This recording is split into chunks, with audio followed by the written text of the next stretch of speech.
Yo, what's going on, everybody? Just getting fully settled in here. One momento.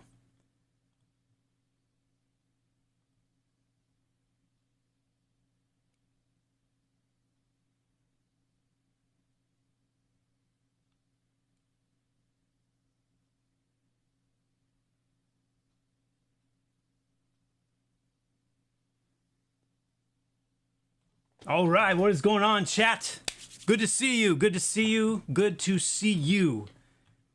And yes, before anybody asks, yes, the answer is yes. The question you're about to ask, the answer is yes.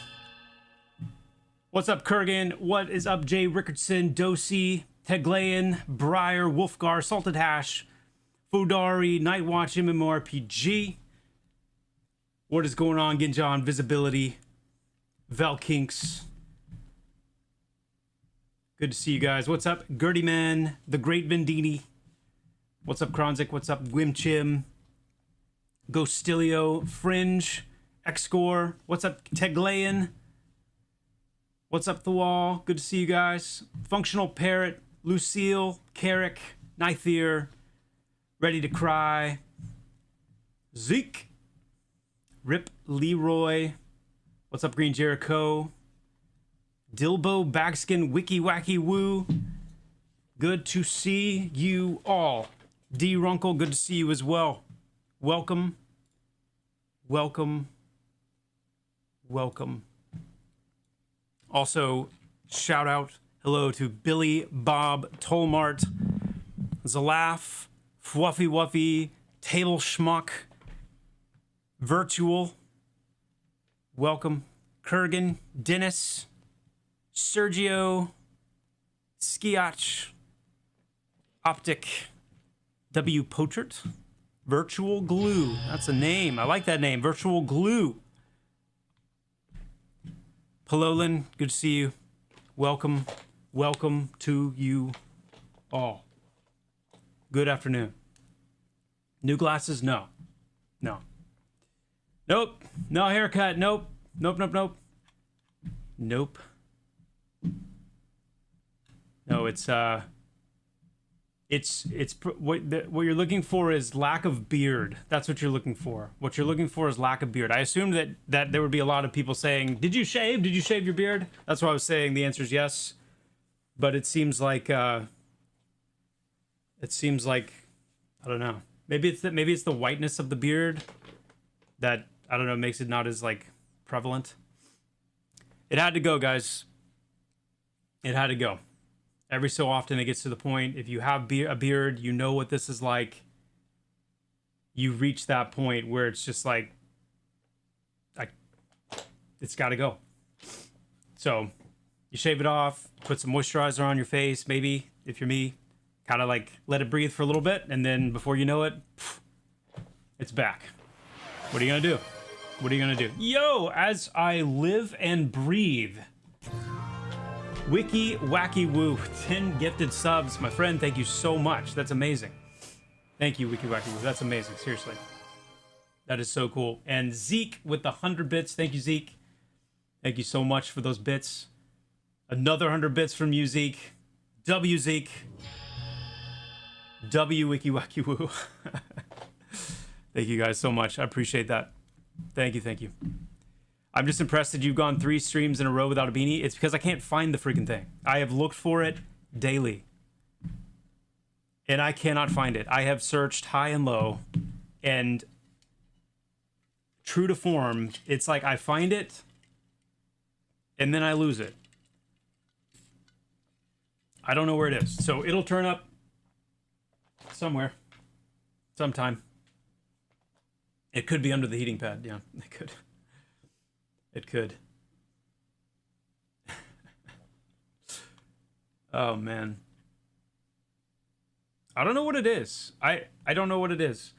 And it's funny because, like, that's the only beanie that I like to wear because it's like a skull cap. It's, like, loose and it's not, like, one of those fitted beanies, or it's not, like, overly, like, it's just perfect. I don't even know where I got it. Honestly, I don't even think it's mine. I think it's one of those, like, it just kind of ended up in the car, or I don't know if it's from college or when I used to teach. I have no idea where it's from, but you know, anyway.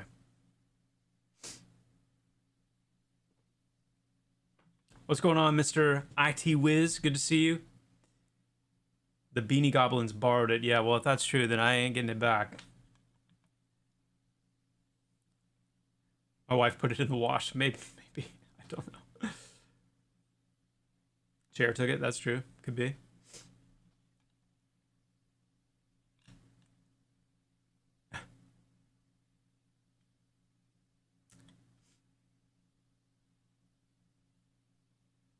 Bronson says we have to call you Mr. Perkins now. No, please don't do that. In fact, you can pretty much guess that if Bronson has said something, especially about me, that it's, you know, probably best just to let it go, you know? Oh, Bronson. Bronzy Bear. Joppa, if y'all go through with this mastery stuff, which we are and will, please, for the love of Gas Bat, don't give Druids DPS back. It's way more to give them a support instead. Besides, going to be way too many DPS rolls as is. Well, you'll just have to wait and see, Fluffy. You're just going to have to wait and see. Hey, Theory Forge, good to see you, my friend. Good to see you.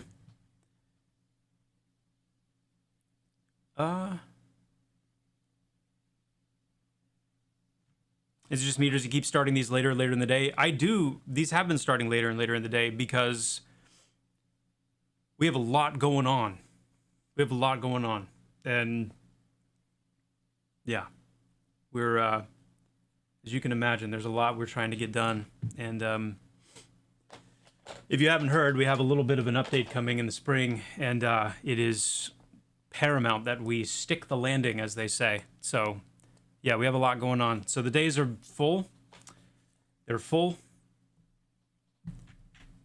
But yeah, I don't know. I'm excited, though. A little bit of news.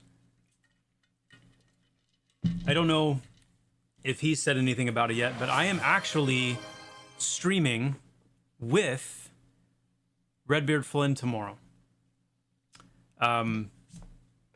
Around 6 p.m. Eastern. And I'm pretty excited about it. We're gonna, that's my first, like, what do they call it? Like, what do they call it? Co-stream. Like dual stream. So he'll be streaming on his end, I'll be streaming on mine. I'm pretty sure there's a way to do it where we can combine, like, our chats or something like that. But I'm pretty excited about that. Yo, Mr. IT Wiz Gaming with the 10 gifted subs as well. Thank you so much. That's amazing. Thank you. Whew. So cool. Thank you, Mr. IT. That's awesome. Really appreciate the support, guys. Truly, I hope you understand how much I appreciate it. Thank you so much. Another 100 bits from Zeke the Ghost. Okay, what Zeke the Ghost? How do you say your name? What is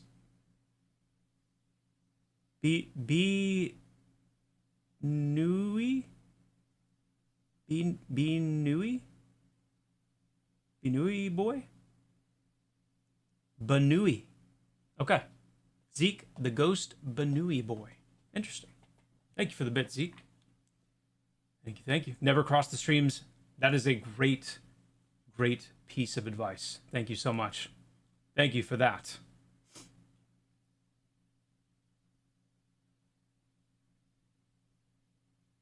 So the reason that DPS as the Druid fits, the reason it fits, and I'm not saying that you're saying it doesn't fit. I think you're just, interested maybe in seeing more of that support aspect. But the reason it fits well for the Druid is because the Druid, by design, is meant to be more of like a caster type healer. they have more direct damage. They have bolts. They have kind of with their, even though it's kind of in that mystical vibe. It's their lightning bolts, their Stormbringer, the various different things that they can do there. They do fill that vibe really well. Now, the cool thing about it is like I talked about before, where when we made the decision to go from 3 branches to 2, that third branch that we have conceptually developed is an excellent kind of category to weave into both sides. So the cool thing about that, and part of what excites me about it, is you have this really strong opportunity for diversity in which branch you choose to kind of build into, but then you have this kind of like sub level of variety between different druids based on what kind of auxiliary options that you pick. So are you going to improve and ramp up your support related options, or will you stick more with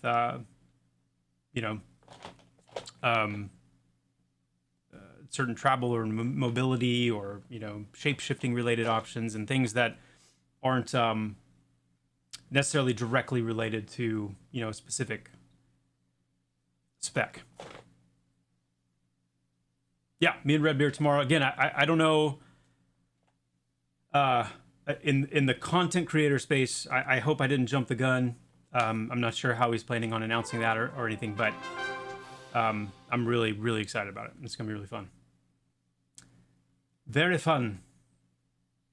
Bull Dupree, thank you so much for the Prime sub. Appreciate that, my friend. And when I say shape-shifting, I don't mean like WoW Druid shape-shifting, where you have to be in a form to do something. I just mean things like, your wolf form and certain, improvements to that.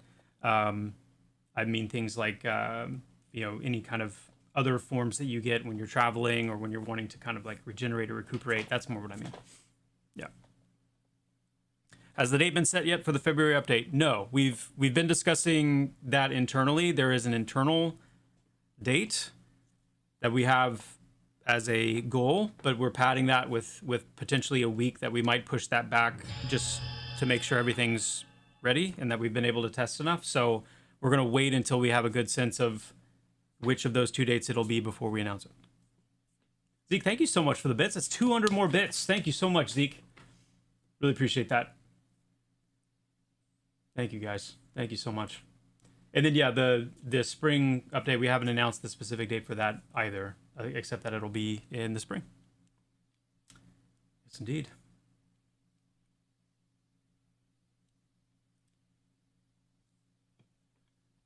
All right, let me catch up a little bit here.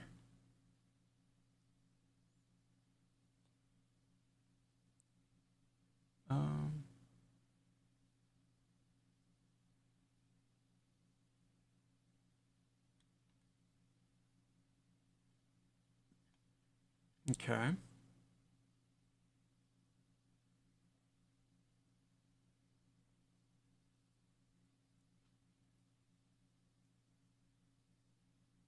The last hour of the last day in spring. Oh.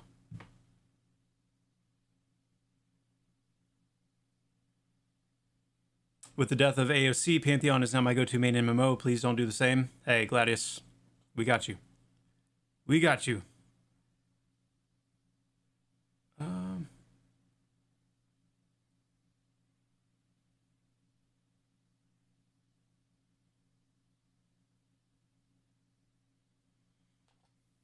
Skiatch, that is definitely something we're going to take a look at once the PTR is up. Yeah, make a final call after we have some feedback on that front.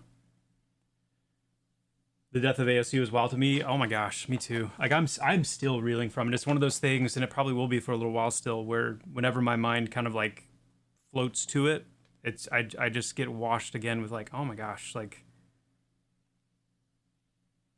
yeah. And I think from my perspective, my position on things, it hits doubly hard maybe because it's like it makes me so grateful for this team, so grateful for how we've navigated. I mean, and I just want to give big props to Chris Rowan, our CEO, because it's tricky to navigate game dev, funding, all these various things. It's very tricky to navigate, and there's been some tough little seasons and stretches that we've been through, and we're standing here today, in some ways, in many ways, stronger than we've ever been, in the midst of an industry that's going through a lot of turmoil, and we've not compromised our vision. We've not, gotten shackled up into a situation where I can't say confidently that we're kind of like the masters of our own destiny, because we've intentionally, as I've talked about before, we've turned down opportunities we've had in the past that would have required a lot of concessions and a lot of kind of having to hand over a lot of that stuff. And so it hits me because I'm so thankful for what we have and what we are and where we're at. And then it also hits me again because it's like, you never want to see a project fail. And I know what so many of those people put into it day in, day out.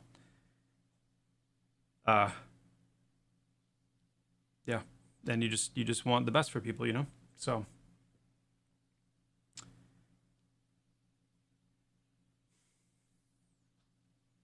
I think that's a good idea, Green Jericho. I mean, there's no shortage of online discourse about it. And, to some extent, there's definitely some great outlets where people are, talking about it in a reasonably respectful way.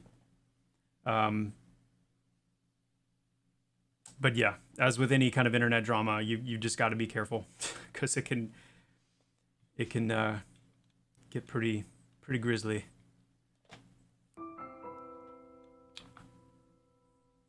Hola, Joppa from Mexico. Wife's gonna kill me for popping on. Hey, Black Fox, good to see you, man.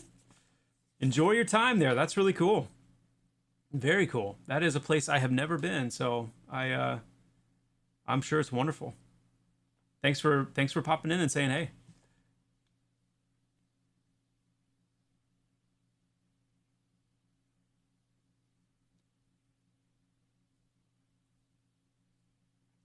Druid looks super lackluster in comparison. In comparison to what? What do you mean? CL Trick, we haven't announced a specific date for the wipe yet. It's in spring.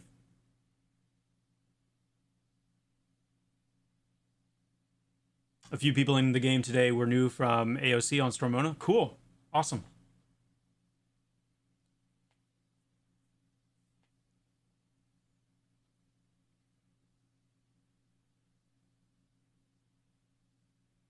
Joppa, what's being done to facilitate ease of grouping with the mastery changes? It's been hard enough to put groups together with /who, and that's being able to parse by role by looking at classes. With masteries, that is useless. How will you accommodate making it easier to make groups?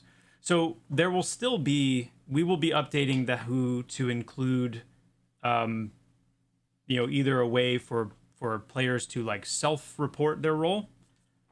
So,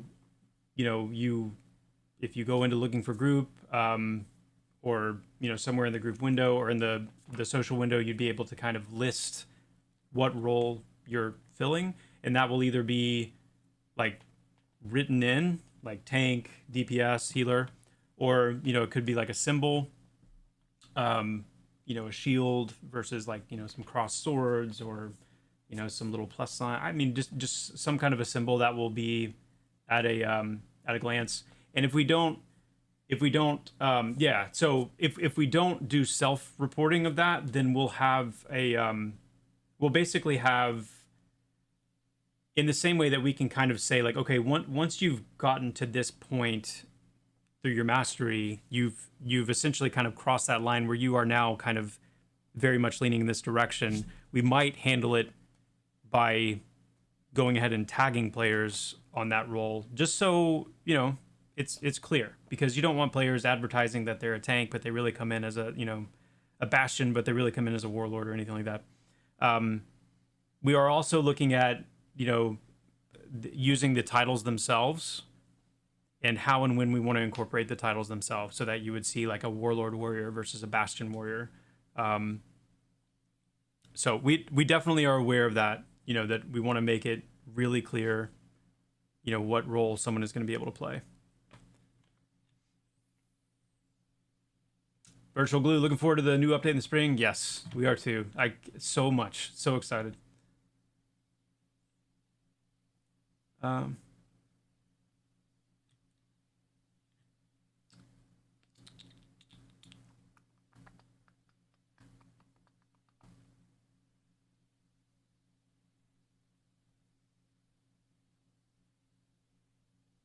Are there plans to expand Herode for Druid? Right now, it's kind of a middleman mechanic for healing. That reminds me of Summoner changes. Not...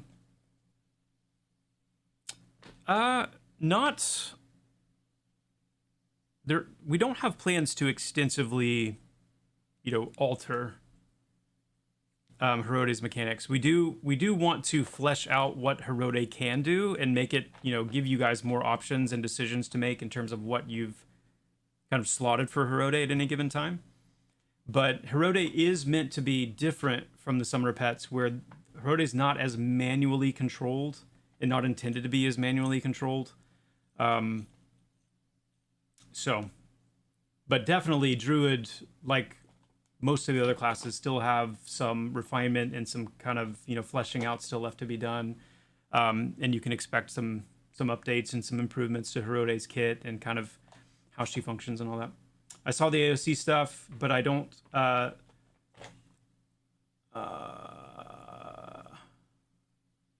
saw that AOC stuff, but I don't link it at all to this. I supported a dream years ago in this, and I know all dreams don't come true, but I believe in this. Yeah, good. I'm glad. Vidar, getting Pantheon finished is a commitment. I mean, it is going to happen. Like, that's it. Nobody's getting rich making Pantheon. We're not, we're just getting the game done. And, what? I was thinking about this the other day, or just like yesterday and today. I'm really tired of apologizing for how long it's taken us to get this done. I think what triggered that in me is, you have what happened to AOC, and you have a lot of people in light of that. Like, now that's happened to AOC, you have so many people that seem to be kind of shifting their view onto Pantheon and saying, and you're the same, because look how long it's taken. And talking about the decisions that we make, or, things that we're doing in these very extreme terms, this is not forgivable, and this is all this stuff. And all the while, day in and day out, we're just making a video game. We're working on this game, and we've launched early access. We did it over a year ago. It was very successful, based on what our initial expectations were. It far exceeded those.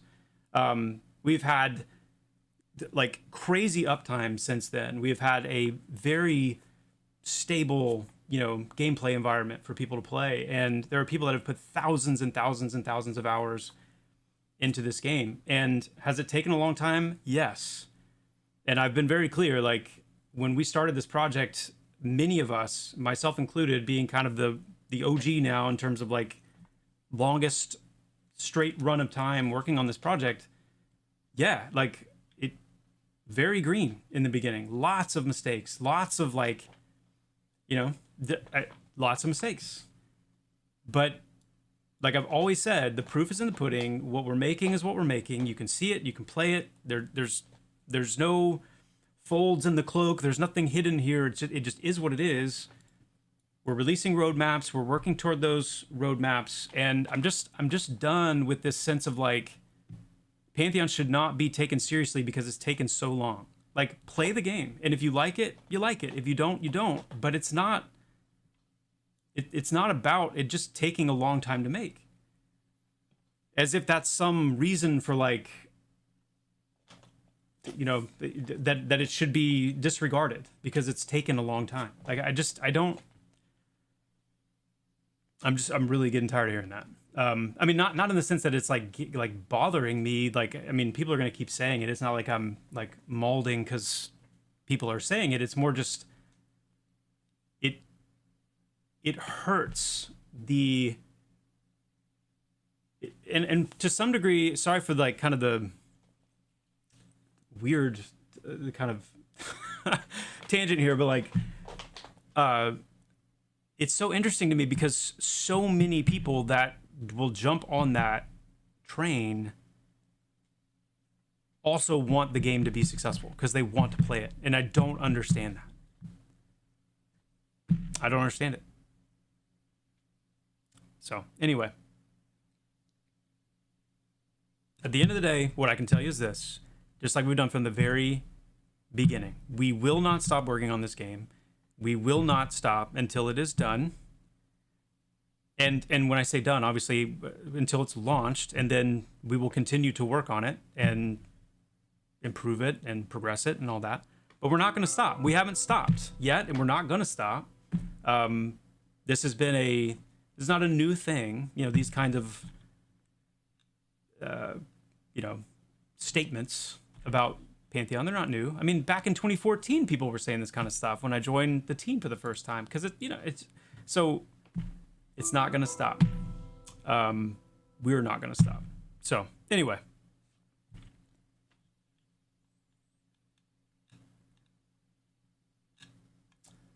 all right.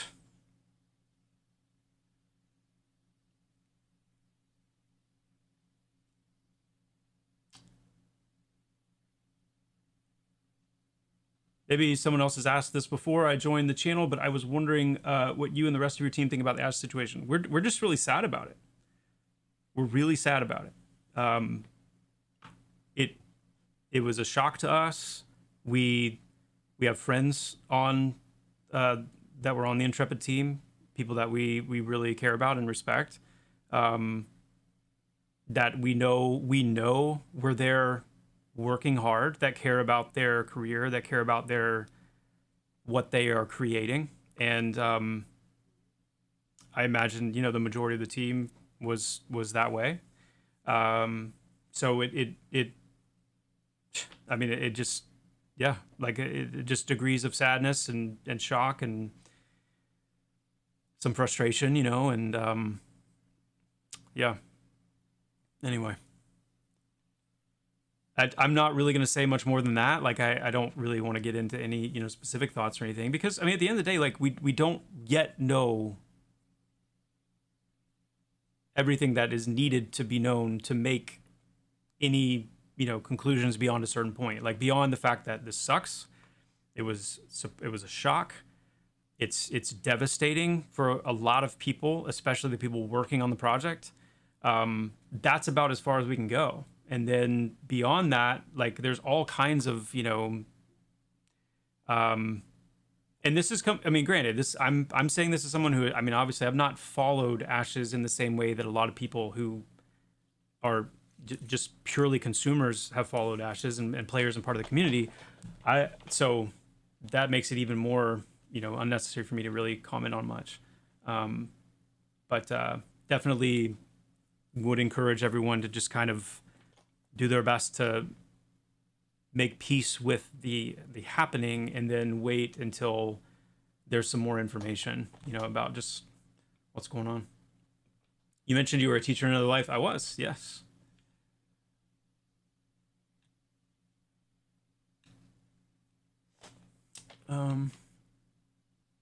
How will experience work after the wipe, now that we are spoiled with double XP? Well, even with double XP though, like you still hit that wall, right? Like there's that point in like the 20s where it's like, whoa, like this. So that fundamentally is still there even with double XP. So expect that, you know, experience won't be quite as fast as it is right now. It's especially like at low levels, like you're not going to blow through like level 1 to 10 in the blink of an eye like you do right now. So it'll be a little slower on the whole, but you'll be getting more experience per kill, which means you'll be killing less things because TTK will be longer.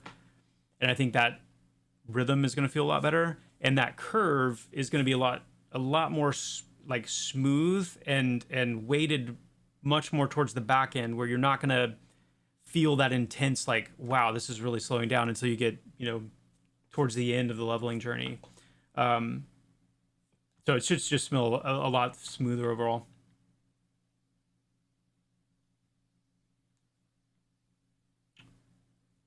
Uh, bu- bu- bu- bu.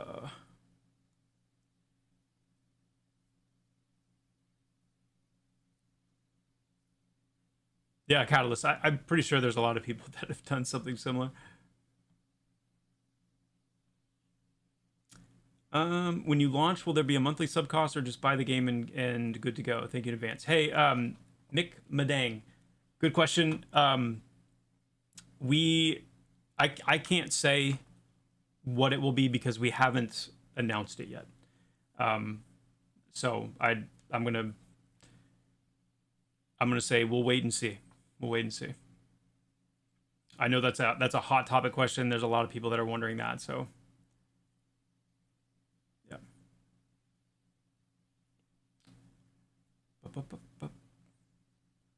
Um.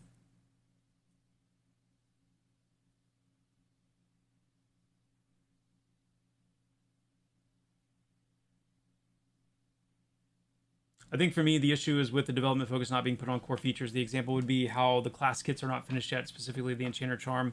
On top of that, there seems to be more of a focus on new content areas when the starting areas seem far less developed than they should be, considering that that is where players will spend a lot more of their time. Yeah, Gertie, man, I feel that, and we like I totally understand that, and that's so until more of like the roadmap is put out for like the latter part of the year, like the second half of the year, I think we can talk more in more detail about some of that. It's one of those things that to some extent I think does look a little bit different on the outside looking in, just because there's not the same awareness of like a lot of the things that we are actually working on behind the scenes to kind of shore up some of that. But you guys will see when we start talking about, you know, kind of the second half of the year and various things where we are actually formally slotting in time for, you know, revisions to Throne Fast, for example, and getting that city ready and like functional. Moving into Fairthale and Fairthale City and that starting area, and Sorhireth, and plans to kind of update those, you know, areas immediately surrounding those places, because yes, like the starting experience is critical, and it is a weak point in some ways with Pantheon right now.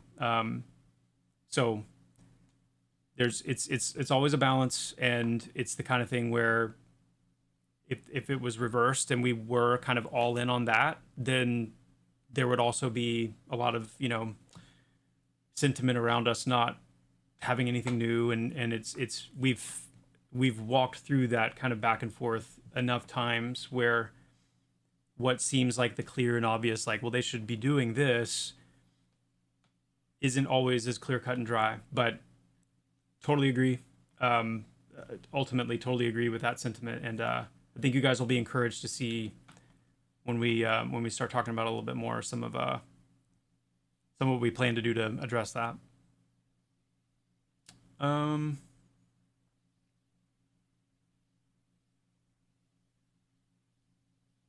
I think the negativity stems from other games breaking promises and failing, and the pattern of most MMOs never making it to the finish line.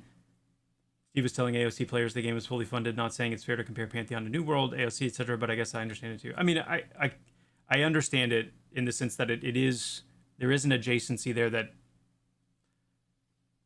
I can understand some of that. So at the end of the day, it's always going to come down to the proof being in the pudding, and Pantheon's one of those games, honestly, that a lot of it really comes down to playing it, because watching it, looking at it, observing it, reading about it, it just doesn't do it justice to what it actually is. And so if it's at all on your radar, my suggestion would be, pick it up, hop in, check it out. You can, as long as you're within those whatever window it is, you can always refund it. If you're like, it's just, I wanted to try, it's not for me. Either now or when we do the wipe, and just judge it based on your experience of playing it instead of looking at it from a distance.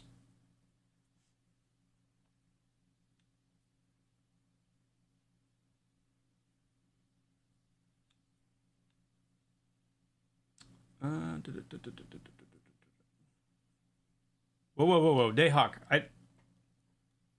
I was reading your message expecting a dad joke. I don't know how to process an actual like just message. What I've been hearing from some people is how the mastery system is going to kill the game. If you're a warrior spec for DPS and get invited to a group that needs a tank, they're going to kick that warrior out because they can't tank. It's a waste of a slot. That's a real message. That's a real question, Dayhawk. I can't do my I need to press the button. You got to come back with a dad joke soon to restore equilibrium. I feel uncomfortable. But I will answer your question. We were actually just talking about this a few minutes ago. Ixar brought it up. That exact question of like, how are you going to know if it's a warrior tank or a warrior DPS, whatever? And we're going to have ways in the social window to make sure that players know what role a class is capable of filling. And that will be a certain way come spring, and that's something that we will absolutely like improve and build out over time. Like we do plan to have a little bit of a robust kind of inspect situation where you can kind of see. I don't know that we'll go as far as letting players look into your mastery spec and kind of see how you're spec necessarily, but maybe. And we could always do like an opt-in on that. If you keep it private if you don't want people to see it. But at the end of the day, there needs to be some way of like protecting players' time by making sure that they can tell what role it is. And some of that is a little bit on the player base. I mean, if you're advertising to fill a tank role as a DPS warrior, then what are you doing? And then, how quickly is it going to be where people take note of your name and stop, the boy who cried wolf kind of thing. So we'll see, but we'll work that out. There'll be a lot of opportunity for feedback from you guys on making sure we get that right. Just let me play with the 40 stream streak. Yo. That's awesome. I think that's a record from what I've seen. I think that's the highest stream I've seen, the streak I've seen so far. Thank you. Thanks for being here. Just let me play. It's great to have you. Great to have you. Burgomeister with the tier 1 in the 21 months of support. Hey, Joppa, unfortunately, I have to head to work. I'm on the other side of the world from you. I'll catch up on this later. Yes, sir. Thanks, Burgo. Have a good day. Hope work goes well. And Volisden as well with the Prime. Thank you so much, Volisden. The 6 months of support. Thank you, guys. I appreciate that.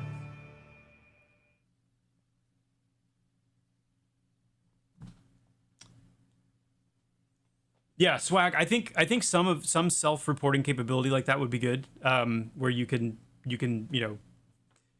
click to depict yourself, as DPS or tank. There is a concern that players would either forget to self-report or that they would, do it wrongly. So we need to figure out exactly how we want to kind of manage that in terms of like when does someone kind of officially become a warlord warrior kind of thing. Versus when they're still in that kind of mixture phase, if they haven't gone far enough in one. Because it's not like I think what retail WoW is or what they became, where you like, it's like you pick Bastion Warrior and it like locks you in. You're like, boom, this is your spec. It's much more fluid and natural than that. It's not quite as hard line, at least until later, deeper into the specs, as you accumulate more kind of exclusive options, where if you pick this option in Bastion, it locks out your ability to pick this option in warlord and other kind of prerequisite things where you need a certain amount of points spent in Bastion to unlock this option, things like that. So it does become more that way as you go deeper.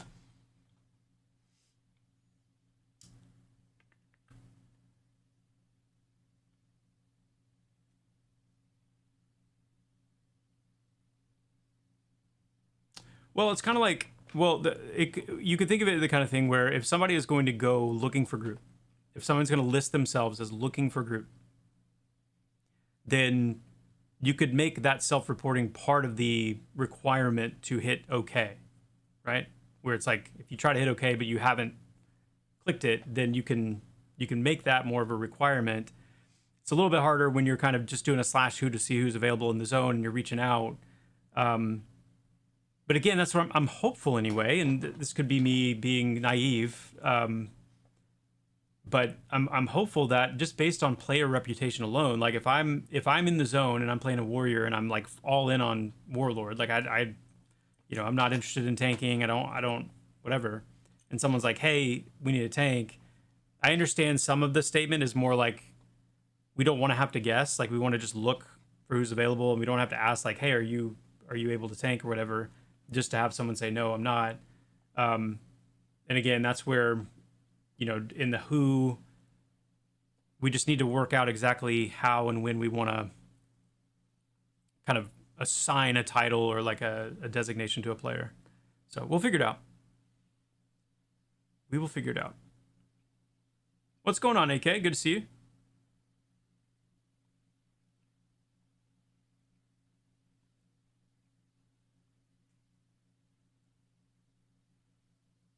Mm-hmm. Is it possible to respect your mastery? Yes, it will be. It will be. I want to keep. Hold on. Let me spend a little bit of time here talking to our YouTube friends. Missed a lot of questions.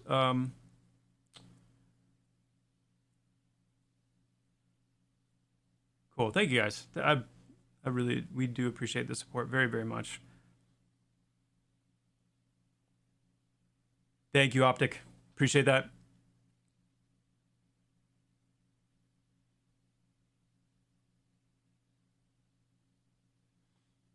It's hard in the MMO space with all the big names out there to please everyone who has such a high standard looking down because they are used to the top of the mountain on Dark Souls event. That's the part, that's the part that kind of gets to me a little bit. Like,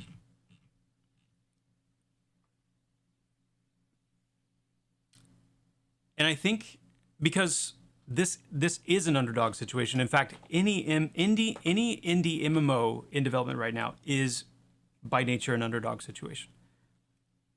We are not a AAA studio. We do not have AAA resources. I can point to any of the other indie MMOs in development right now and say the exact same thing. They're not AAA studios. They don't have AAA resources. These are indie teams trying to catch lightning in a bottle, do something great, make the kind of games that they want to play. Like we're making the kind of game we want to play. And that, like, if I could disassociate myself from being in that group, that's something to champion. And a weird analogy maybe is like, I don't know how many of you are familiar with Markiplier and his Iron Lung movie that just came out, but like, dude's a YouTuber. I happen to be a fan of Markiplier for the most part. And he played this game a while back called Iron Lung, which is like this little, indie horror game. Awesome game. Very cool, very unique. And he decided to make a movie out of it. And the little, production team they put together to make Iron Lung, they end up, publishing the film. It gets picked up pretty much nationwide, pretty much worldwide, and then tops like the top, I think like the top 10 movies, and I think it hit number 1 at least for a day. And that's beating out like Disney and like all these other, triple, quadruple A studios with millions and millions and hundreds and billions of dollars to spend on these films. And here you have this, top movie in the world or in the country. Again, I don't remember exactly, but it's crazy. and then he like gets like bumped off and removed from the list because they don't even want to report it because it's so small. Like it's so, it's not the norm. And what I see so often in like the gaming sector is you just have this like pile-on mentality where it's like, and I understand, I get in the wake of like what's just happened, and it's not like we haven't had things like Chronicles of Illyria and other things in the past that have been like, come on, like, this all just seems really like weird. But I don't know, I guess the appeal is like, we are different. I think as I look out at the other indie MMOs in development, I think we're all built different. Like we're not scamming anybody. We're not, so I think there is an opportunity to push for the underdogs to succeed. And then by extension, you guys and us, myself included, as a player of these games, also succeeding because we want these games. So I don't know. We'll see. Sorry, I'm done with the tangents. I'm done with that. That's my last tangent. I'm done. We are done. Play Twisted, no time frame yet. No specific date yet. Not yet. Dennis, I'm hopeful that Haste could be back by the February update, but it's possible that it could be spring. So I don't know yet. It'll be back. I know it'll be back by spring, but whether or not it makes it in by February, we will see.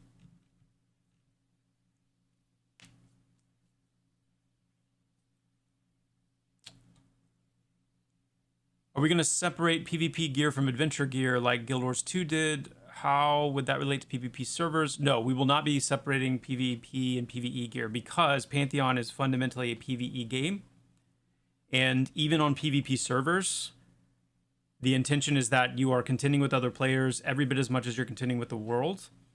And also the goal is, part of that classical charm is that they didn't have this very finely tuned PvP balance. It was kind of unbalanced by design, and that a lot of that is what led to PvP being having more group dynamic, because you did depend on other players to be safe and to cover your bases, but also because you're there contending with the environment and the PvE content, which is challenging and whatnot. So no, we don't have any plans to separate those.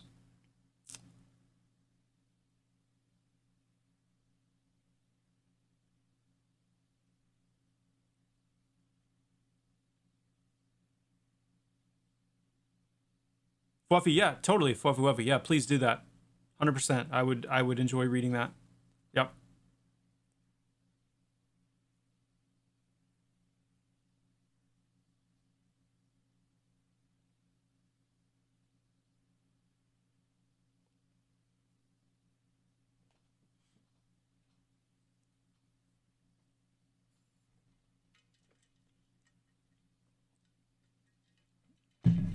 Symbiosum, yes. Yes, we do. But you have to remember that to some extent, the reason dates like that are tricky, and the reason you see indie games as well as the most well-funded, triple, quadruple A studios announcing delays and whatnot, is because game development it's just wild. So yes, but yes, we do have internally a goal for launch, and we guard that information like our lives depended on it, because obviously that's very important that we are accurate with that when we announce it. There it is, Daok. Never get behind Satan at the DMV, for the devil takes many forms.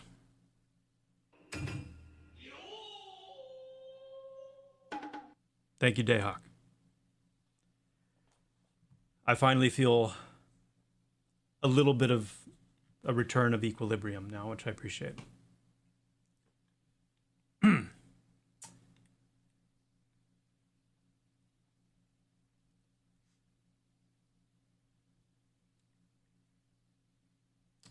did I miss?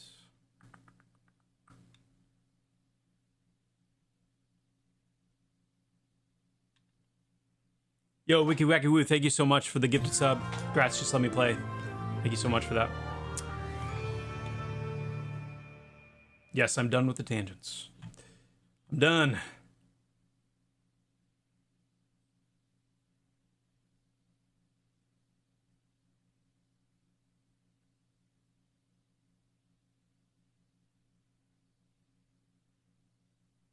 I do like PvP. I missed your dad joke, Lone Dog? What? Hold on.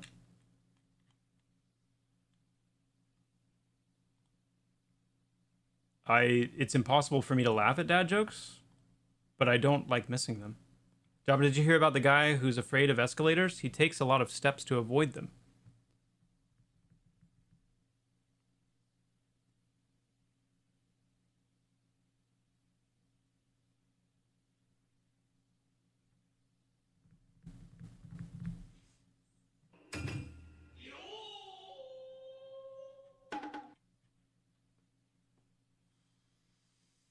Thank you.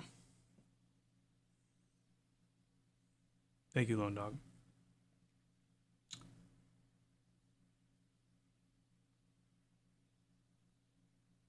With expertise,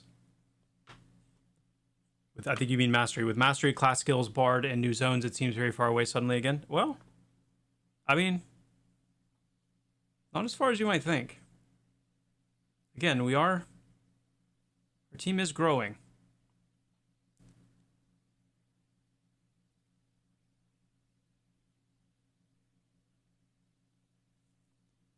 Will PvP servers ever have safe areas? I was thinking today that, in fact, I totally actually forgot to mention this in one of the calls I was on today, because I was thinking, I think it was when I was either going to sleep last night or kind of first waking up this morning. It was just kind of, I was washed with this, like, our PvP server, the activity on our PvP server would go up dramatically if we got safe areas in play for our villages and whatnot. So no, they do not have safe areas yet, but I am interested in like seeing whether it's possible for us to get something like that in, at least in time for spring with the wipe.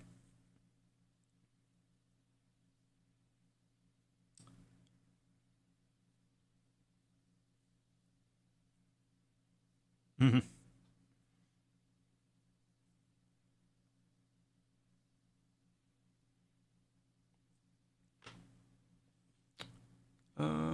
Okay. I missed yours as well, Glorf? Okay, guys. Come on. Hold on.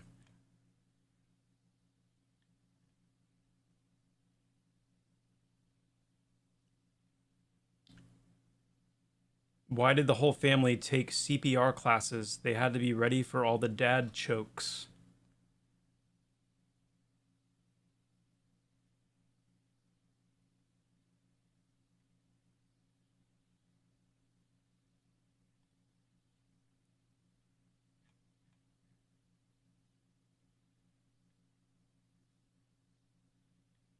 Okay. Thank you. Thank you, Glorf.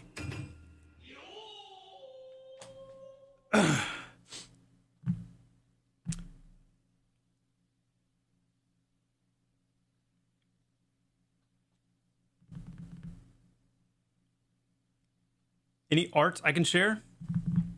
Any art? Just a smidgen? I mean, maybe. Hold on, let me look. Chris Frozen. Sorry, I missed you. Welcome. I can't share anything related to robes. No, I'm sorry. Wish I could. I wish I could.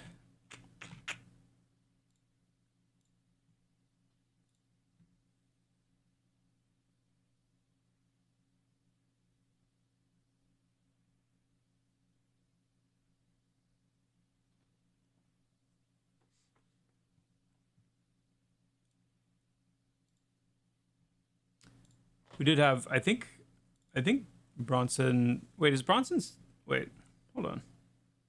Hold on a second. Hold on. Check something.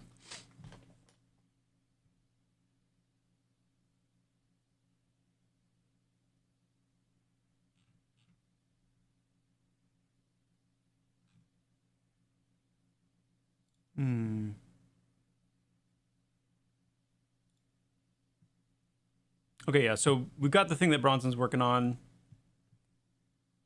which is pretty sick. Let me move. Let me get my, I need to get my screen all organized here. Goodness gracious.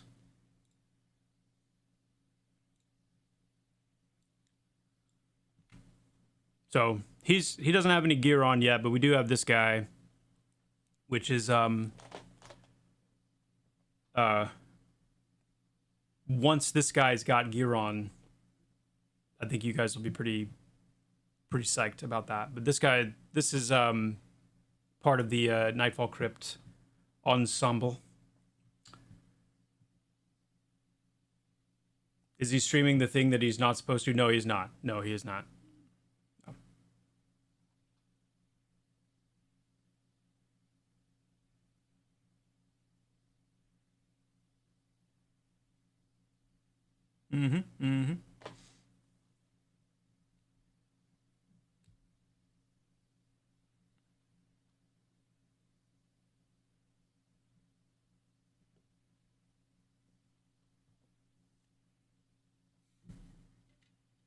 Chaos, no. The location of the crypt is secret and safe.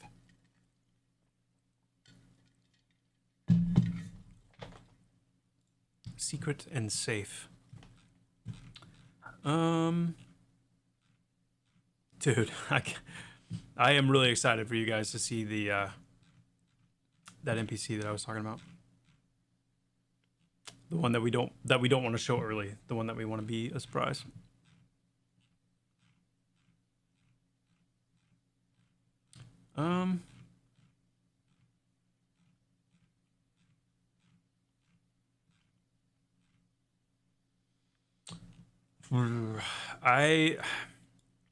I'm not going to show anything else right now. I'm gonna see maybe for tomorrow's stream, since it's kind of a special occasion.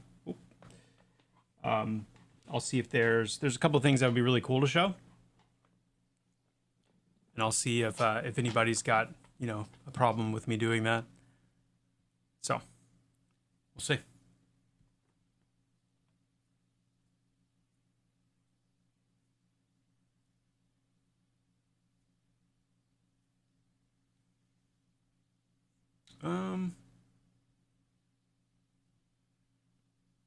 I'm gonna go ahead and I'm gonna get the client rolling here while we chat, because I'm gonna tell you something. I mean this. When I had to stop streaming last time for that meeting, that was rough. That was rough. I was locked in. Level 12, just got my first like AE heal. Got my mana return ability on melee hit, and it was like, I'm like, now I need to like experience this. Like, what are we doing here? And then the call. So let me get this rolling again. I'm assuming that all of my, well, I don't know. Hopefully the audio has not gone crazy on us.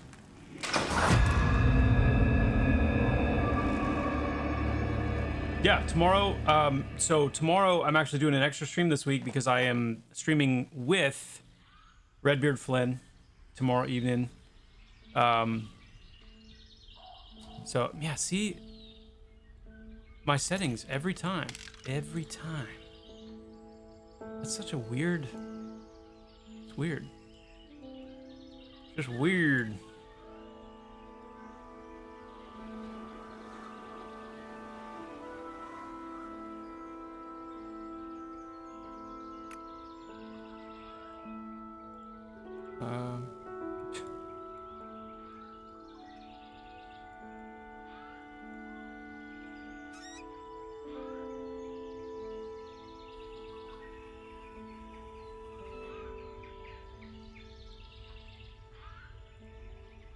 There we go.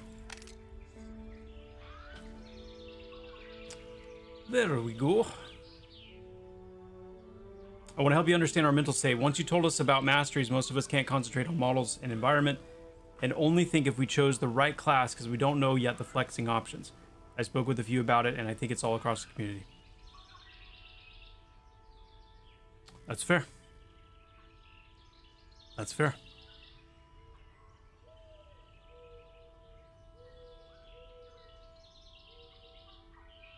Okay. Noted.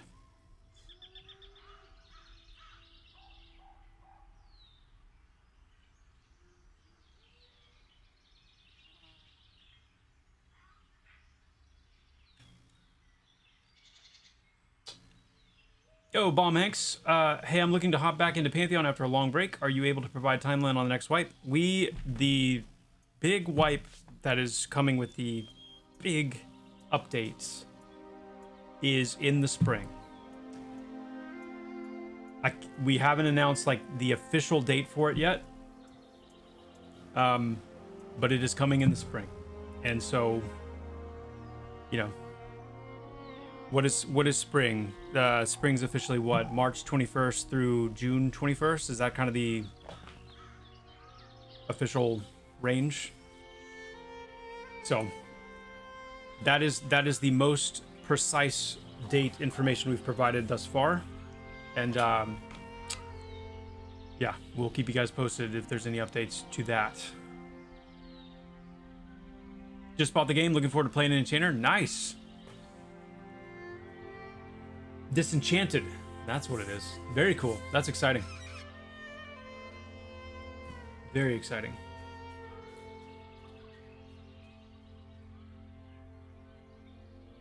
Sorry about the audio, guys. Goodness.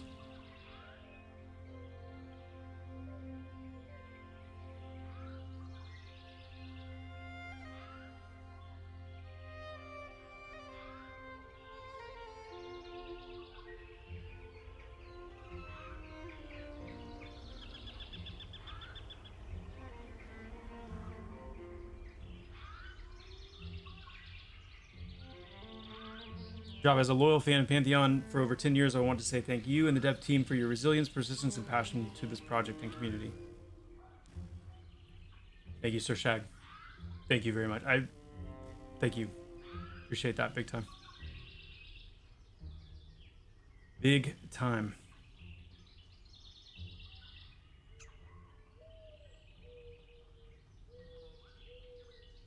Just bought the game yesterday, been enjoying the first few hours I played. Nice, BSG. That's awesome. It's really good to hear. Welcome. Welcome, welcome.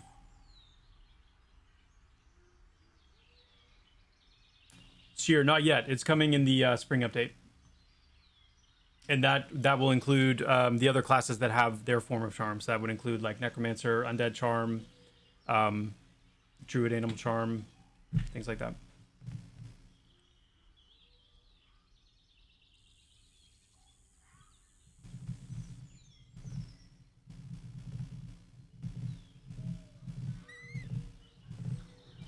Feels kind of warm today. Maybe it's spring today. Maybe. Maybe. Hey, Cyrus is up. We could take Cyrus, right? I don't know.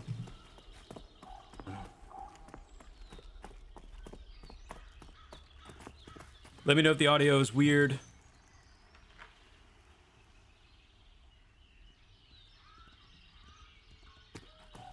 What's up, Michaelton? Good to see you.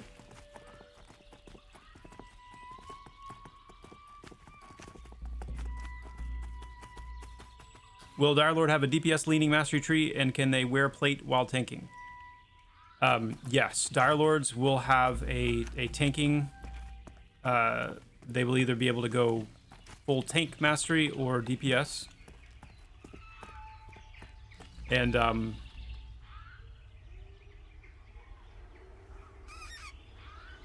no, Play Twisted, no announcement on that just yet.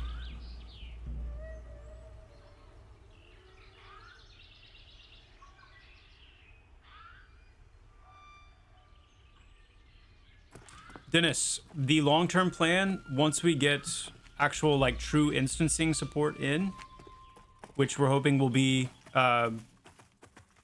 we're hoping will be with the summer update, like the big summer update.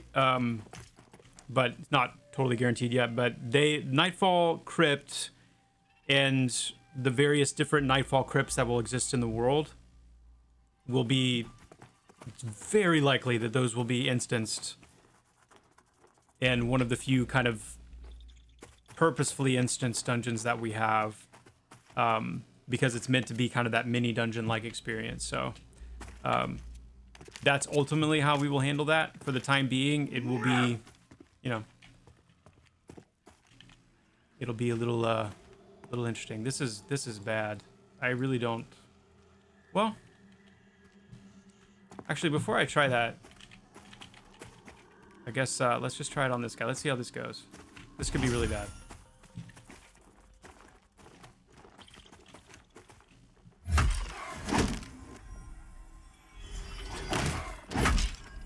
But maybe not. I don't even have my undead ability yet. That's how bad this could be. I don't even have Ward on Death on my bar. Okay. But this is probably going to be fine.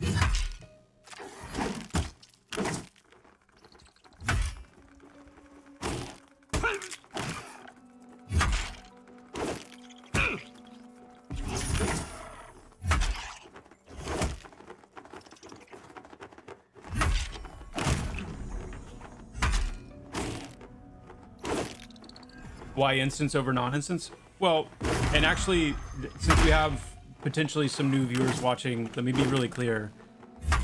As a classically spirited game, you know, one of our kind of tenets, if you will, is a shared world, shared experience. So we're not about instancing the game world at large. We want dungeons to be open and shared environments. We want there to be contention and social, you know, dynamics. So when I talk about instancing, I talk about it in a very specific way to be used in very limited specific circumstances. For example, we're planning to instance our in-game raid content, the raid bosses in particular, in the rooms that they're in. We're also planning to instance our major bosses in dungeon content.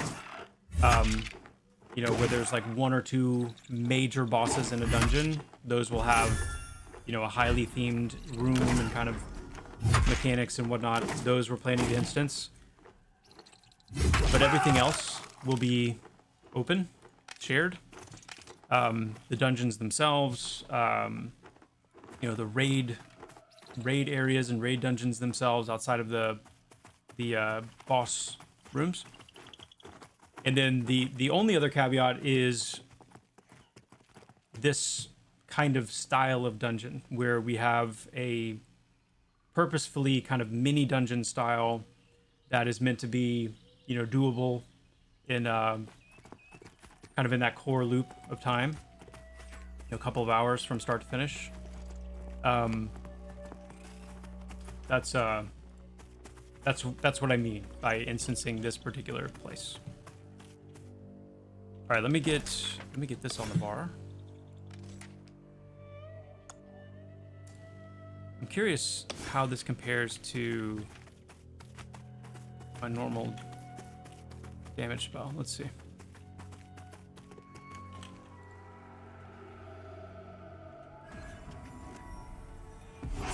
Ooh, yeah, okay. There we go. Yup. Oh, yeah. Ooh. Okay. I like it.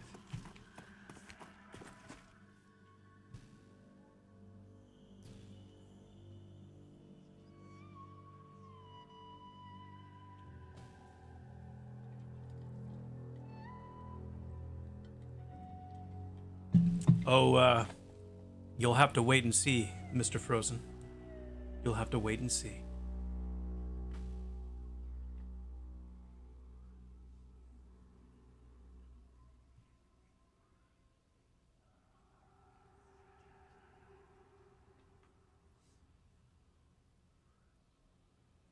Any plans to restructure the key chest system? Oh, good grief, yes. Yes. Yes.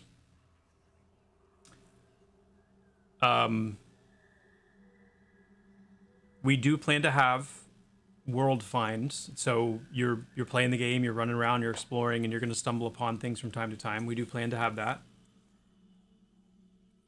Which is, you know, kind of what the chests and some of those things were intentionally, or were originally intended to be. As we get more into like the map and like introducing the map into the game, you can expect some more information at some point about treasure hunting and what it means to actually like hunt for like acquire treasure maps and be able to hunt for actual like treasure locations, which will be more intended to take the place of the current chests as they are now. We'll be removing the the crafting recipes and stuff out of the chest, so they will be true like kind of treasure chests, and they could be really, really good. They could be not so good. Coin wise, they'll always be pretty worth doing, but there's a good chance you could find something even more valuable and whatnot. So we'll talk about that more when the time comes, but definitely moving away from like the chest farming with the keys and all that. I was told there was no map in this game. There is no map in the game currently, but we do plan to have an overworld map. Not a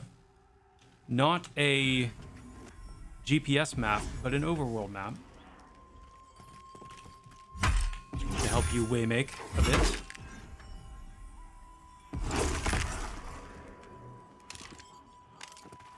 All right, here we go. We're gonna take on a green elite mob here. Let me get full mana. I did get buffed. I totally didn't even... Who buffed me? I don't know.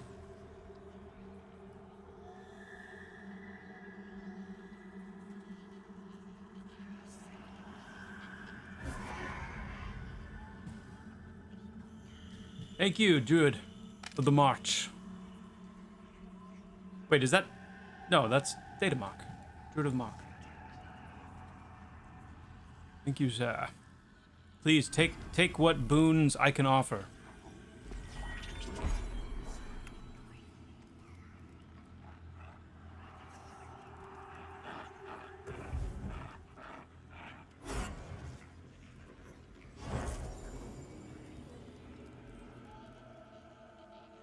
AK, I hope so. I hope item linking can make it in by spring.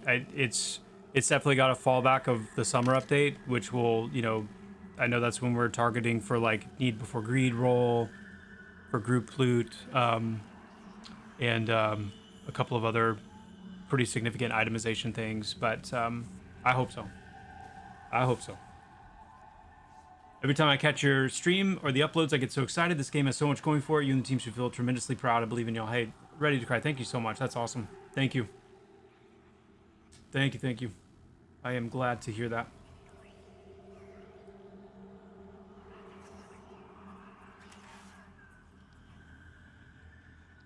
Will the map be fogged and you go to different areas to reveal it, or will it be something you buy from an NPC per zone? Well, there will be maps that you can buy and that you have to buy to kind of invoke the map mechanic of being able to move around and kind of eat away at the fog of war. So you'll have like your kind of like your starting map of your starting zone, but you'll need to purchase, or the idea is that you would need to purchase a map in like an adjacent zone, so you'd have to like buy the map for Avenger's Pass to actually be able to visualize it and kind of interact with the fog of war. And then some maps would be even harder to come by. Yeah.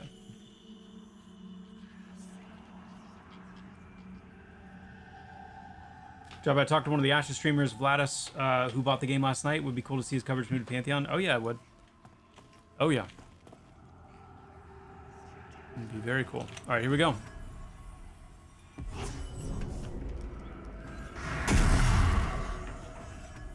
Feel good about this, chat. Feel good about this.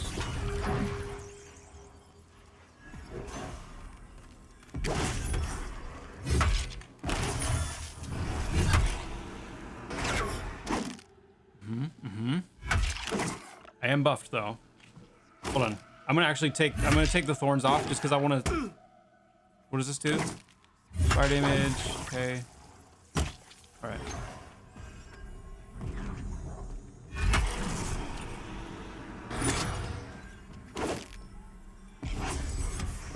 Yeah, we good. We good. Get a little soloing in.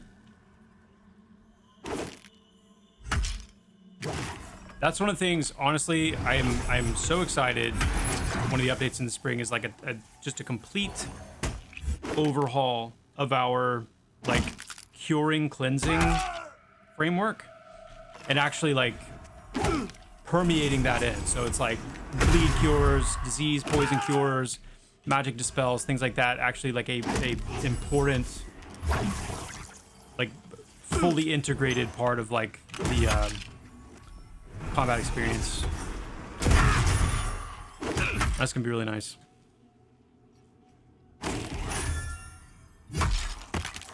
Sick.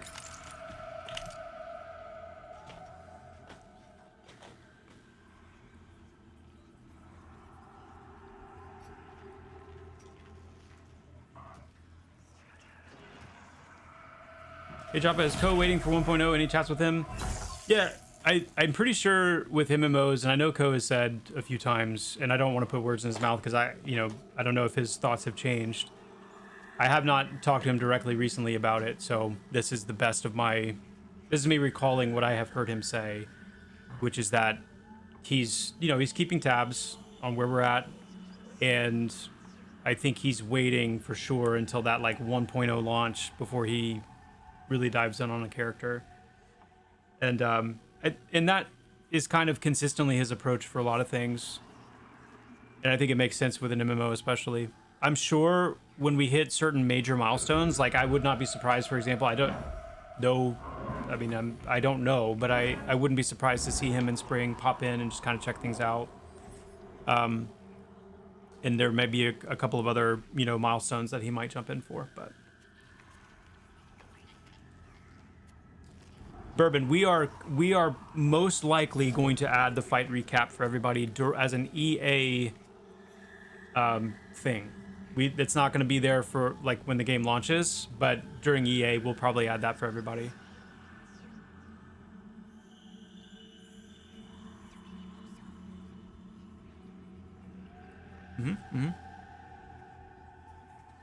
Did we recently change the world's lighting? We did recently do some updates on the world lighting. And it's awesome. And we have a few more to go. One in particular that is going to support like bounced lighting in the world, which is going to be just another huge step in like visual fidelity. But yeah, lighting has gone through a lot of iterations, has improved a lot.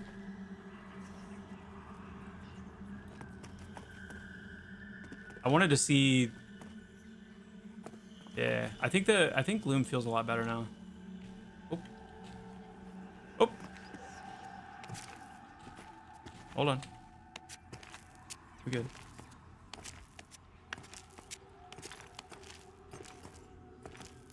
Oh.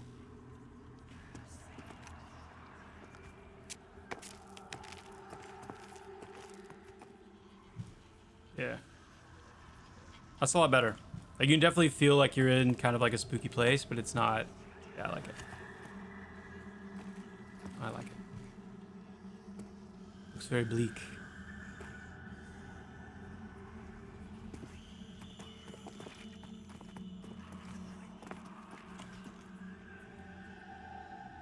And then you move out and you kind of get all your color back in the world. Ooh, beautiful. Look at that. Ah, I love it. I love that.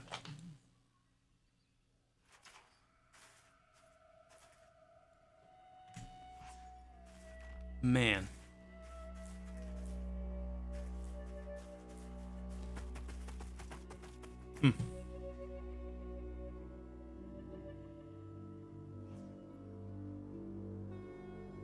Yeah, Furion, I understand. I know a lot of people are wrestling with that right now. The wanting to play, but knowing the wipe's coming. I understand. I do.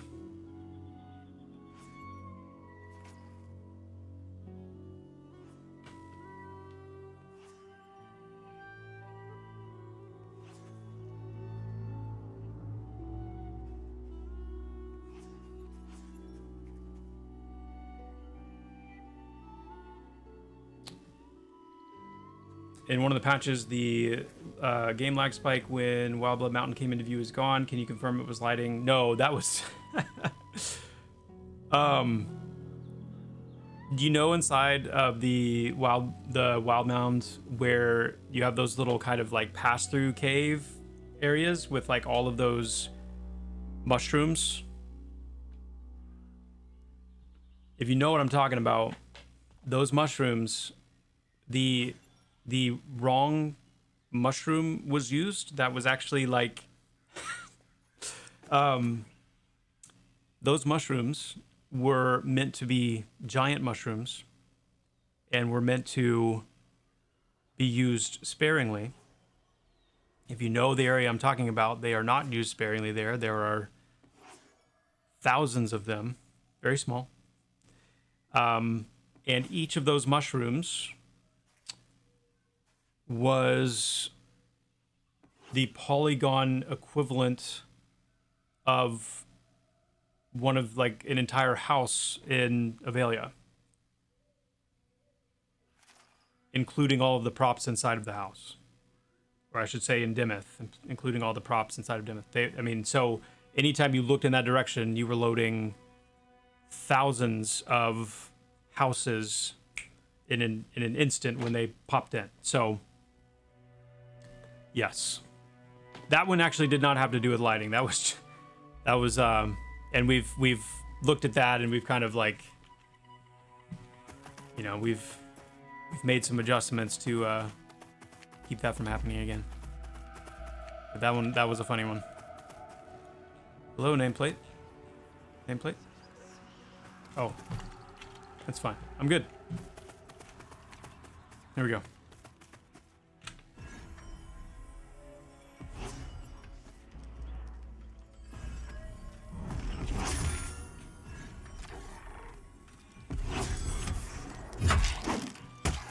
I think as long as Redbeard dies a few times, then we've had a good stream. After spring update, no wipes. After the spring update, there is going to be one more wipe for sure when the game fully launches. There will be one final wipe when the game fully launches to coincide with the fresh, everybody starting right out of the gate together on the same page.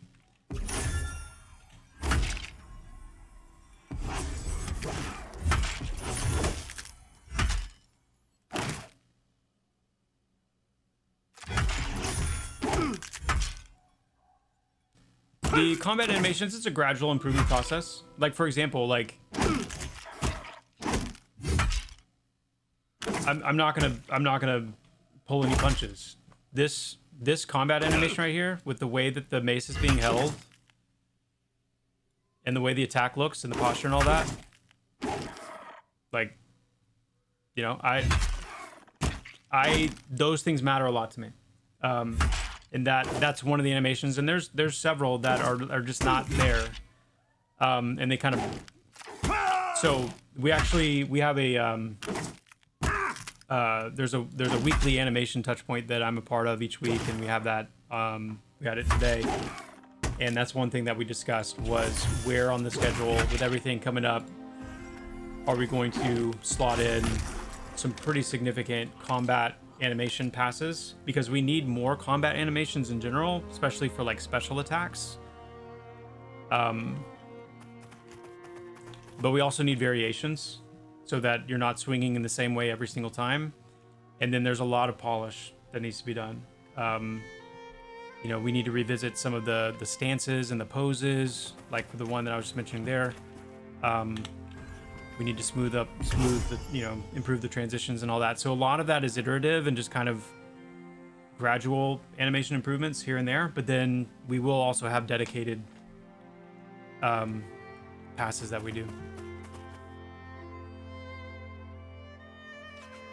Yo, Lady L5 stream streak, that's awesome. Very cool.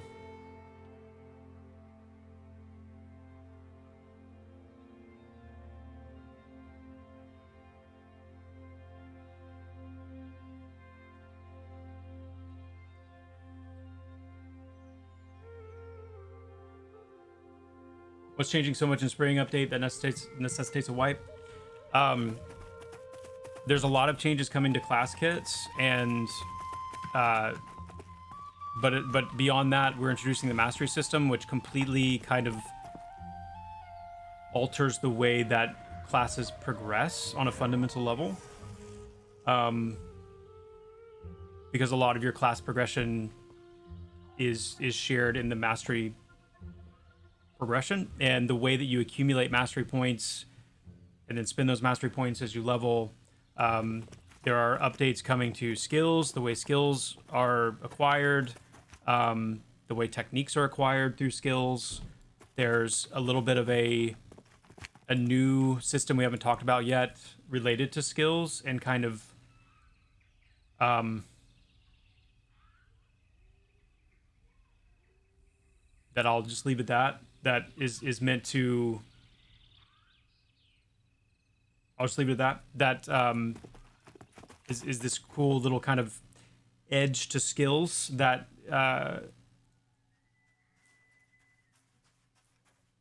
is fundamentally not accounted for in the game at this point.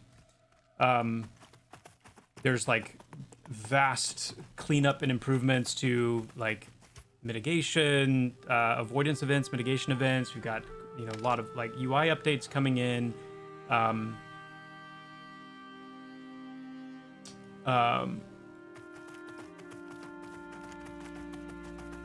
There's the changes to the experience curve.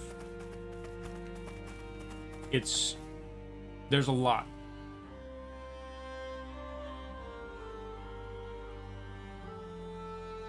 I don't have the hot yet. I don't have Cloak of Light yet. There's a couple of abilities that I don't have the money for yet. This is the bleed cure.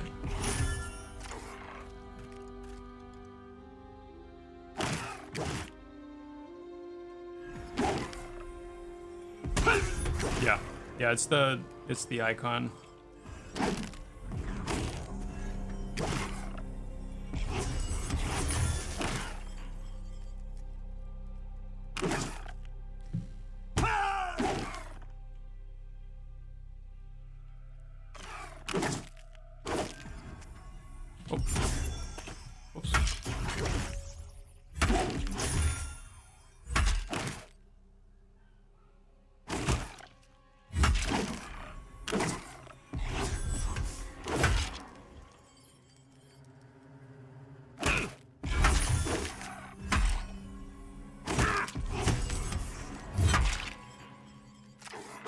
I have thoroughly borked this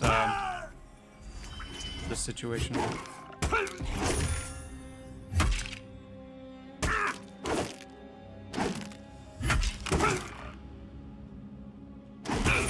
Not good.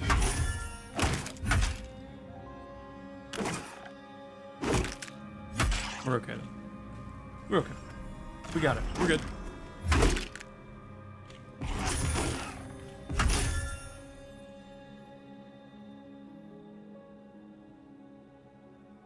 Black Spike.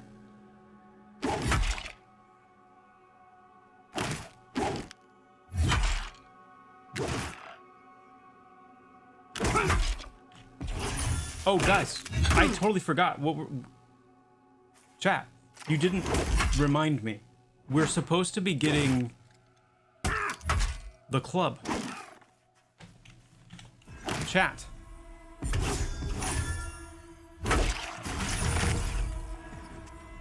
We did it. Ooh. Okay.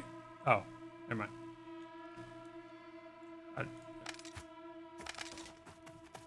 The club. Yes, the club. The club. And then once I get the club, we can get a little group together. But I want to go get the club. Not the theft deterrent device. No, that's not what I mean. I mean from the Elder Boar. From the Elder Boar. We're going. We got Sao. We're going. Right now.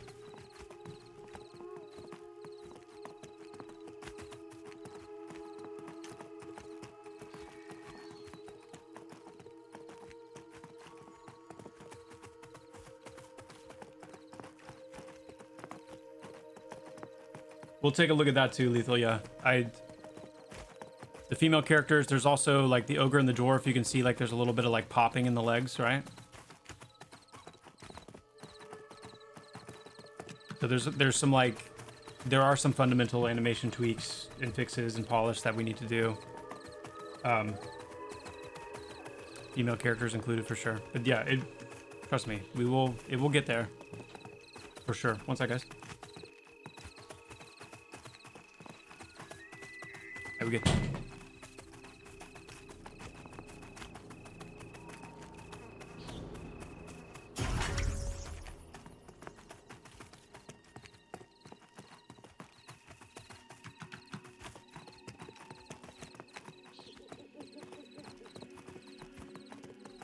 There was nerf, don't bother. Well.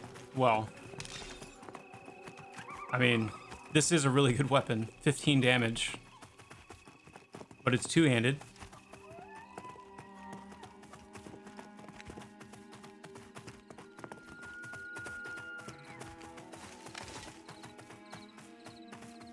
You really think no, don't bother with it?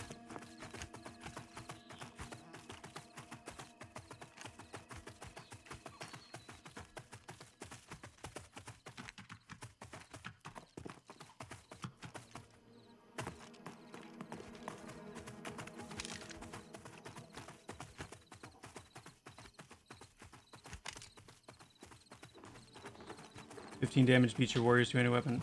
Okay. All right. Well, then let's just do the spider caves over here. I haven't done these yet. Anybody want to hop in?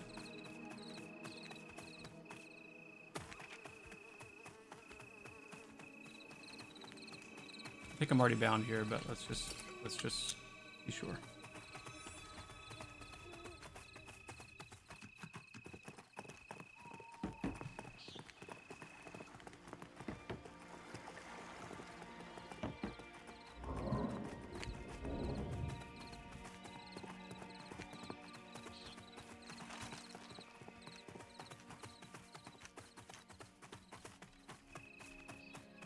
A summoner check-in? I can do a summoner check-in in a little bit, yeah.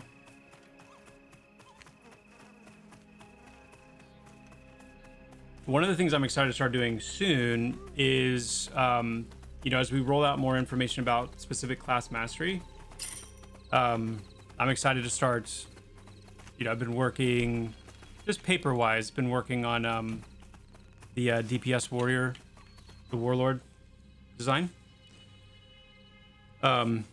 And going to be starting on Dire Lord as well soon, and starting to work on implementing some of those things would be a really cool thing to do on stream. Really cool.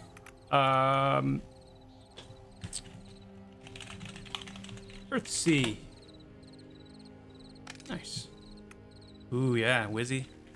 Beautiful. Yay. Who else? Who else? Haven't seen anyone fight at Spider Caves in forever. It's time.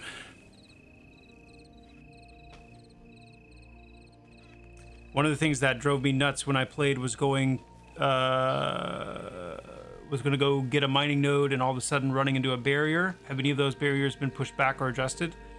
Some of them have. I know we're also hoping to get into our seamless world soonish, and there'll be a lot more adjustments coming at that point. Yeah.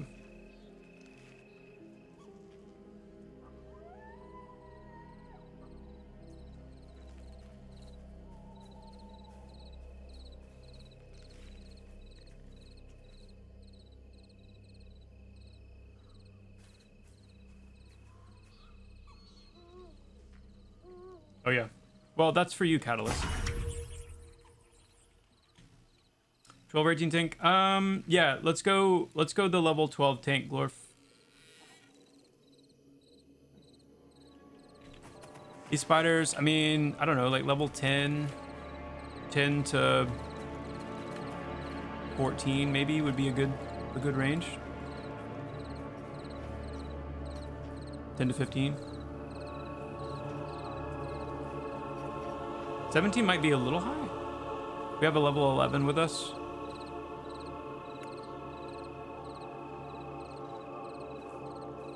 Oh, okay. We got Alinar, so we got an enchanter. We've got a warrior.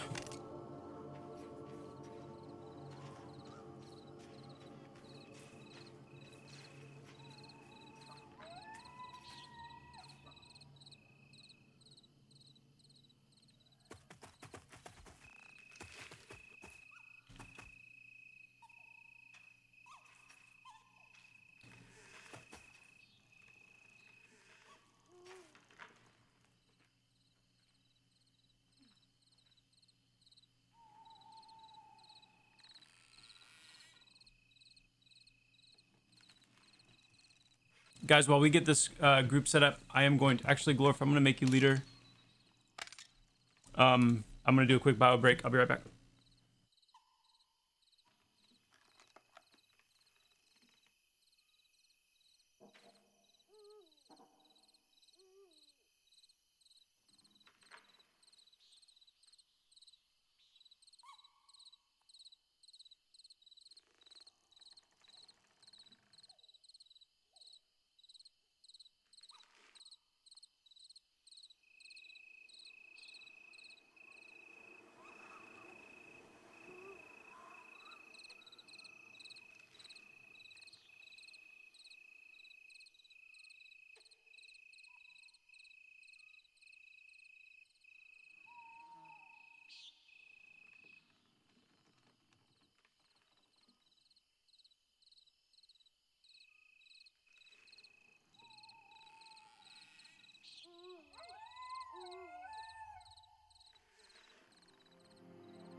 All right.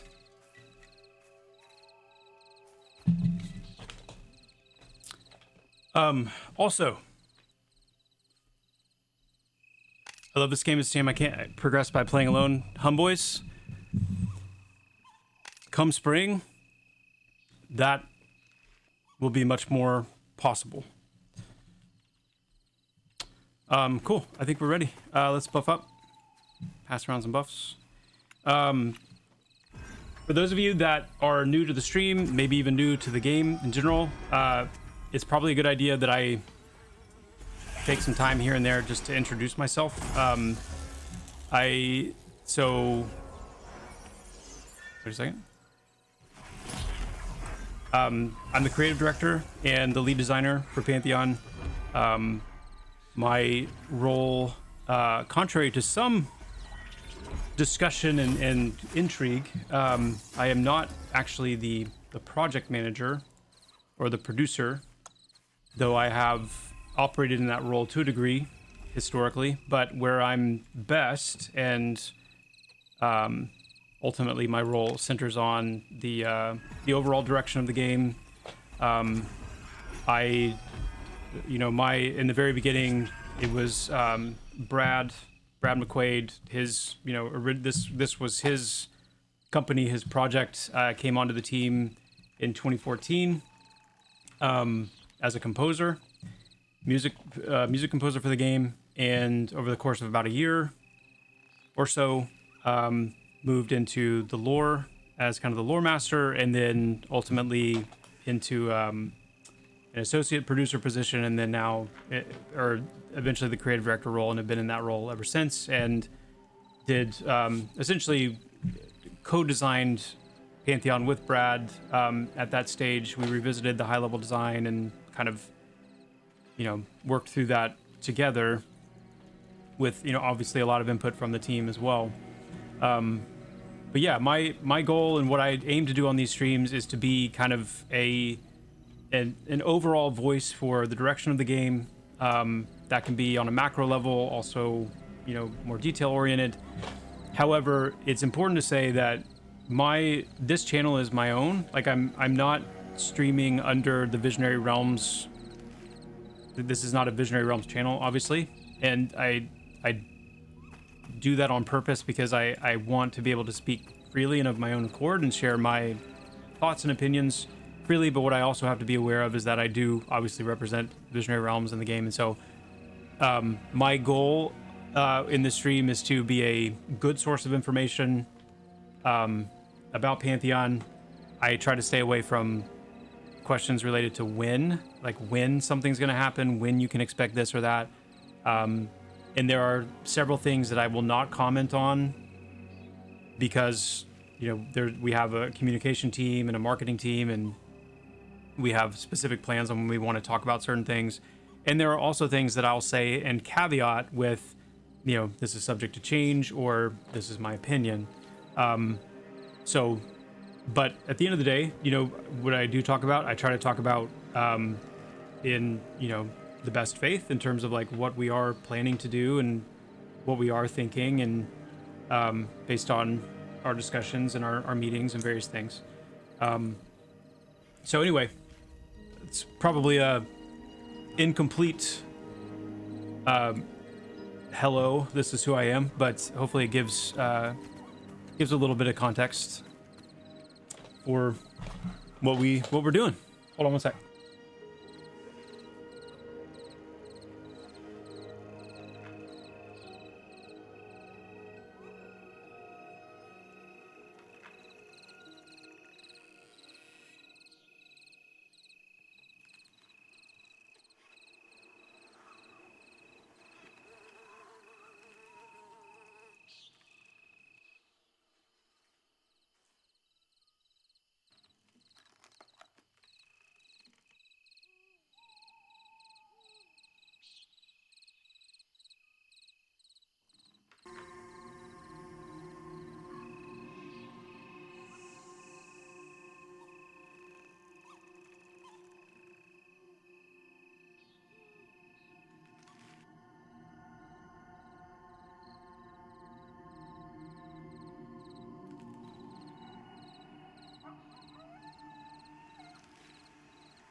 What level am I? I am level 12. Level 12. Bazooka, I will not comment on that. I heard a rumor that the Blue Zebra Fury design is being redone. No, not redone. But I did ask Bronson to tweak the coloration. So that would actually be more of like a gradient between like a arcane purple into like the electric blue.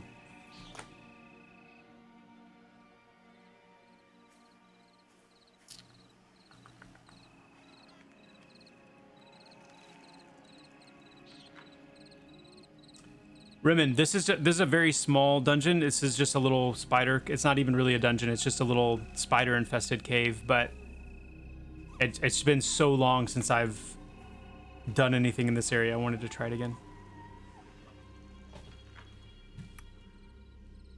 My first full group. That's awesome. Filmir.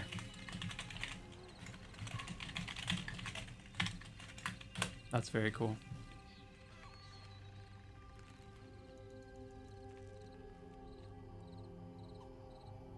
They are, yeah, they are.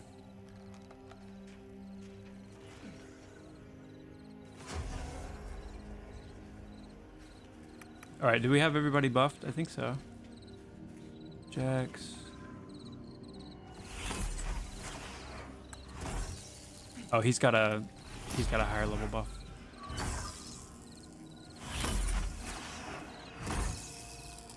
Cool, thank you, Kendu. Spare a little heal.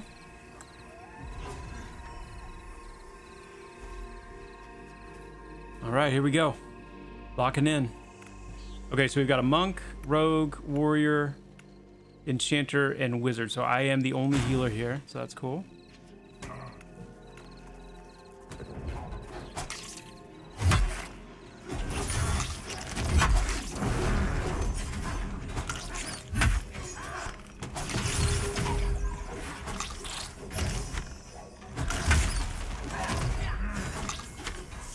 These things kind of hurt. It's nice to heal a non-twinked tank because it's just really helpful to get more of a vibe of like how it actually feels. That's cool. I'd like to move into the cave. So I want to like push it, guys. I don't want to sit out here where it's safe. I want to move into the cave when we can. I'd love to camp around. I love the vibe of the little cultist shrine in here. That'd be sick. Yes, please, Catalyst. So the term twink in MMOs is basically somebody that's low level or lower level, but has gear that is much higher level than they would normally be able to get. So typically when you twink something or a character is twinked, that means that you've got a level 12 warrior that has gear that you couldn't get naturally until you're in your like 20s or 30s or even higher. So yeah. But I'm pretty sure Glorfus said that this character is not... Oh, we've got 3 here.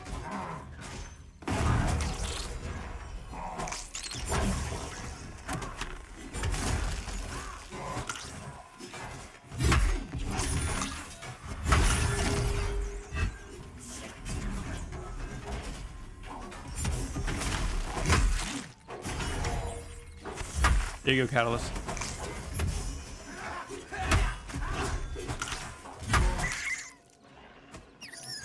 Nice. I know. That's why we're gonna do it. We're gonna camp inside the cave. We're not messing around.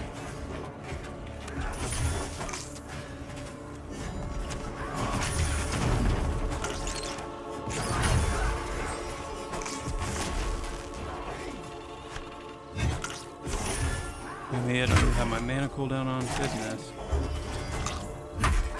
Alright. We're good.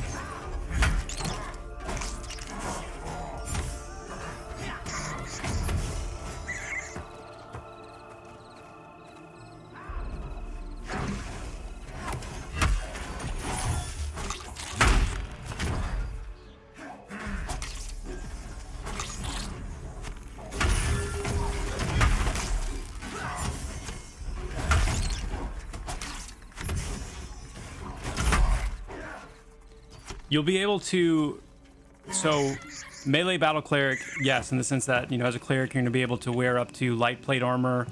You'll have abilities like this one I have here, Prayerful Combat, where I can, when I deal damage, my melee attacks are generating mana for me. And there'll be mastery options that allow you to kind of improve and kind of press into that a little bit more. They're not going to be melee in the sense that you're going to heal through damage. They're not going to be quite to that degree. There could be, you know, something like that, you know, but they're not going to be built around that. They'll be more caster healers like they are now, casted heals with a little bit of a arsenal that lets you get up close and maintain some of your your mana management up close.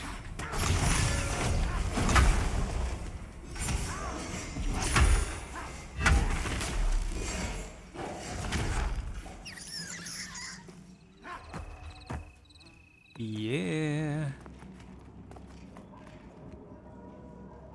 There it is. That's where I want to go, back there.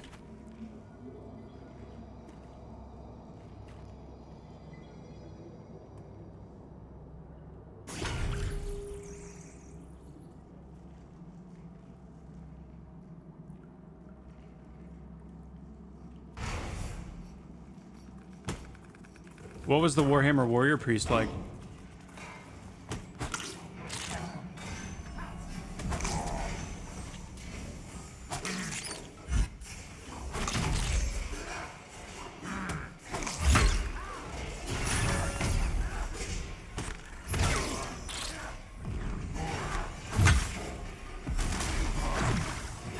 Big heal.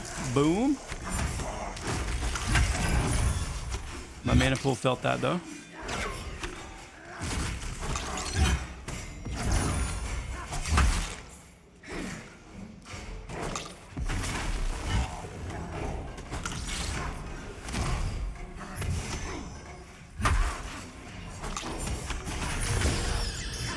Ding, somebody dinged. Grats. Little caltrops on the ground. Love it.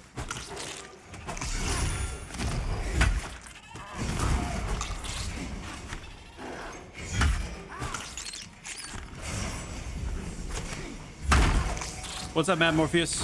There are open PvP servers, or there is an open PvP server, yes.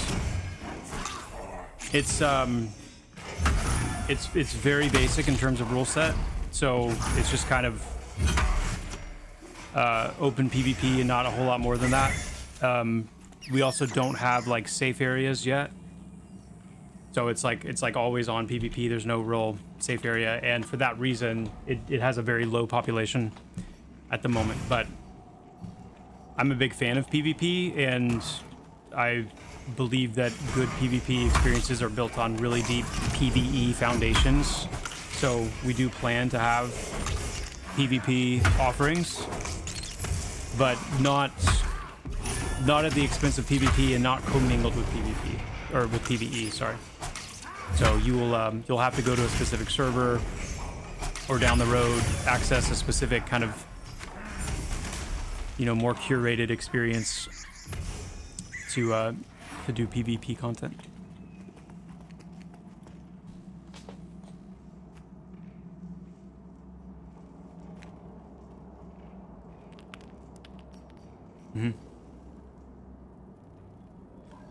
Warrior Priest was more melee than casting, but similar to the Cleric here. Okay. Yeah, main focus is absolutely on PvE, for sure. For sure. Are you live on Twitch right now? I am. What's going on, Maphus?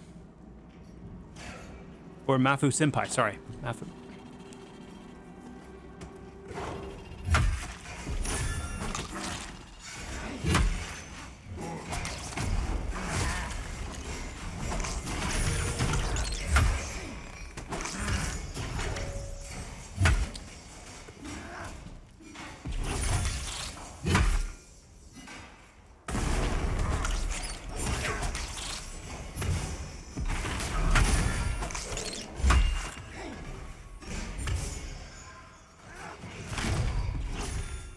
Yeah, I definitely would like to try the Ultherans, yeah.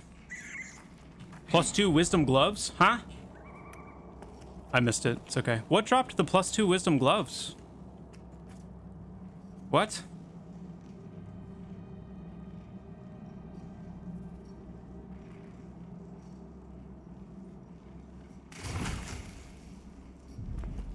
Was it the Death Weaver? Confused. Okay, here we go. Oh, well. Yeah, these guys are easy.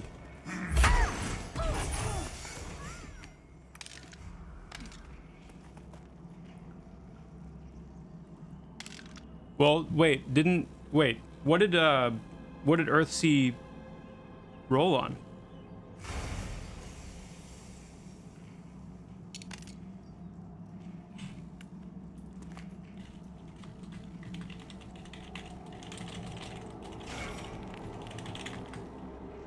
Oh, okay, okay.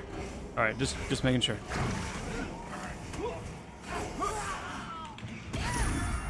Cool. +2 wisdom gloves. That's sick.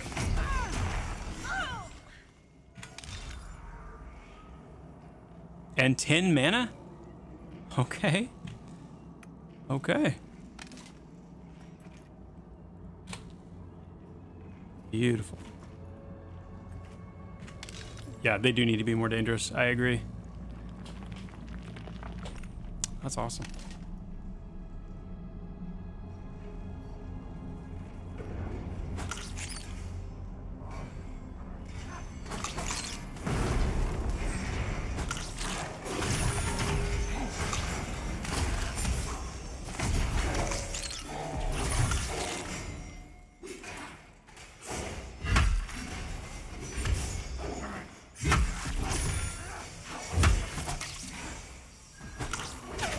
Man, we're gonna be leveling here soon.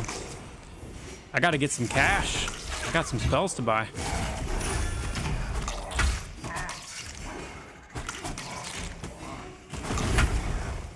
That was a really, like, pleasant surprise. I did not remember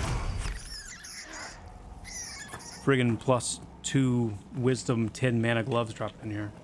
Woo. With removal of Chevron mobs, how will you balance the group content? It'll become very much about the level of the NPCs. So your groups will be incentivized to like look for NPCs that are higher level.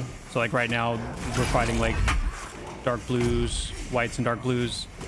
We would probably, I mean, we could, you know, do something like this if we want less of a challenge, but you know, we would be looking at maybe finding some like yellows and oranges NPCs that are 1, 2, 3, even 4 levels above.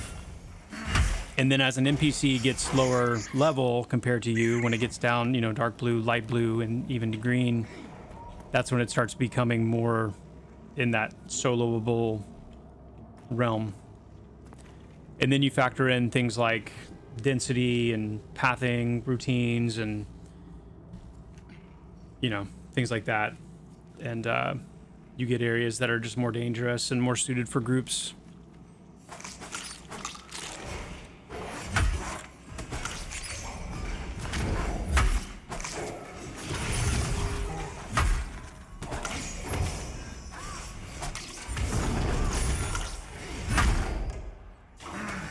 Mafu, that's really cool to hear. I love hearing that. That's exciting.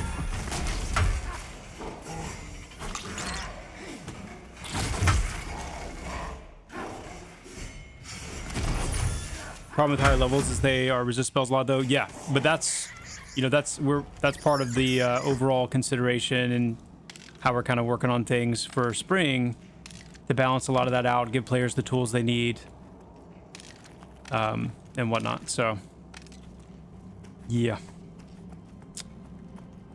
and skill. The role skill is going to play in that as well. Skills are going to be a lot more interesting and a lot more important come spring.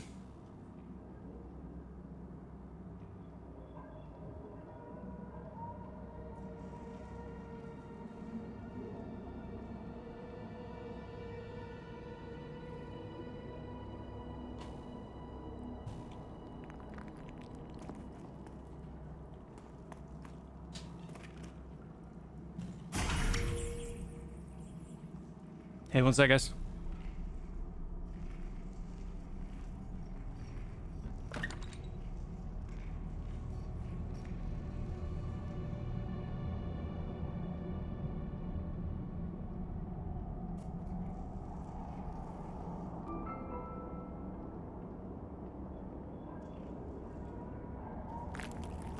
All right, I'm back.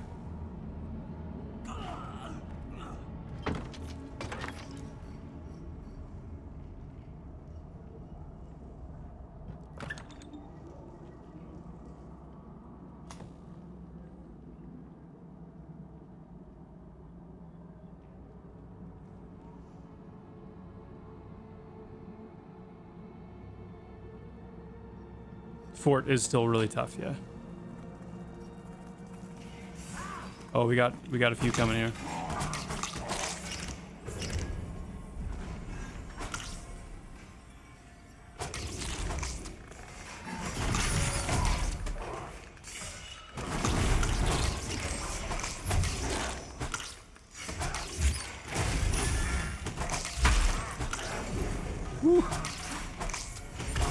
And these guys hit hard.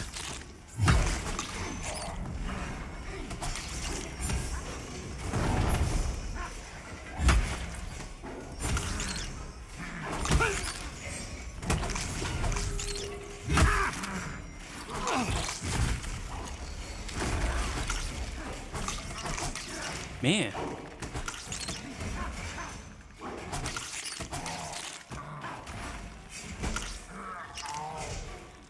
Whew.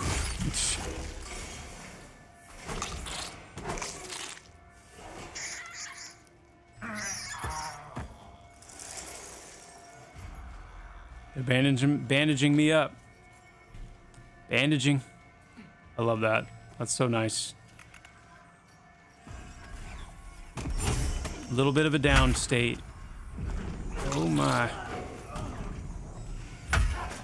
Uh-oh, we lost Earthsea too. Sorry.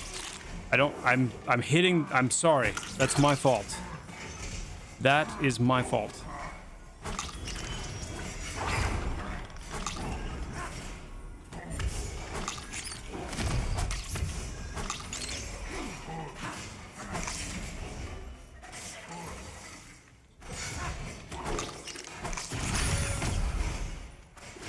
Alinar, you are living on the absolute bleeding edge. I am out of mana.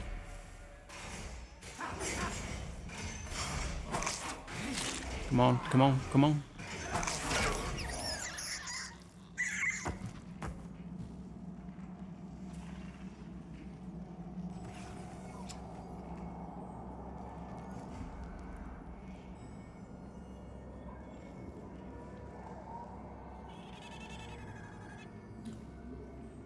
I can't help but feel somewhat responsible for that.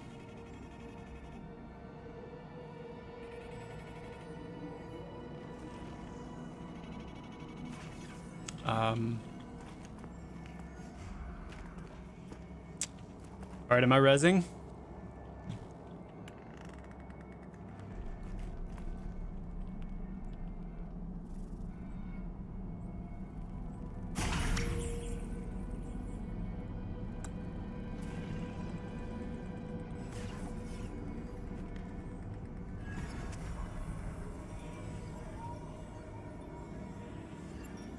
It's always the healer's fault. I mean, that goes without saying. Yeah, always the healer's fault.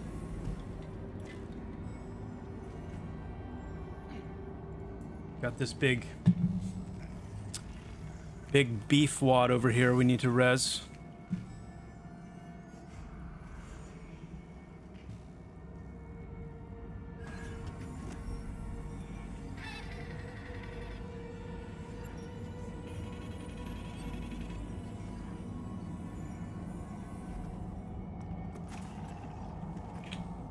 He does look better laying down.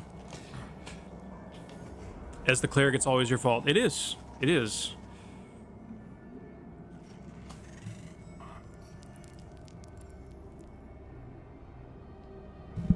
Alright, what? Okay, Warhammer Warrior Priest was the healer that was able to spec into melee healing where they would pick up a two-handed hammer and focus on their skills that would heal both in AoE and single targets by hitting the enemies with hammers. The single target heal being a channeled cast that repeatedly smashed the enemy for a big heal on defensive target. The AoE heal being a basic strike that healed all around you. I'm just gonna say, I'm just gonna put this out there.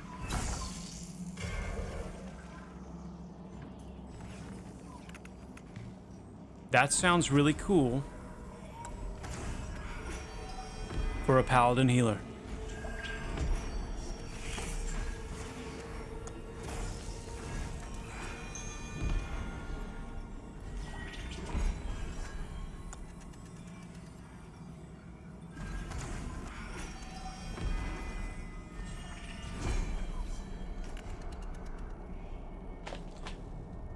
Is it worth getting into this game right now, or should I wait? Okay, so here's my answer.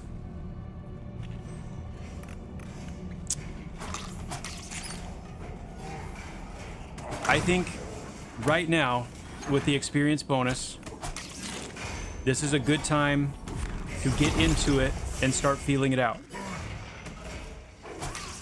In preparation for the spring, when we do a full wipe, and we have a massive progression progression update coming, that's when I would plan on getting like really deep into it if you haven't played it before. So this is a good time to kind of scope it out, get a feel, test out some different classes. And then spring being kind of the time to like really lock in.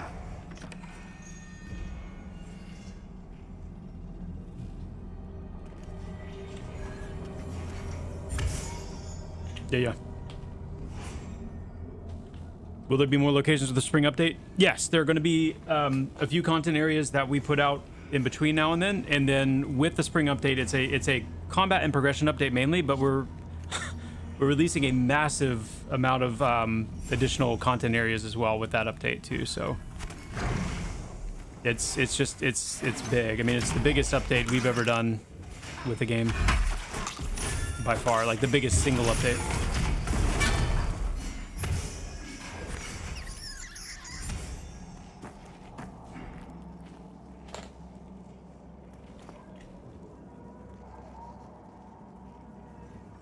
Not yet, Chuffies. We haven't announced it yet. The exact date.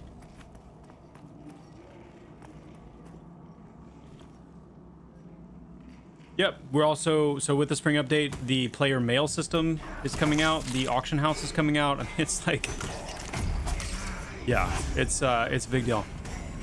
I can't wait. I mean, it is going to be, you know, in some sense of the word, a whole new game. Like, I mean, it's in terms of like how you can interact with it and all that there is to do, and you know, so many of the things. I remember when we first launched EA, so many of the things that were requested, and you know, a lot of players were like, man, I would just love this game so much if they had X, if they had Y. You know, those are a lot of the things we're addressing come spring, so it's gonna be really good.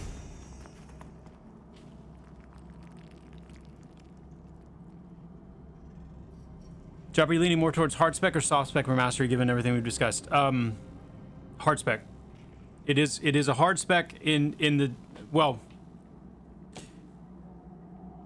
the potential for hard spec is there. As a warrior, again, you can spec in a way, you can build out mastery in a way where you are, you know, a main tank. Like everything that you are, all of your mastery is there to support your tanking, and you become that quintessential bastion tank. Or you can go full warlord and become that quintessential DPS warrior. The reason I hesitated is because there is technically, since it's not a hard spec like choice where it's like I'm either a bastion or a warlord and there's no crossover, you can actually blend it out. It's not like a hard decision. So you can have people that for whatever reason, because they're only interested in soloing or maybe in a PvP context or whatever, they end up with kind of a balanced build. That's possible as well.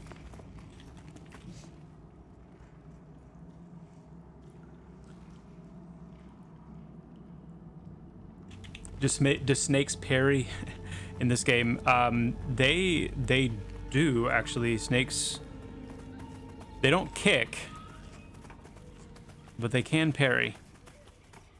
Okay, so we're headed to Manor. Nice.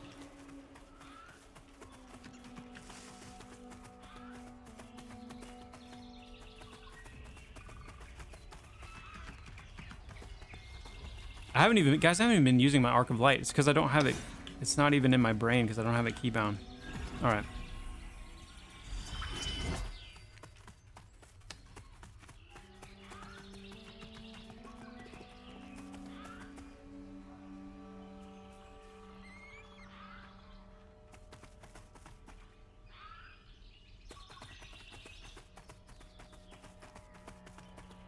Yo, Aerialist, thank you so much for the Prime sub and the 6 months of support. Thank you, Aerialist. Thank you, thank you, thank you.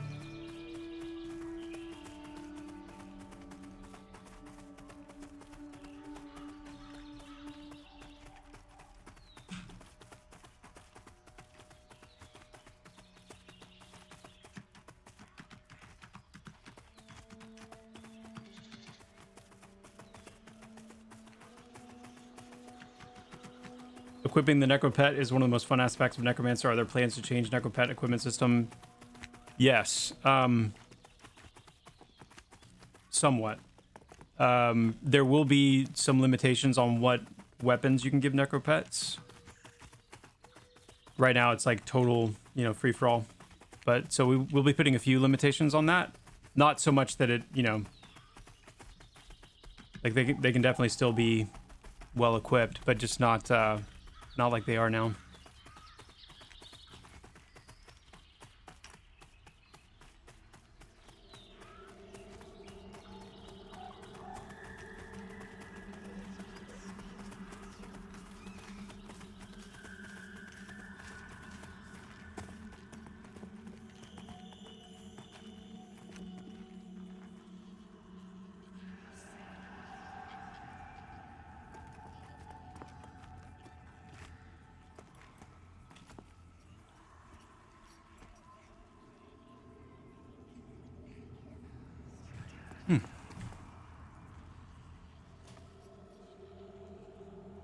AK, I'm on just 0. Just no calibration change. So it's more like a route tree then? Yeah. Oh, I thought that was the War Scout for a second. I was like, oh crap. Well, that guy looks cool. Who is that? Hefty.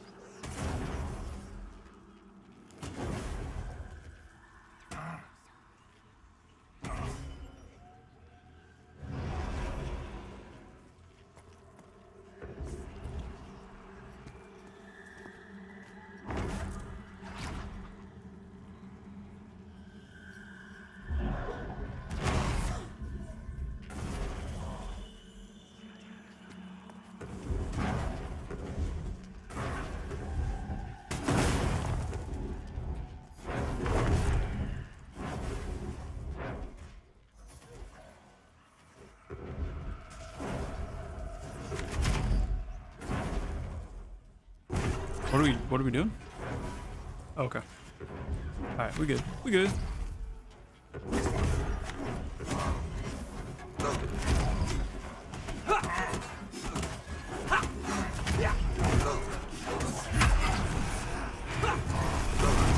Hey.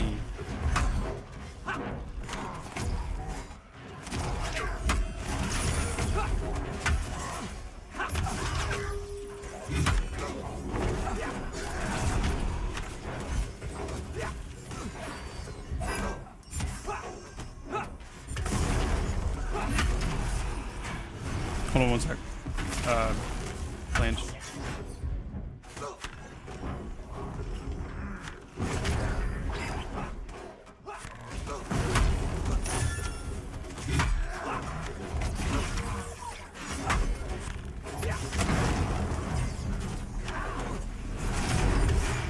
Arc of Light, here we go. Yes. I love that spell.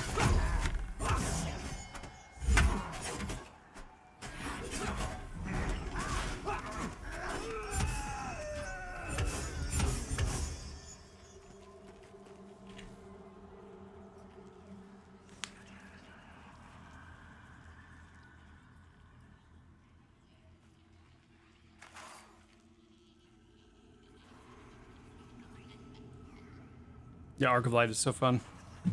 There's still echo reverb. Do you hear echo reverb?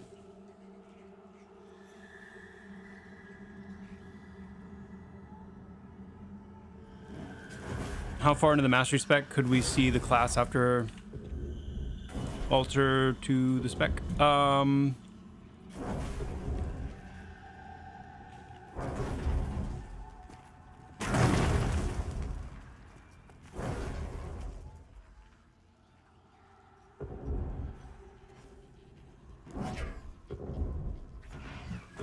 Okay, these guys are kind of tough.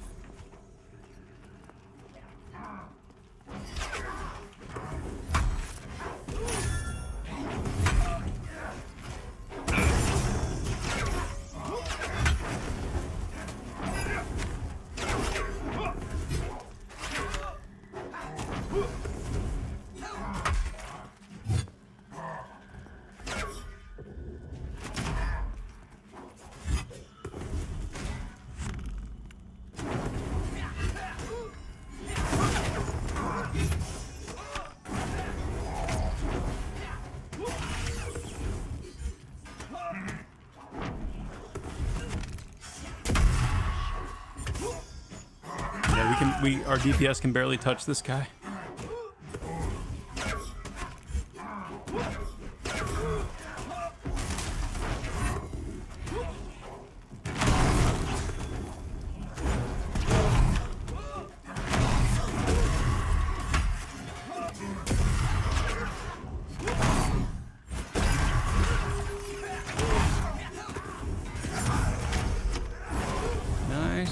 Got a heal crit. Jesus.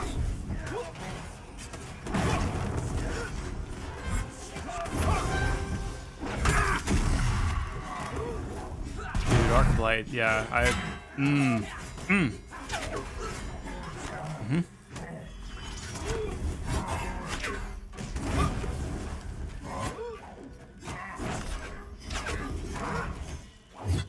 So, chat, this is what happens when you're fighting an NPC that is...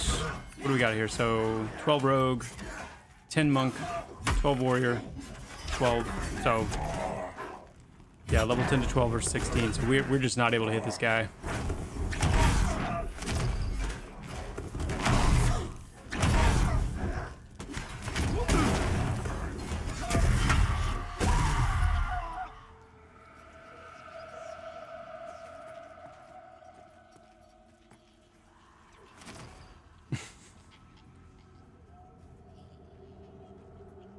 Yes, heal and damage over time crits or ticks can crit individually, yeah.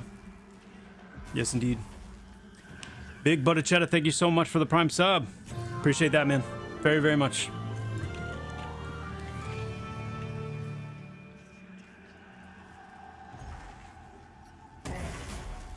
Oh, these guys are serious.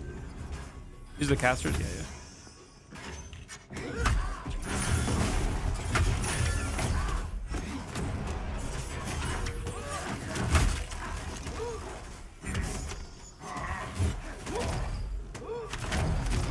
Okay.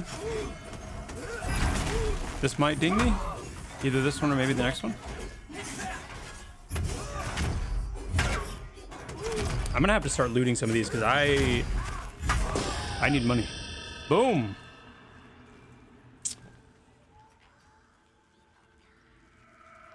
Yeah, Flea, right now, and through the rest of like the time leading up to the spring, we have an experience bonus going on right now, but also we've increased the spawn chance for rare spawns and named NPCs. So no, I can't do that. Thank you, Flimmer, but I can't do that. I can't accept it. I'm trying to do like a self-found kind of on this character. So, but thank you very much for offering.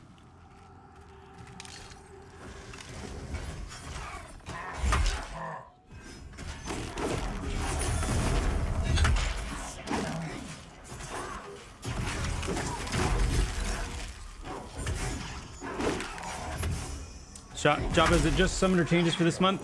Yeah, Summoner and Nightfall Crypt.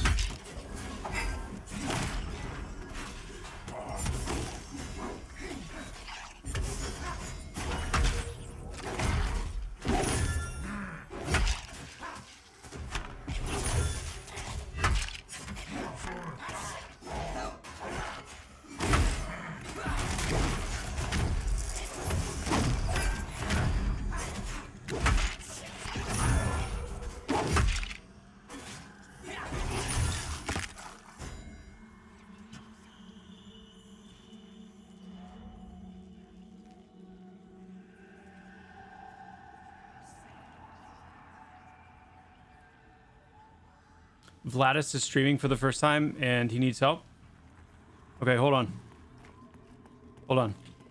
Hey guys, hold up on polls just a second.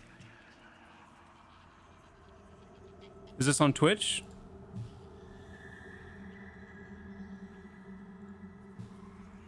I see him.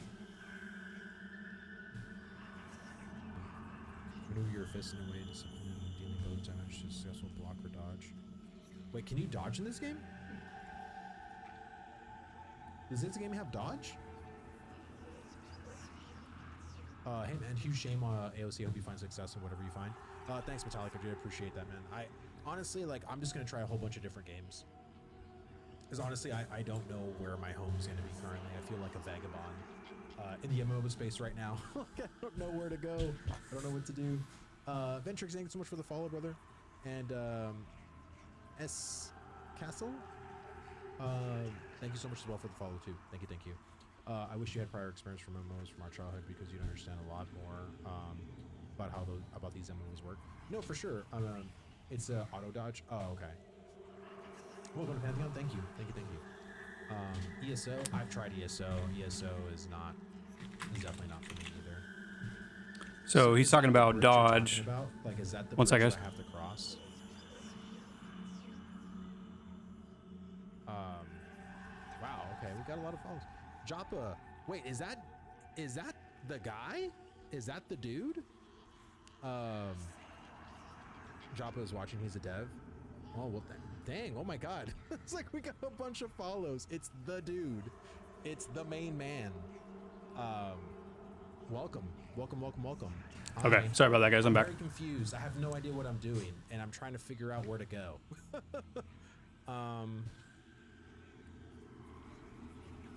See, this was. So this is where it's interesting, guys, because like What was the gut your gut reaction is to want to like help him. Your gut reaction is to want to like come in and say, oh, you do this and you go here and you kind of like. But part of it is that like kind of stewing right in that place, because this is where modern MMOs have gone so differently, right? Where it's like you come in and you're just immediately led with exactly what you need to do, and you get used to that handhold, and then you get bored because it's like you're just doing it again. It's just a different skin, but you're just doing it again. So part of it is like I don't want to necessarily swoop in and be like, do these things, because he's literally experiencing part of what makes Pantheon special, part of what makes these kind of classic MMOs special right now. I'm guessing I would have to probably go back the other way and go the long way, right? Like that's kind of. Let me make sure I'm not like. Oh gosh. Okay. Does this game have a map yet? No, it does not. It does not have a map yet. Coming to help you. Okay. I appreciate it. So that happened. Great. Pantheon is fun. Hold on one sec. We have a group. Yeah, I mean we'll see. Sorry, Glorf. Solo is very grindy. Groups earn XP way faster. Okay. Oh, I keep hitting I keep hitting M instinctively. I'm resisting the urge to I probably have to just go the other way. help you waymake, And your sprint levels because up. part of the magic Okay, so the more you use it, the more. is All right. Follow the road. Okay. I'll follow the road. exactly what you're Thanks so experiencing much for the follow, man. Thank you. right now. All right, hold on. Let me do this real fast. Auto run. There we go. Wait, did we get an item despawn? What despawned? Oh, the Honestly, you don't need a map if you keep playing. Is the world that small that you wouldn't need a map if you just kind of know everything? 'Cause I never played EverQuest. I don't know how. Yo, Balefire, thank you so much for the tier 1. Appreciate that. Is this game better than AMC? I have no idea. You remember landmarks? Gotcha. It takes a minute to get used to, but it's not that bad. I played Twilight Company. Yeah. Okay, so I'm going this way. Let me see, rapid spell sprint. Where am I headed? I don't know. I got a quest, and I don't know where. See the quest journal. Defeat 3 yellowback hornets. I love this. So, Guys, this is what I loved so much maybe I should have done from that. EA when we launched early access, is seeing so many people come in. And now granted, like he said, he'd never played, or I don't know how many of like the old school MMOs that he actually played, Follow, man. Thank you. but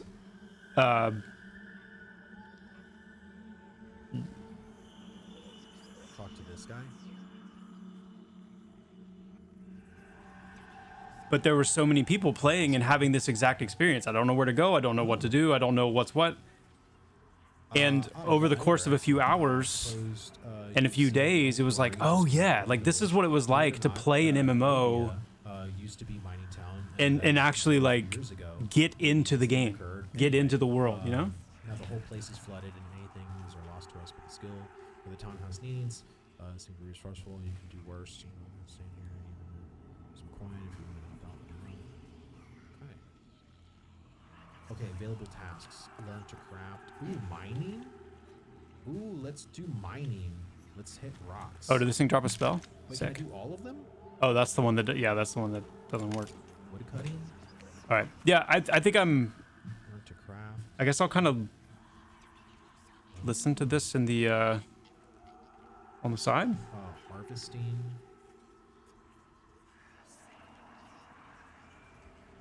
Looking for wood.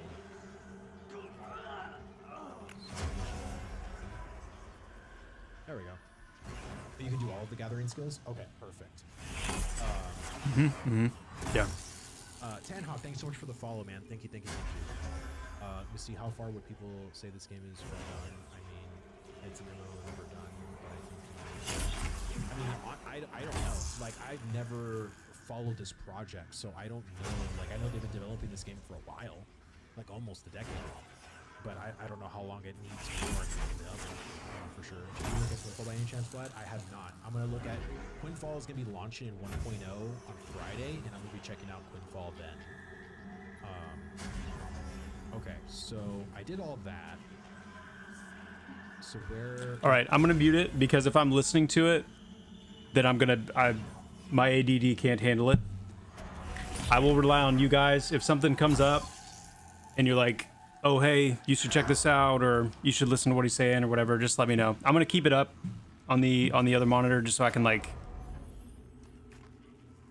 be tangentially aware of what's going on. But it's cool, and I'm interested to see content creator wise, like what that shift is gonna look like, because I mean, like he said, like there are so many people reeling from what happened with Ashes that you know, they're not sure kind of where they're going to land yet or how it's going to shape up. So we'll see.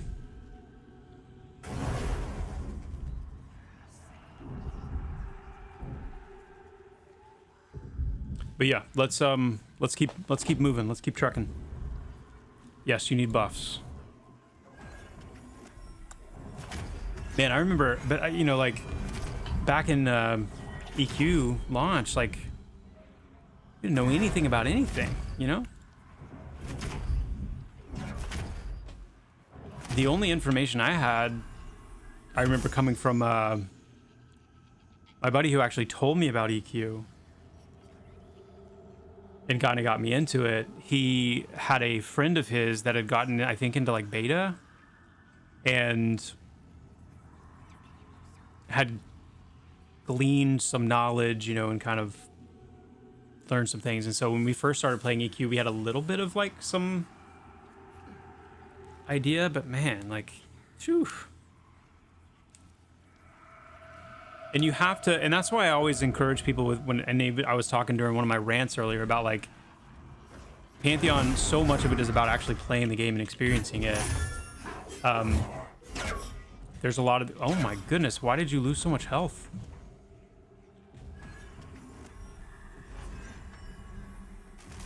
What happened? Was I just not paying attention?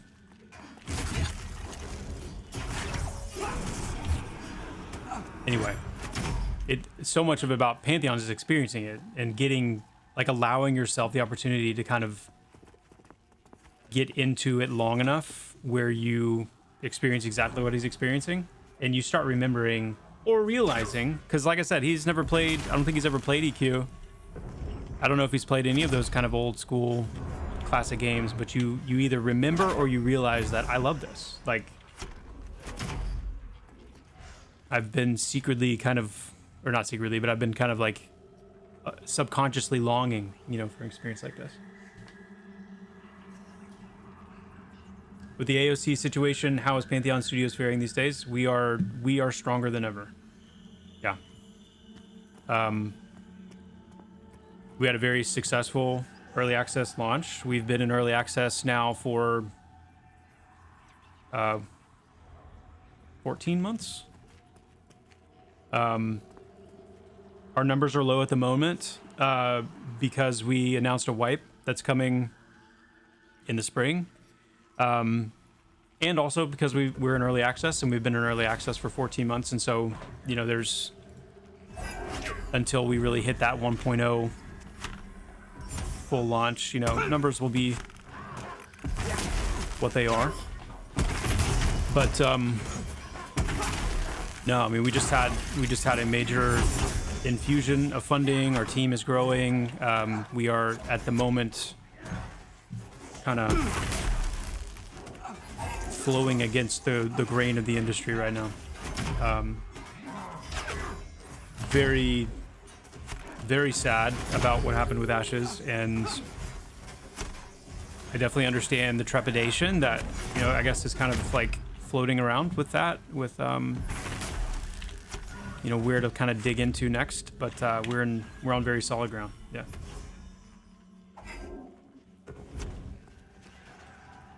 $805 hours in Ashes from December 11th. Yeah, see that, like, that's the stuff that's really heartbreaking.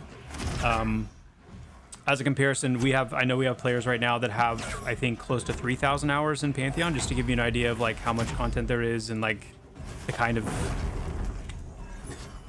you know, meat that's here, and it's, you know, we're constantly adding to it. Yes, you can solo.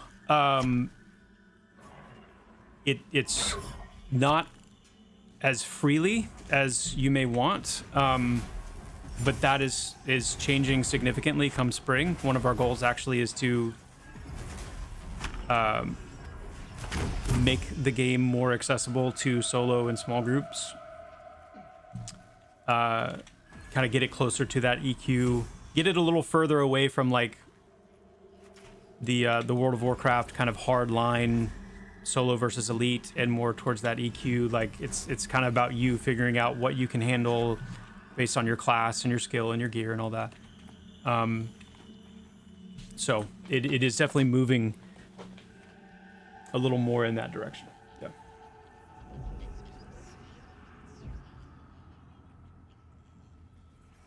Let's see where we're at here. How's Vladis doing?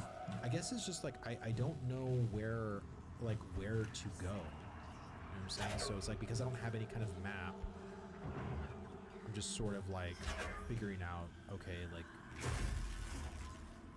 yeah, it's awesome. This game compared to Arcade.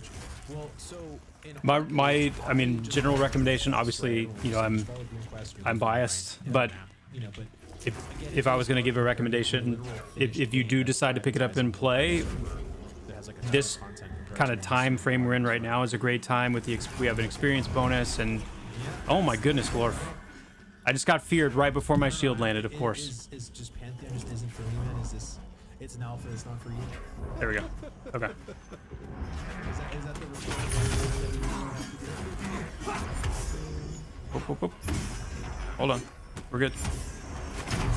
This is a great time to kind of get your feet wet, see if it's something that you would enjoy, and want to kind of like look at digging into more. It's with the experience bonus, you know, being able to kind of get some levels on the different classes, see what you like.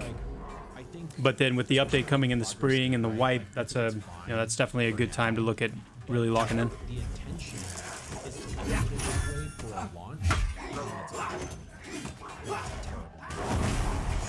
And again, it could have been that way in EQ. Like the EQ launch. I was distracted. Sorry, Glorf.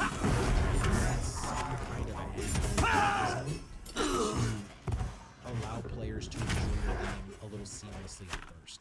If you want to drop their hand later, that's totally fine. But you can't just, all right, there's the game, create a character level 1, whatever you want to do, you know? Like,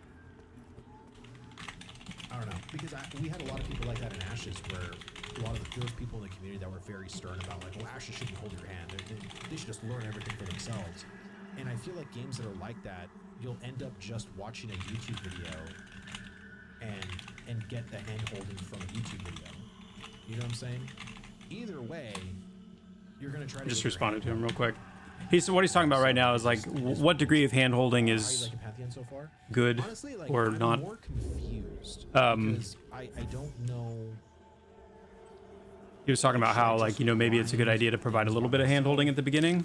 And the truth is, we do plan to improve that a little bit, specifically related to your class, Like, there is both to kind of provide a little bit more of like an immersion hook into the world, so that you feel more like if you create a cleeric, you come into the world, you want to feel like a cleric. You want to understand what that means and your place in the world. But it's a good opportunity for us to provide a little bit of like a kind of a quest introduction to your class, to the area that you're starting in, that could culminate in something like a weapon or, you know, a piece of gear that would feel nice to get. So, I mean, there's definitely a little bit of improvement that we want to do there. It's just that we're never going to be like, go here, do this, now go here, do this, and kind of constantly kind of like carry you along via a mini map or something like that. Here's my thing: if you don't want hand holding, turn it off. If you don't want your hand held, turn off tutorials, turn off the whole hand holding experience. But the fact that you're trying to make it to where no one can have it, I don't agree with that personally. I think if you want to go into the game, I'm super excited for the spring update. Can't wait to dig into the mastery system, see what it's all about. Nice, broken command. That's awesome. That's really good to hear. Excited. And I don't see the problem with that. Bro, there's quests everywhere, man. Maybe just not talk to the NPCs. Okay, well, they told me to follow the path, so I'm just like, Yeah, flange, 100%. And there's a lot of people that are going to try Pantheon that are very, shit, did we hit level 3?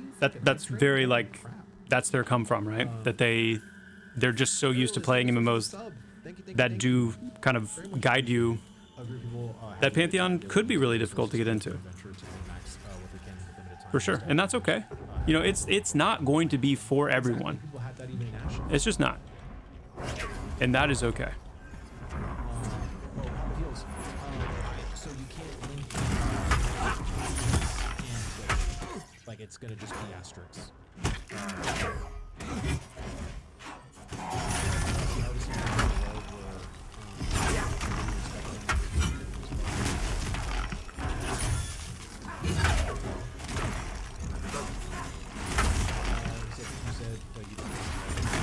Yeah, I've got, so this is a former Ashes of Creation streamer who's trying Pantheon for the first time, so I've got him up on the side, just kind of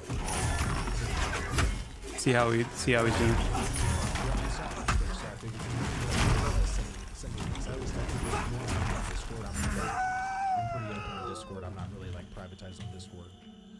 Turn it down a little bit though. Again, I'm gonna rely on you guys mostly to let me know like if there's something I should respond to or whatever. But this is I mean you know, and let me just encourage you all, because whether it's in light of what happened with Ashes and you're gonna see, you know, some new content creators checking out the game, which is it's exciting, it's cool to see new eyes getting on the game, experiencing for the first time. In spring, you know, I think there's going to be another fresh and sizable kind of influx of people, and as counterintuitive as it can feel, and this is really important, like when you see somebody playing the game and you're invested, like this is your game, you're excited about it, you want people to be excited about it, it's very easy to want to jump to trying to solve the problems that it seems like they're having. And you got to remember a couple of things. You got to remember, number one, not every game is for everybody. And there are going to be people who try Pantheon that don't like it. There are going to be people that have a lot of followers that try Pantheon and don't like it, and that's okay. Number two, you have to leave room for people who try Pantheon who are not ready or familiar with or expecting some of that classic vibe. You've got to give them room to have that experience, because they may very well come to love it, but if we kind of push them through that struggle or that confusion or that I don't know too quickly, then you know it may not have that kind of incubation period that it needs to really hit. So all I'm saying is, as we go through these phases, remember, like, let people kind of have their process.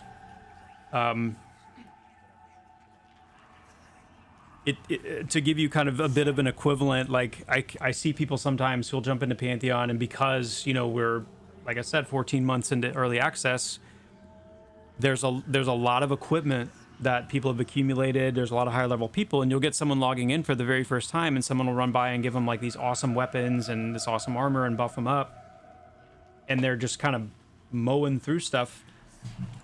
And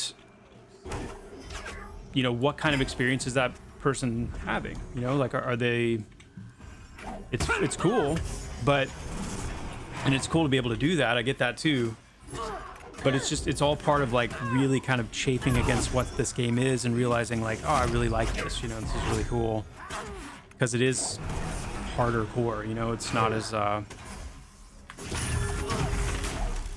some of that confusion, some of that like, oh my gosh, I have no context of what to do, like some of that is actually what keeps you from getting bored, you know?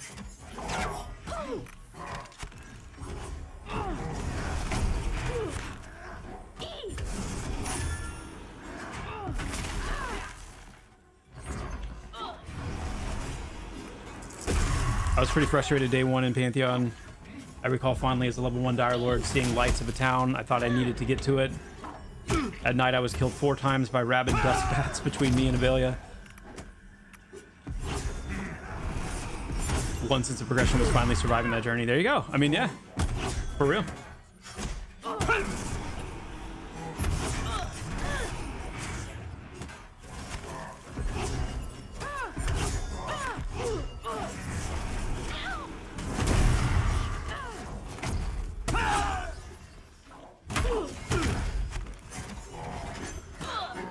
Nothing reduce my intellect. I don't appreciate that.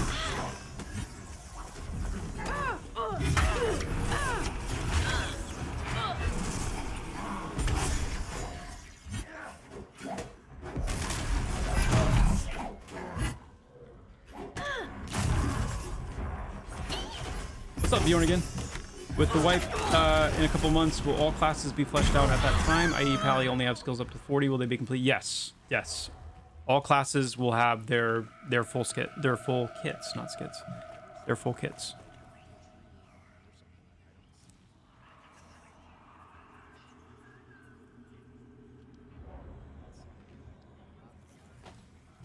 Hold on, I gotta set before Catalyst gets on my case. A very important question that for some reason, Joppa, I have a very important question that for some reason I see it this way. Probably it's also a little dumb of a question. Will this game have a level of marketing that it's, let's say, I don't know, properly?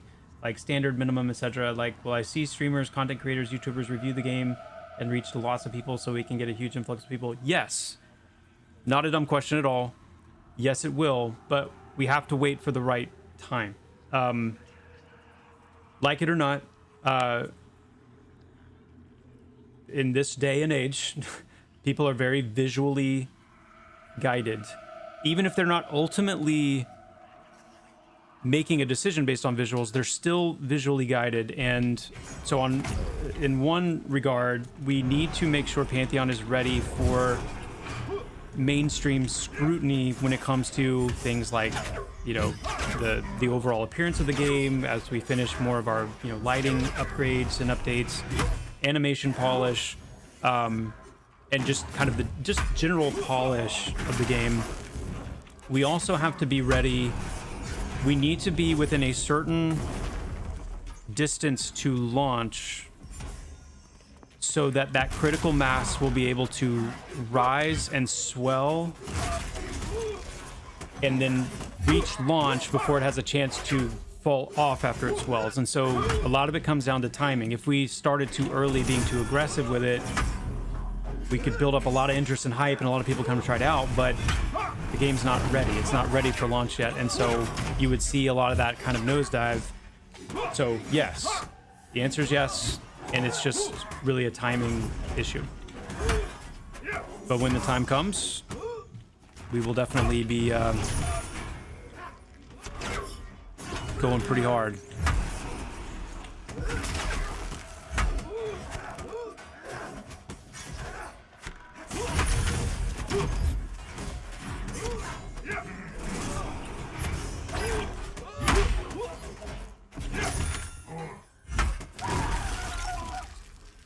Oh, hey, Mafu. Gotcha. Cool, cool, cool. That's awesome to hear. Yeah, very cool. Good question.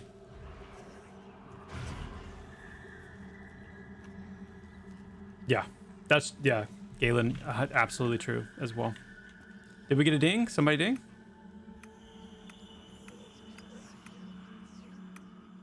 Maybe it was Jex?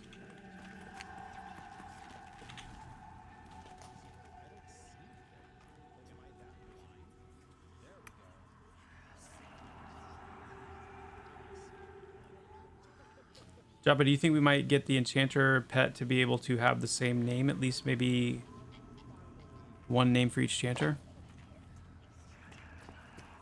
Oh, you mean like it's just permanently named something?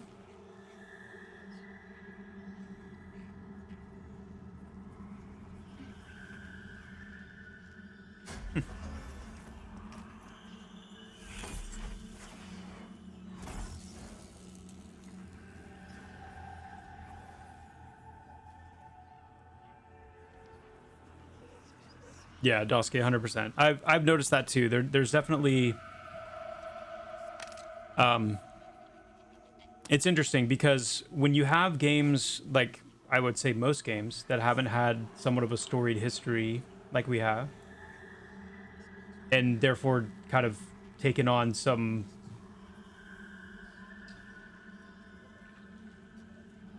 I mean there's definitely a population of people out there who would like to see us not succeed. Usually when you have something like a game going into early access and then you have a period of time before they launch, it just kind of goes dormant and you don't really hear a lot, but you certainly don't hear anything negative. You just have like, you know, people waiting.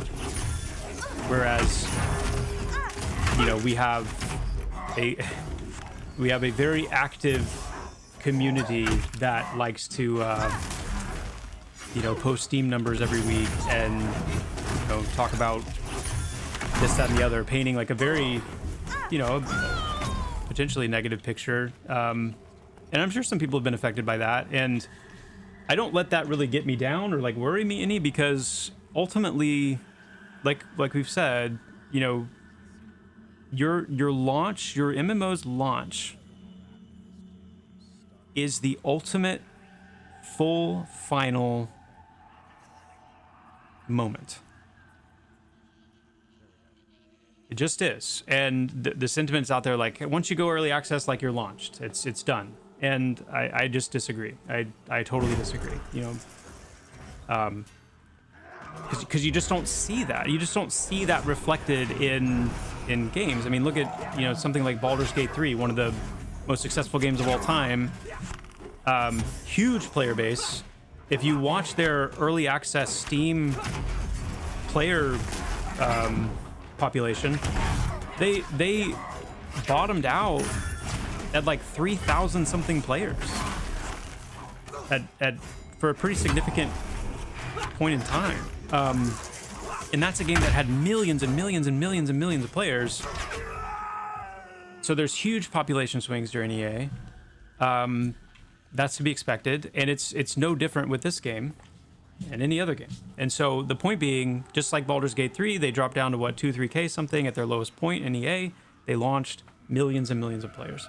Obviously, I don't know what Pantheon's population is going to be, but I know that whatever happens between now and launch, what matters more than anything else, other than obviously, you know, being above board and marching forward and like faithfully developing the game, what matters is launch, because that's when the largest amount of your player base, both past and potential new, is going to play the game.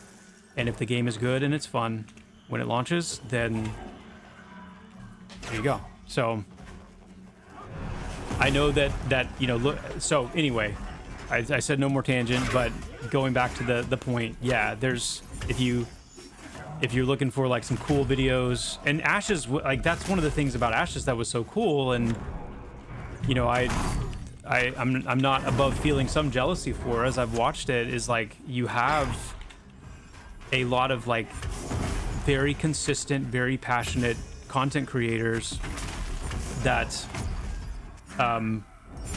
you know, are really interested in kind of like excitement about the game and painting the game in an exciting way. It's not like, granted, I didn't watch a lot of them because I just wasn't following it in the same way, but we've picked up in some of these kind of like interim little periods that we're in, yeah, a lot of videos that are like, okay, you know, that's not, so anyway, I get it. But at the end of the day, our day is coming. We have a great game that is getting better and better, and I think we're gonna be in really good shape.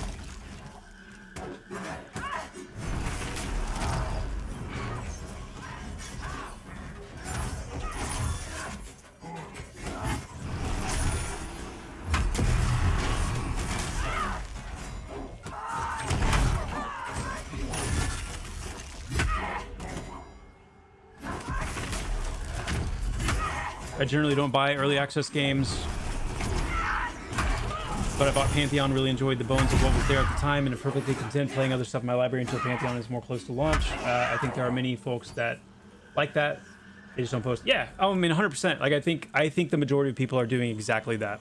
And if you know what, like, I would be doing exactly that. I would be doing exactly that. That's how a lot of people do it. I mean, gaming's changed a little bit, you know? Steam's changed the game. This whole early access period that games go into and whatnot. I mean, a lot has changed about how people play games. And so, yeah, like, there's a lot of games to play. There's a lot of really fun things coming out. And there are people that are perfectly content to let games like Pantheon just cook. And they'll check in from time to time. And that's great. Would you consider hiring any Ashes devs, since some are out of work and they are already in the space? Absolutely, we would. But it comes down to budget, and we're a small team. You know, we've never been heavy on resources. And, you know, Ash has had some really high caliber, you know, industry people that are, you know, we can't afford them, some of them. And so we have to be very, very precise about the positions we hire for, because we have very limited resources, and we have to make sure that, you know, we maximize bang for buck every time. So as we are able to hire more people, which we have consistently been doing, we will definitely, I would love nothing more than to be able to provide a place for some of the Ashes devs. Yeah, that'd be amazing.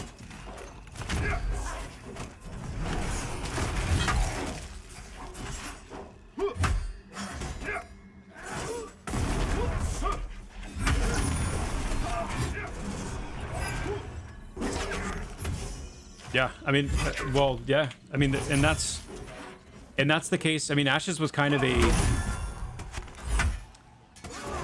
was kind of an exception, because with indie game projects, whether it's an MMO or not, you know, there is a lot of that. Like, we can't really pay you what you're worth, at least for a period of time. You know, especially early on in the project's life cycle. I mean, I volunteered on Pantheon for no pay for the first like year and a half. Because I was passionate about it, and I was young, and it was like the opportunity of a lifetime for me to work on a video game. Especially with the guy that made EverQuest, like that. It's like, yeah, I'll do that. And of course I had to get my wife on board, and you know, it wasn't like easy, but it was like, hey, this doesn't happen, you know, this doesn't happen to people, like this is a big deal. So and there's a lot of that in the indie space. I mean, not quite like that obviously, but you know, yeah, there's a lot of passion driving it. And Ashes was a little bit unique in that, because they were able to, you know, kind of, and I'm speaking like I know. I don't know what people were paid or anything like that, but I know that, you know, they had a really big team, and they had a very, I mean, it was a beautiful game.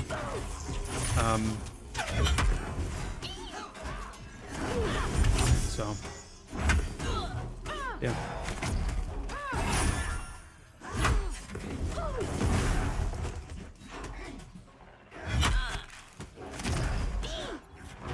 Are there plans in foot to really flesh out the crafting and make it something unique and memorable? I still find myself thinking about crafting EQ2. There's a lot of updates to the crafting system coming. Oh man, I'm excited. I still have like no gear on this character. It's hilarious. Like I have no jewelry, no head item, no wrist, and I still have like statless gear, no belt. That's hilarious. Oh man, that's funny.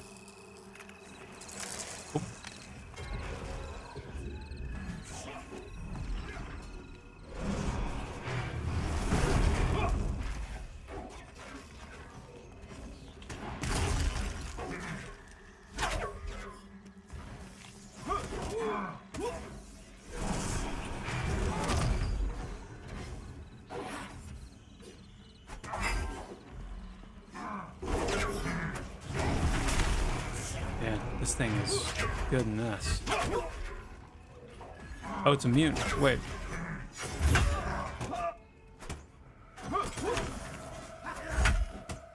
Oh, it's acrobatic, that's why. No, it's not. Yes, it is. Yeah, so this thing is higher level and it's acrobatic, so this is gonna be really hard to hit. Oh no, somebody's giving him 50 gold. See, that's what I mean, like, somebody just gave our man 50 gold over here. Oh no.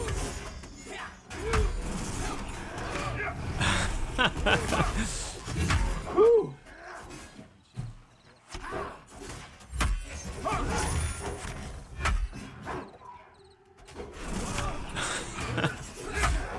Oh man.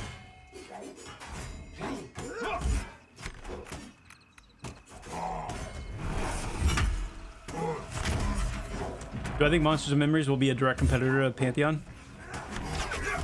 I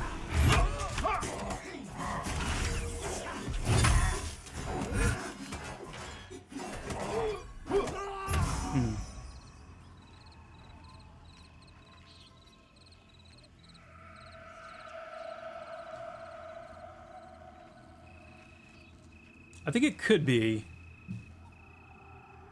I think it could be with a certain audience.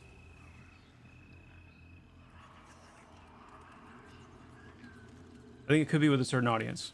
And that's okay. That looks sick. I would really like those, but I cannot accept them. Can't accept them off near.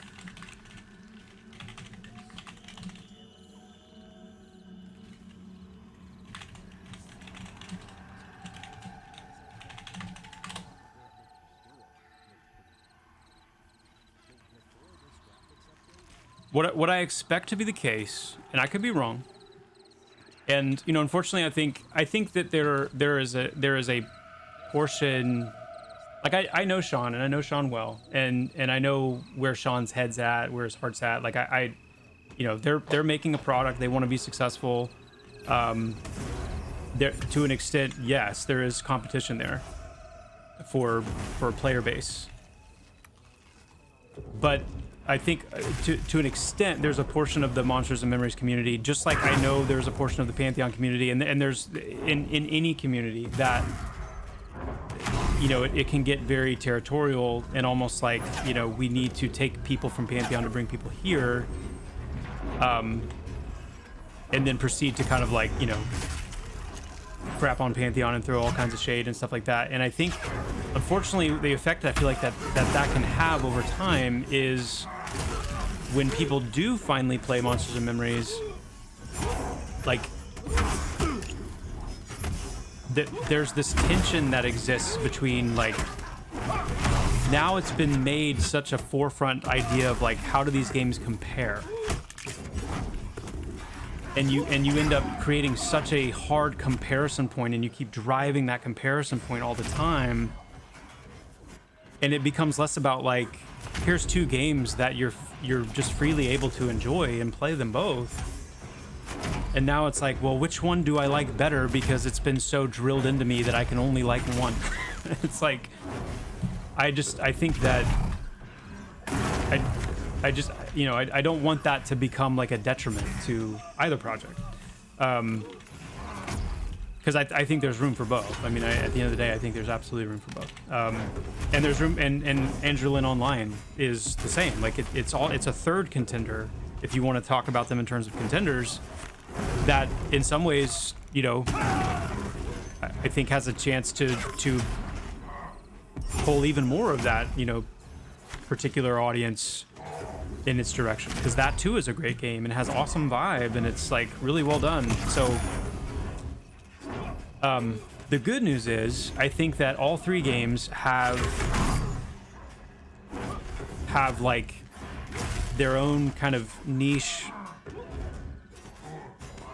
side or section of the potential audience that is substantial enough to sustain them. And then I think that there will be a lot of commingling between the three games where I think a lot of people will play all three. That's my opinion, and we'll see how it shakes out, but that's what I expect.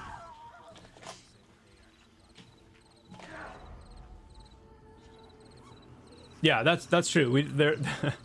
There's definitely a the whole launch window that matters. Did shoulders drop? You think I'm missing a few screws, Glorf? Why? What did I do? Other than being an absolute Chad when it comes to healing. That, obviously, there's that. I can't wear these.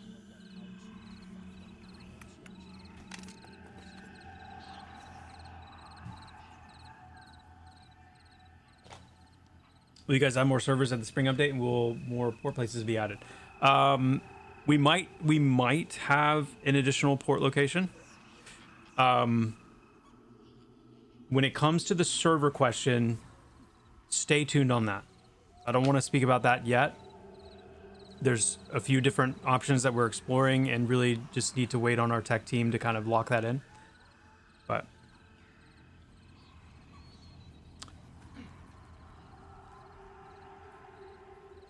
yeah, cryo, exactly. Oh, sorry. I'm not sitting. Sorry.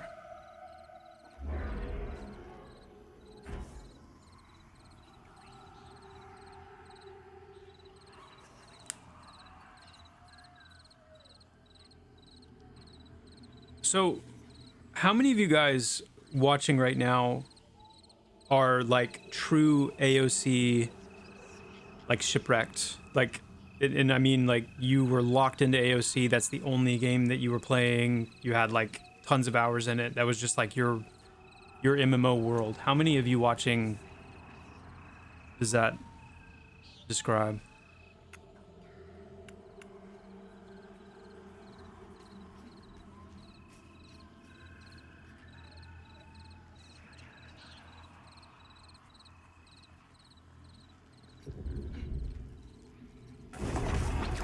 $700 hours since Steam release. Oof, okay. Yeah, I keep forgetting they just released Steam, what, like 2 months ago? Okay. 150 since Steam release? Okay. Yeah, I bet it did. I bet it did, Heels. I hadn't even played it yet personally and I still kind of felt a little bit of that. Yeah.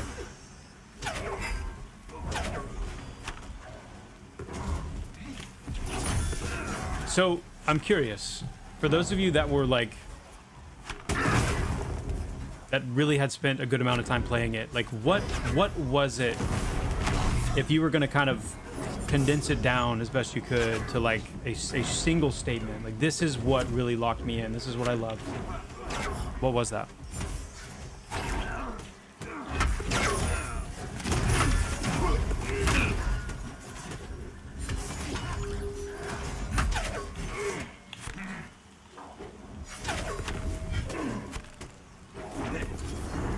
No, I'm asking about Pantheon. What I'm asking about Ashes. Sorry, maybe I misspoke. What was it about Ashes that really locked you in? That made you like really love it?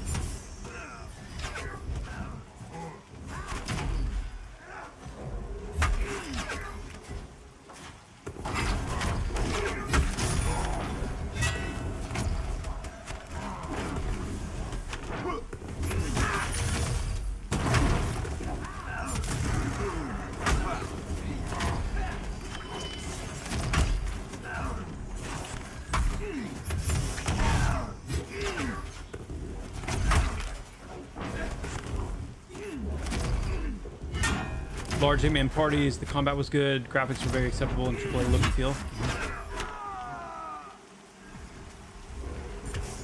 Cleric heals were best in any MMO. Okay, well, do tell.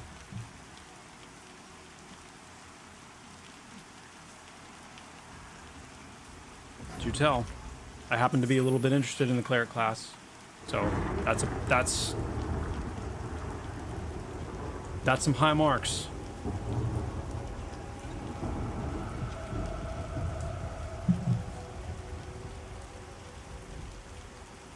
Oh, you're fighting murder bushes, yeah. Oh, keep an eye on them. They, you know.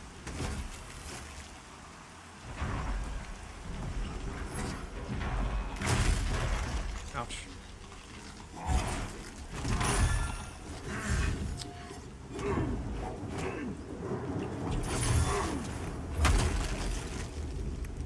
A lot of work to get to an end goal, dependence on friends guild, heavy crafting, gathering, economy, danger, PvP.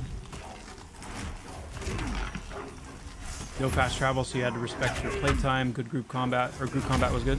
Okay.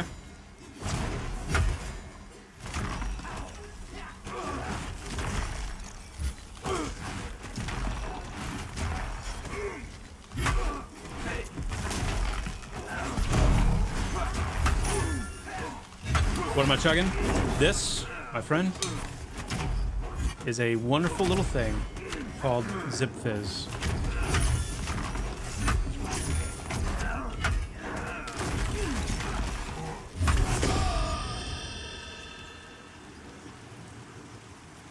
Zip Fizz. Is this what nighttime is in Pantheon now? Yes, this is nighttime. Is it nighttime?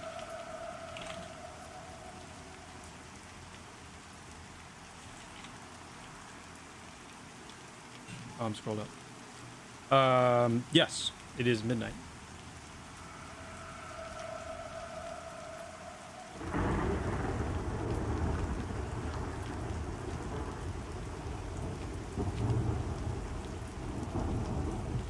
It did used to be much darker. Now, is it going to stay like this forever? Probably not. Until we get racial vision in. When we get racial vision in, that's when we'll revisit the darkness level at night again.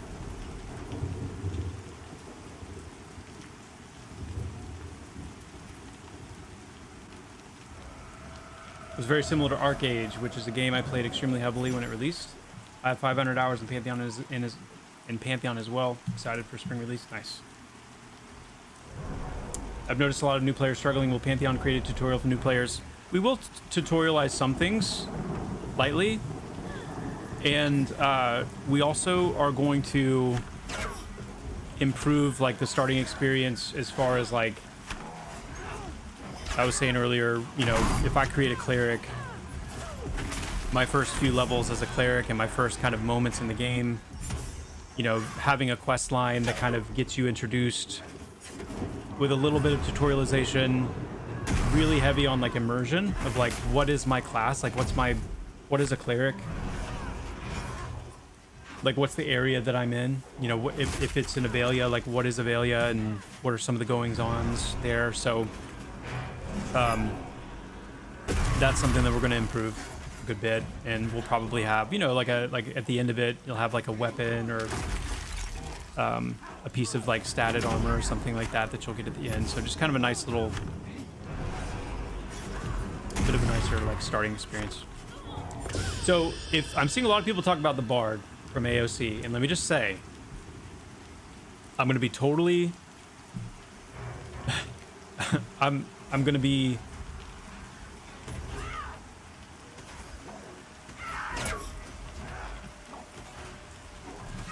just put it this way. One of my goals is that I want the Pantheon Bard to be the best Bard in all of Barddom. The Bard is the final class that we need to introduce, that we plan to introduce, and it's going to be incredible. It is going to be incredible. So, I don't usually talk like that. I usually keep it pretty, like, you know, I don't know if everyone would agree with that statement, but I try to keep it a little bit, you know, down to earth.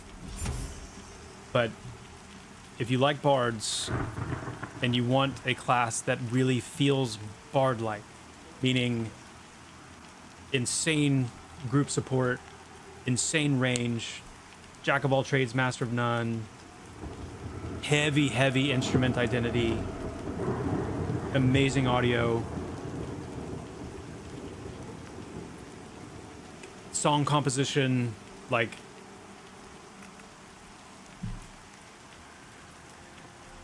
cleric pants.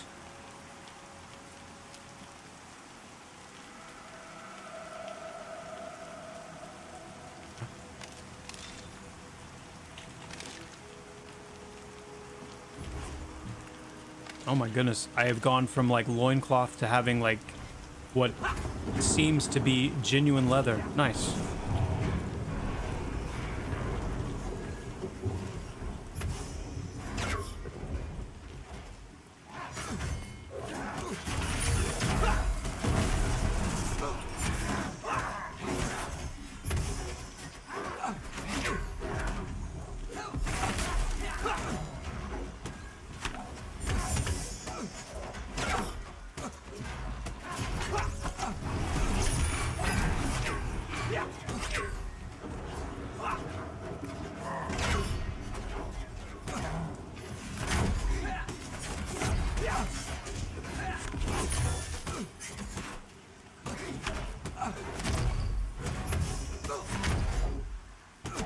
Does your view of Bard involve song weaving? And if so, is there a built-in melody system like EQ? Yes and yes. They won't function quite the same way that melody did in EQ, but there will be absolutely an element of song weaving, but also song composition. So one of the ideas is that, you know, essentially you have a bit of control over whether you want to step into direct weaving versus playing like a composed song that kind of does that automatically. And there'll be some give and take there. In terms of like, you know, positives and negatives about doing both.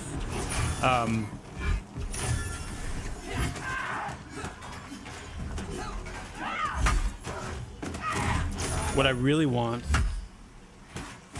is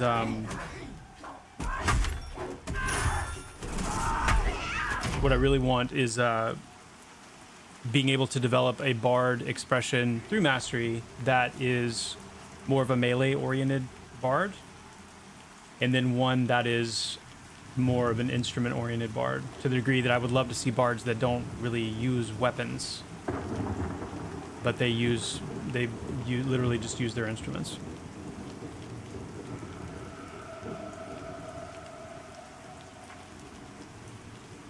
groups of song types, beats, rhythms, melodies. You can intertwine one of each type. Yeah, so, and that's really going to be kind of the, one of the things that I think helps set the Pantheon Bard apart is some of the audio kind of, the audio system to allow for, you know, if two bards are in the same group, how their music coalesces. And like the different like instrumentation of it as well, you know. Oop. Like someone's playing stringed instruments, someone's playing percussion, things like that. It's gonna be good.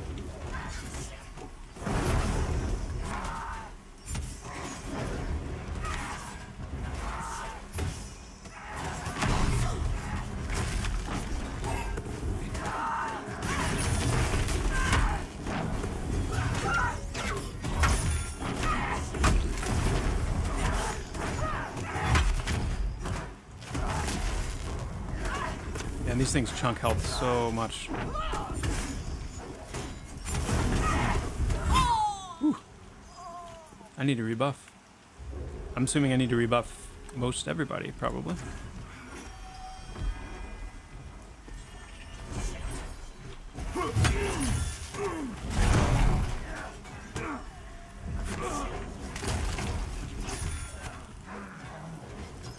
Got a full-on sequencer? Yeah.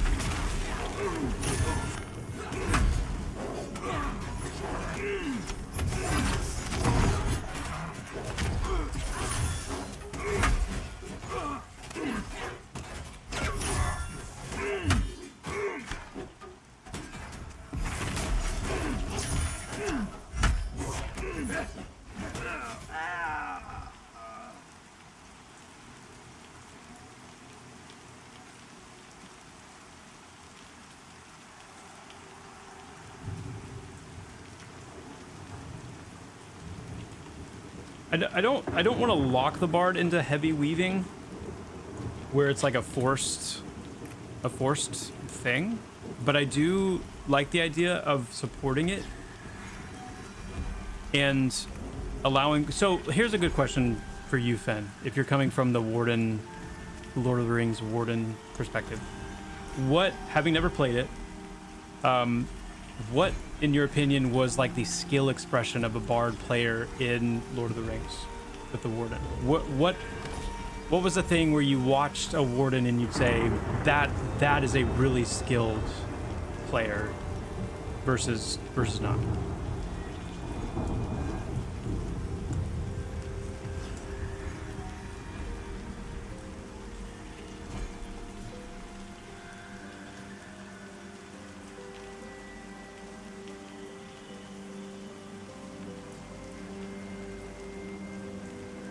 Oh, he's just reading about the death penalty for the first time here. You must remember where you die and return to your corpse. You also lose some experience when you die. You can, there's literally XP loss. Like true fucking XP loss. Oh my god. That's... Some classes such as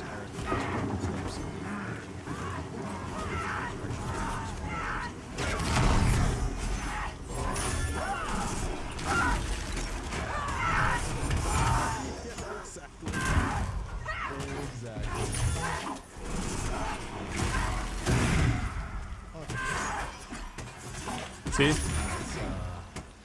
That, like that right there, literally. You know what's really funny?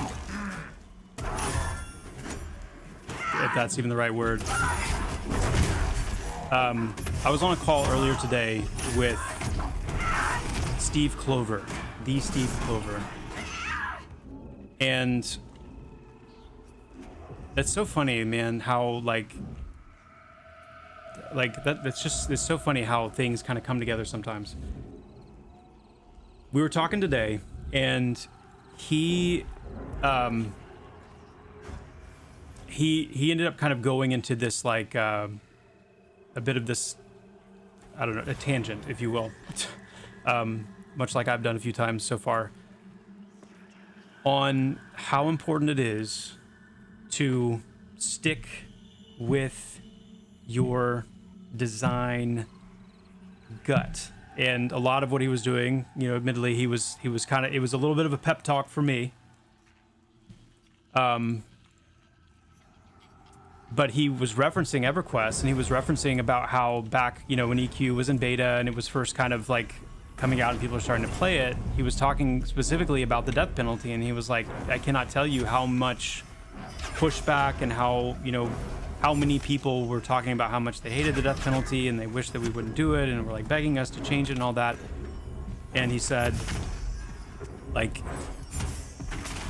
we ultimately decided to stand on business and say, when we are envisioning the game that we want to play, that we believe in, this is what it's like. It has the death penalty. We want players to feel that tension. We want there to be that sense of like, death matters.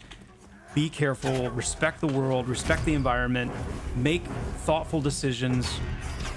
Don't just run mindlessly from point A to point B and then, you know, you die and who cares, you know, you just whatever. And he said, you know, we stuck with it, and because we stuck with it, that's a big part of what made EverQuest special. And it's funny to hear, you know, some feedback like that, because I don't blame anybody for hearing like there's a death penalty in this game. That's kind of a non-starter for me, because to some extent, like, you know, games as gamers are getting older and like that are interested in these types of games, and you know, whatever.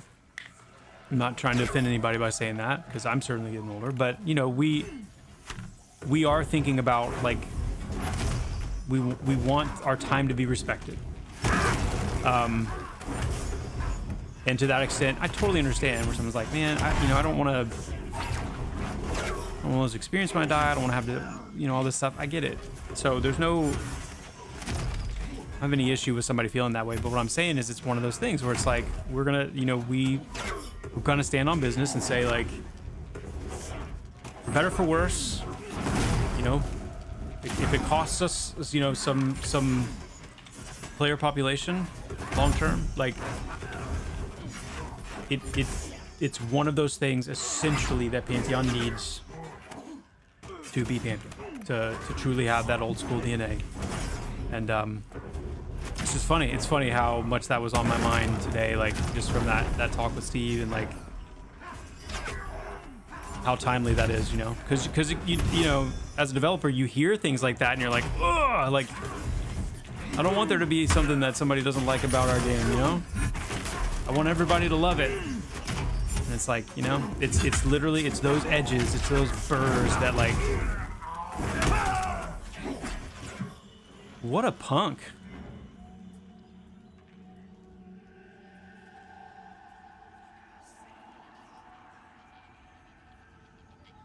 I've never seen that before.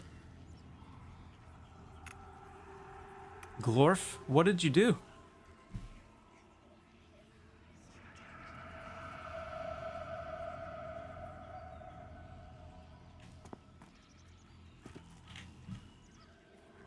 Was it like right on leash distance?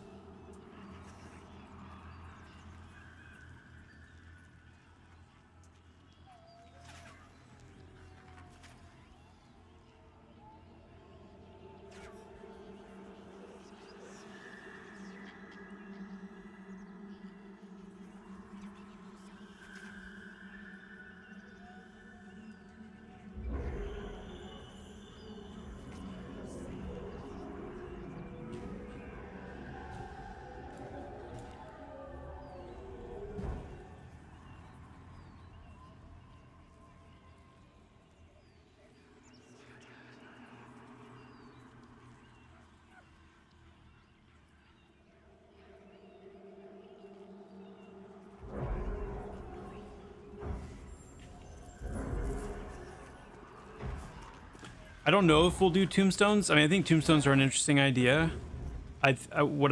Where I've kind of landed is I kind of want to just do like a skeletal corpse.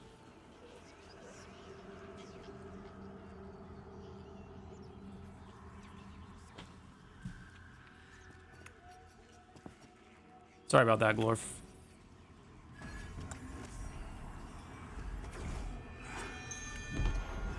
Don't like the skeletal corpse? That's what we had back in the day.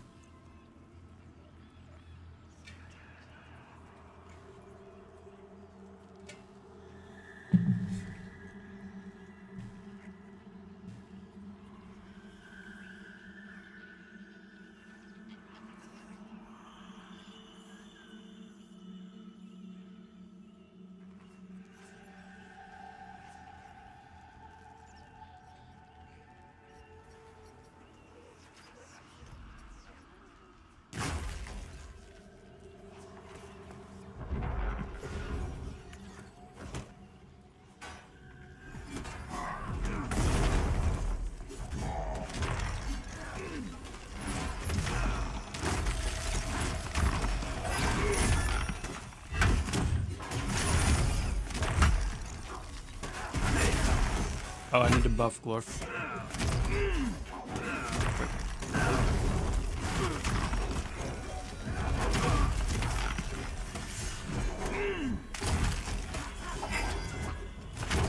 Glorficus. The Glorf.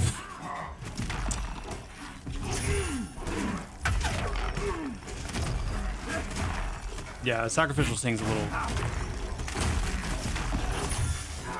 That needs to be tuned just a tad. I agree. I agree. To answer your question before you got sidetracked, I never get sidetracked, by the way. I don't know what you're talking about. Warden's operated by having 3 base builder abilities that you could combine in various ways, up to 5 slots to fill, that all had different results. The player's skill was building those abilities properly, remembering what they were. Oh, Glorf. Sorry. We're good. You're good. No reason to panic. Everything's under control.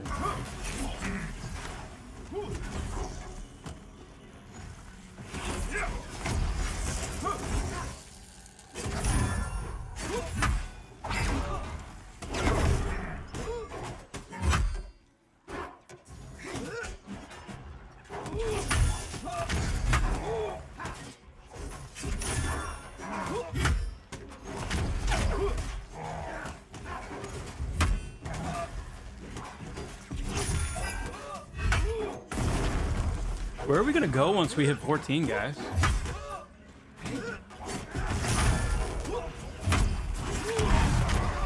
Here's a question. Actually, here's actually a great question. Finn, I don't ever get sidetracked, so I'm not getting sidetracked now. But I do want to ask this real quick. Here's an opportunity for you guys to kind of do some design thinking, okay? You have this place.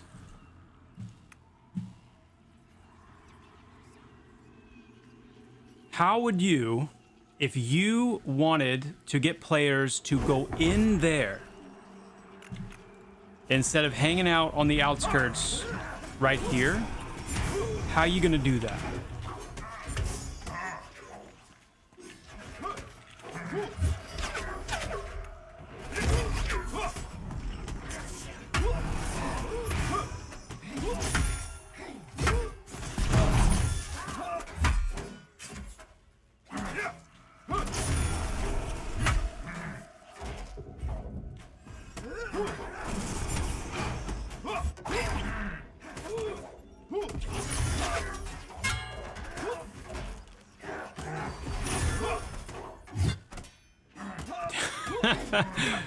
Dance party in the back. Dance party in the back. That's the idea right there. That's it. You get close, just hear the... What's going on in there? Let's go in and check.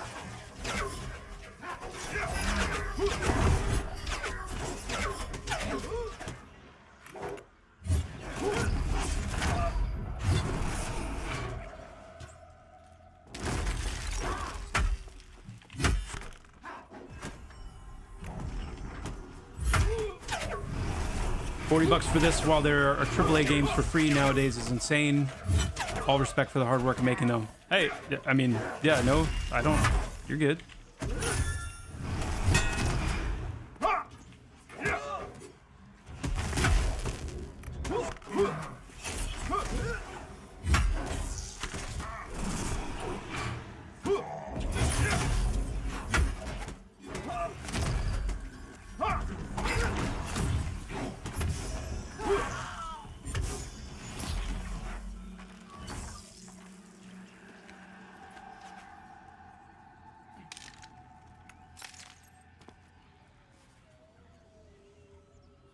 Interesting.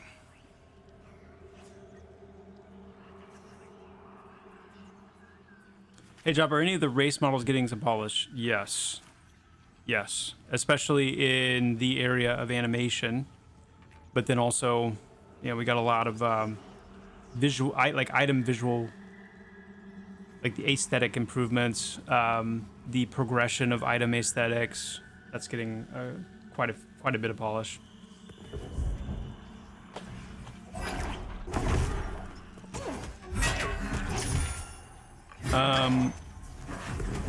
To your point about respecting people's time, I felt that having to travel an hour to meet up with friends when I only have 2 hours to play is kind of lame.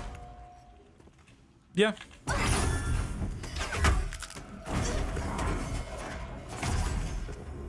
I understand that. I think, you know, travel, that's one of those levers that we have that, and one of the things about classic MMOs that I thought were done really well is the way that they open up to you more as you level up and kind of prestige through the game.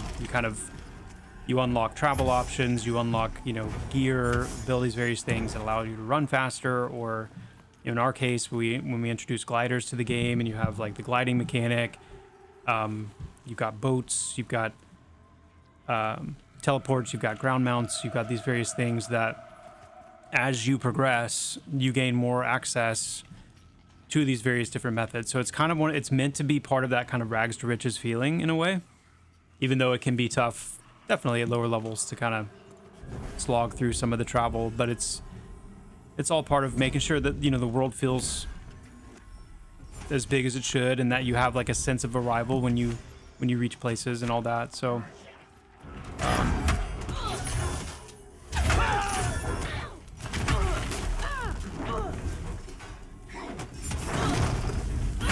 but you know, it is all in the context of wanting to kind of maintain and really lean into that 2 to 3 hour core time frame.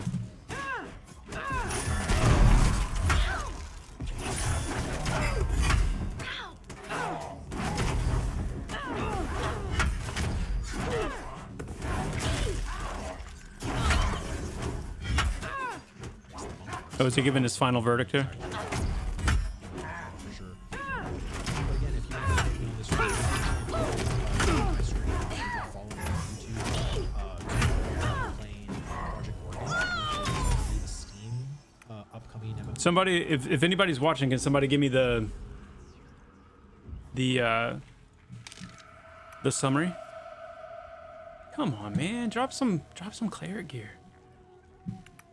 Come on.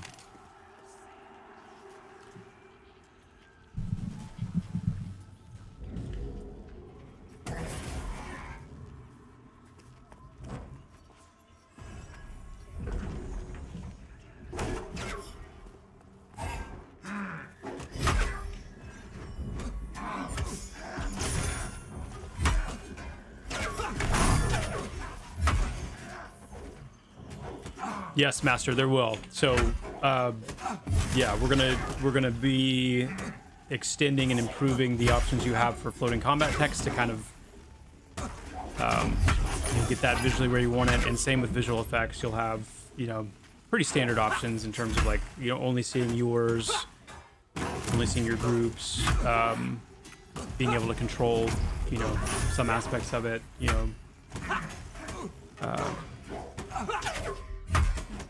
Like capacity and various things like that.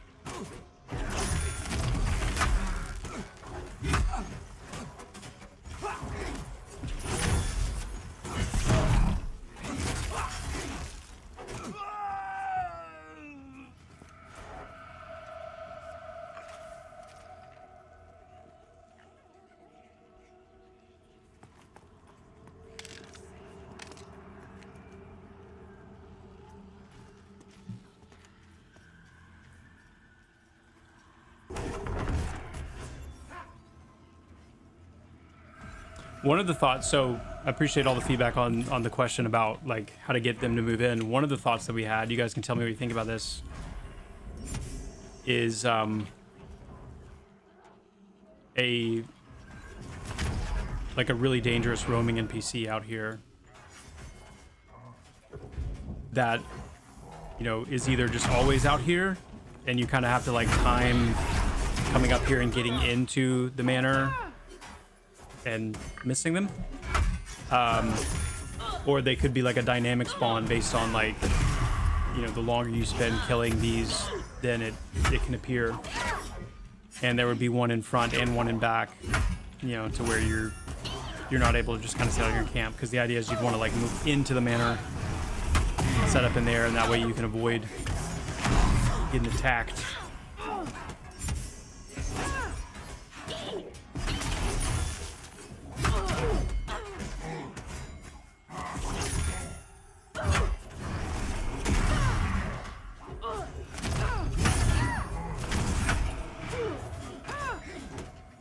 You think so?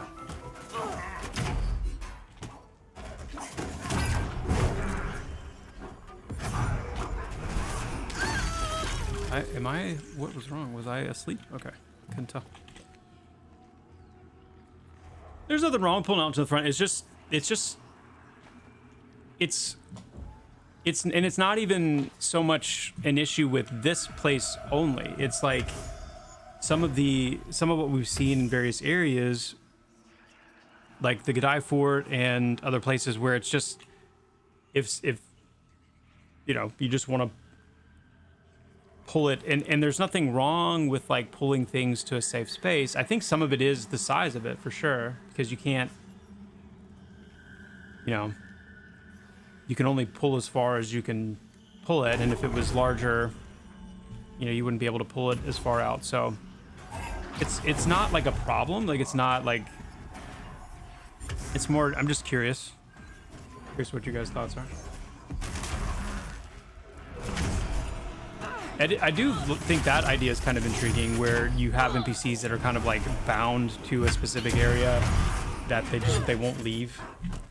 They won't leave like a room or kind of a section that they're in, and so you have to like go in if you want to get those. I think that's an interesting idea.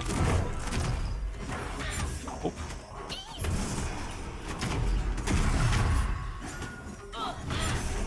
Yeah, the fort's a bad example too, for sure, because it's just a very difficult area. Okay, yeah, I understand.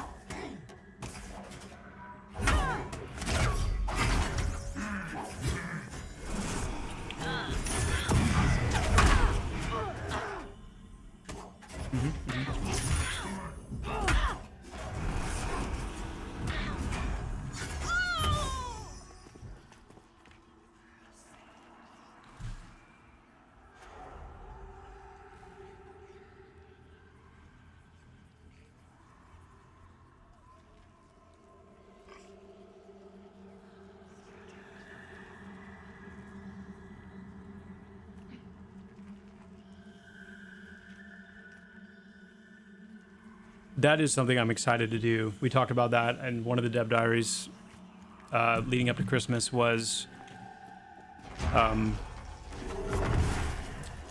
know, having specific, like as you go deeper into an area, having the NPCs in there be where you start to get like an experience bonus. So you're incentivized to maybe go deeper in, because the NPCs in there are going to get better experience per kill than the ones more on the outskirts. I think that'll do a lot to contribute to that.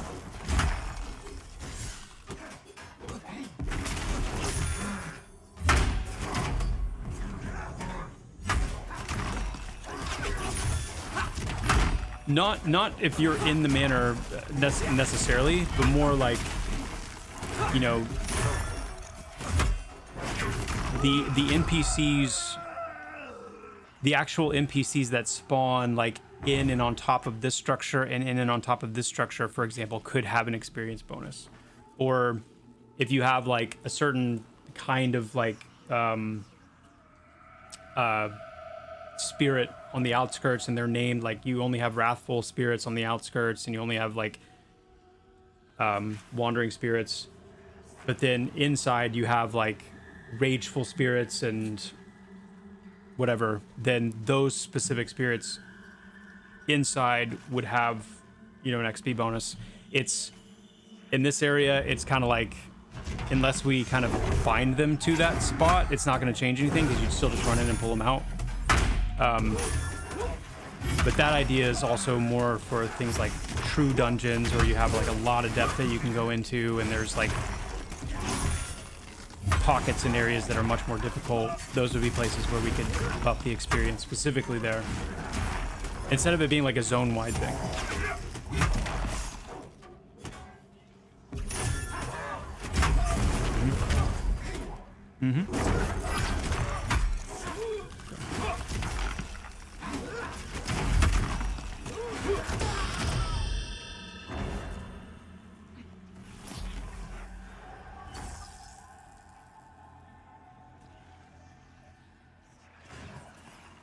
Grats. I am 1 kill away.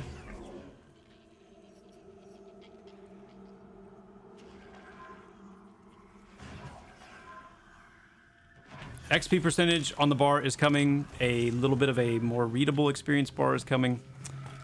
Percentages on health and mana is coming. Larger health bars, more visible, are coming.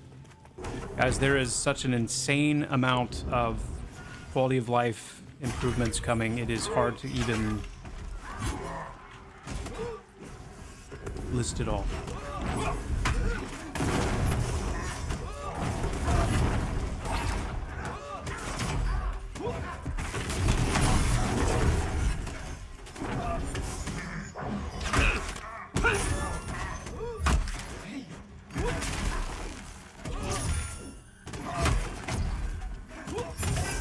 Right.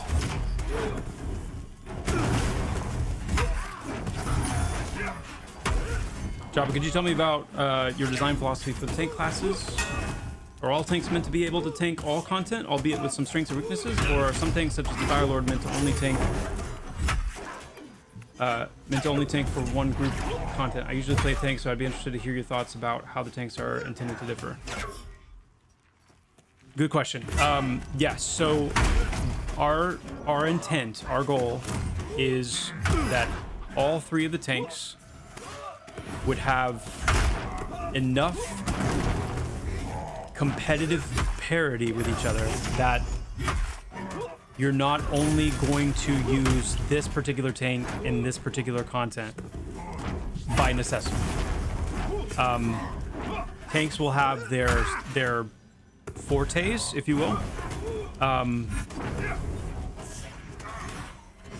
Dire Lord, for example, is intended to have an edge versus like spell damage and magic using NPCs. Warriors are intended to have an edge, kind of that physical damage mitigation edge. And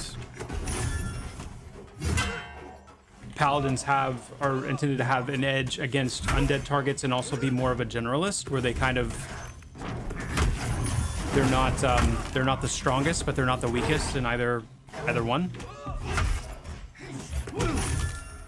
And then ultimately their kits are designed to create some degree of, like I said, of that parity between them. So and we've made that call not only with our tanks but our healers as well. Like, you know, a lot of people, when they think of EverQuest, they think of, you know, clerics are the best clerics, and if you need a healer, you take a cleric. That's not really going to be the case in Pantheon. We want there to be some parity, so that you can create a class and know that if I want to be a tank and I want to be an in-game raiding tank, if that's my goal, if that's what I'm interested in, I'm going to be able to do that whether I'm a warrior, a paladin, or a dire lord. And that's a ding. That is a ding. Woo. Ooh. Okay. Hey. That's an earring. That is an earring. Anybody need that? That's got Constitution on it. That's oh my goodness. Ooh. Did you use portal to get that far away, Earthsea?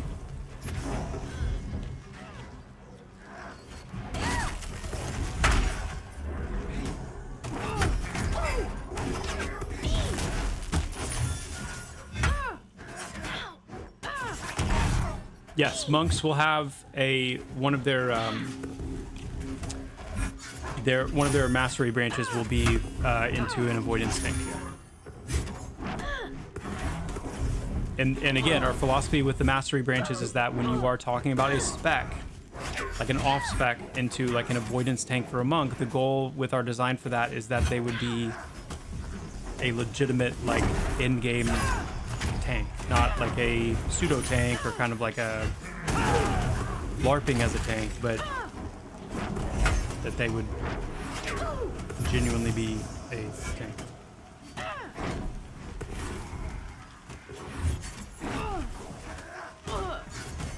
Some good ways to avoid sacrificial sting. Okay, so if you are not a class that has like a dedicated avoidance mechanic, if you don't have like shield block or a monk dodge or something like that where you can just eat an attack and you don't have an interrupt or a stun, then your best bet is to either try and anticipate when it's going to happen and get away, to get enough space in between you and the target to not, so it won't be able to hit you, or to pump up your I don't think sacrificial sting is capable of taking, I might be wrong, especially if it like crits or whatever, but I don't think sacrificial sting is capable of taking you from full health to 0 in one hit. Does anybody need this earring, by the way? I don't want it to poof. I'll go ahead and loot it just in case so it doesn't poof. And does anyone need the sickle? I'll loot that too so it doesn't poof. Oh, I already have one. Never mind. Never mind. Anybody need the earring?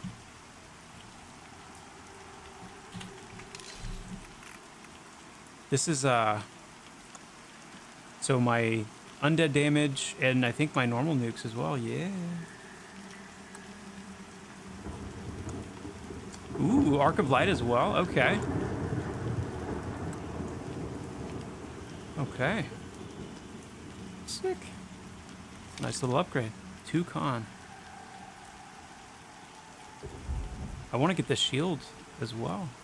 I need to find a good one-hander so I can justify getting the shield on. Oh.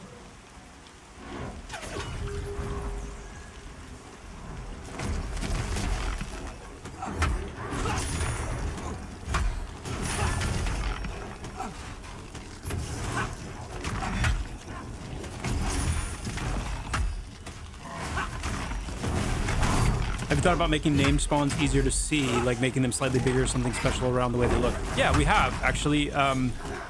There's a couple of things that we want to try. There's a few, like, VFX support for some, like, specific VFX that we want to get. Things like auras, subtle outlines, things like that. I don't think we want to go that far with it. But I know that we are considering, anyway, there being like a special nameplate that a named NPC or a rare spawn or things like that would have. So it's not so much that you're going to recognize it from a distance, but if you select it, you would see like, oh, there's you know, something special about this. That's kind of what we've been thinking about. Yeah.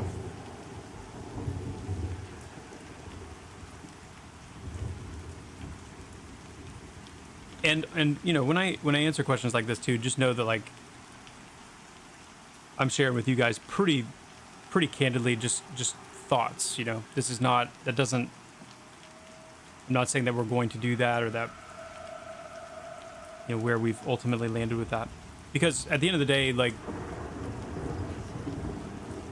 there's that constant line between immersion and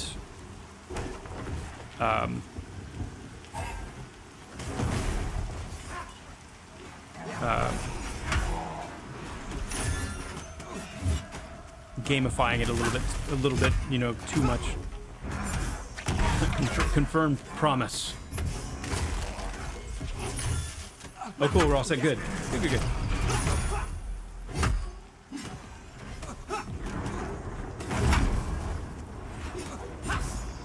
So we're level 14 now.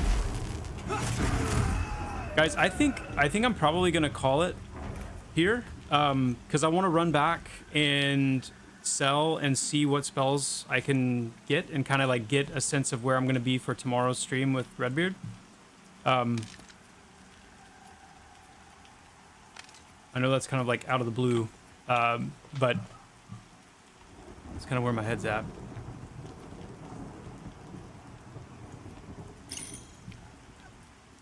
I've got somebody that's interested in replacing if you guys want to keep going. I am in combat. Why am I in combat?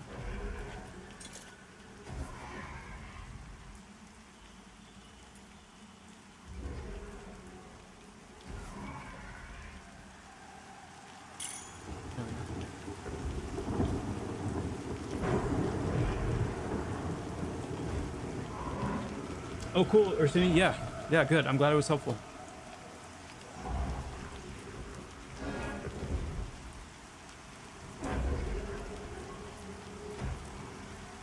Ah, got it. Okay.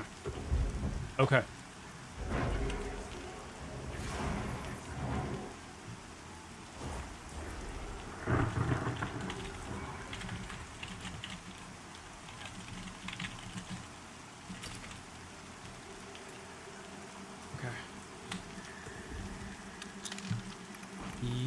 Yeah, awesome group, guys. That was great.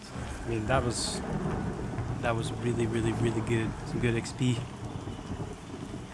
Good XP. Okay, let's run back.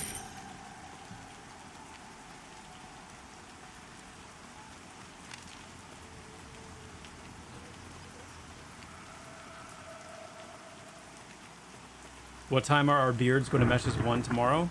We are planning for a 6:15 Eastern start time.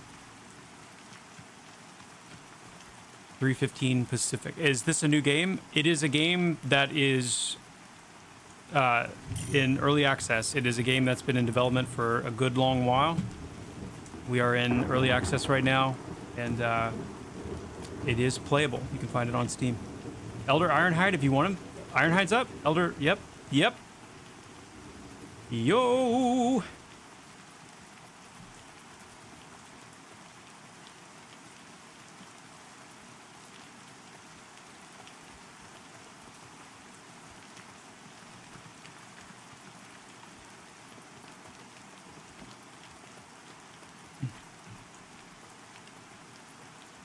Yep, you can find it on Steam. Yes, indeed.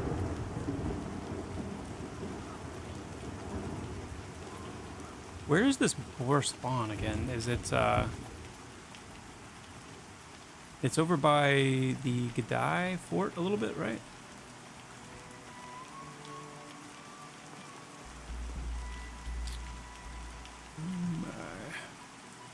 Oh, that's cheeky.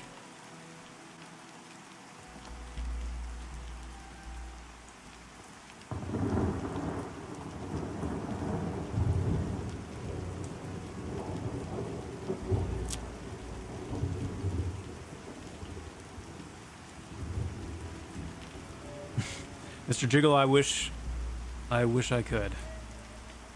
I do. That's death. Like, I will die if I jump down there. So, let's see. Oh.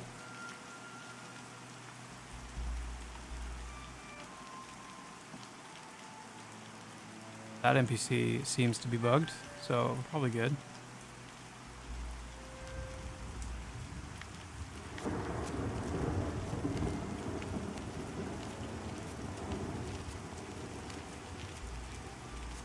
Get out of line of sight of it. Should be okay.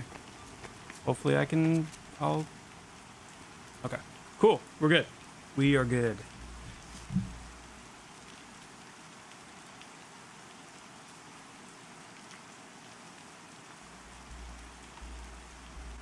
Oh yeah, Lord Hustle. We need to get that wall out of there. Yeah. I found that and was reminded of that wall not too long ago, actually. I was headed there myself to see, oh, someone killed it? Okay.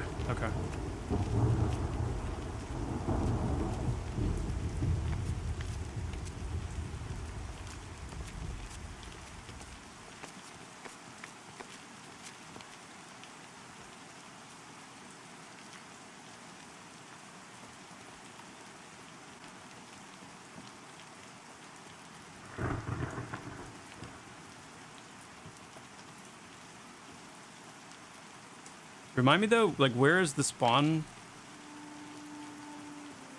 It's right over in this area? Okay. Alright, that's good to know.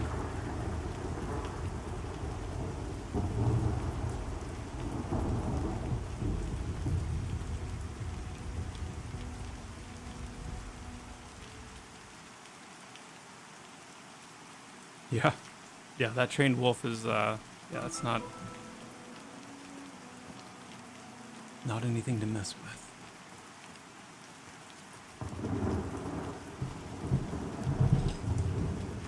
Well, that corpse, it's the Elder Ironhide boar, so that's just a normal one. How customizable is the UI? Not very. That's one area we haven't put a whole lot of time into yet. It will be fairly customizable, and you know you can move a lot of these things around and stuff, but it's pretty basic the control you have over it at this stage. Oh, yo Vladis, you're welcome. I don't know if you caught my message. I was intentionally, I'm gonna die. This is yeah, this is, I'm dead. All right, good stuff. Yeah, you bet. I was intentionally trying to, there's like this tension with games like this because part of the draw, if you can call it that, is that lostness that you were experiencing, kind of that like, I don't know what to do. I didn't want to, and I mean, obviously there were other people there helping and whatnot, but we are still, we're not quite at the point where we have the new player experience, I would say, fully dialed in. We do have plans for like, you know, kind of like initial quest lines, depending on your class, that kind of immerse you in what your class is and where you are in the world and stuff like that. But it's there's something about, you know, that initial, what on earth do I do, and finding the right balance of that, is what we're after. So, but it was a lot of fun to watch. It's when we started early access with Pantheon, there were a lot of people coming in playing for the first time, and you know, it's not every game's for everybody, for sure, but it was cool to see, even for people where at first it was like really rough, there started to be this kind of little tinge of like, you know, like it's kind of cool. It's kind of cool that it's like untamed and kind of not as guided as a lot of people are used to. So if you do end up keeping with it and playing more, I will be really excited to watch it and see kind of how you go and get some good feedback.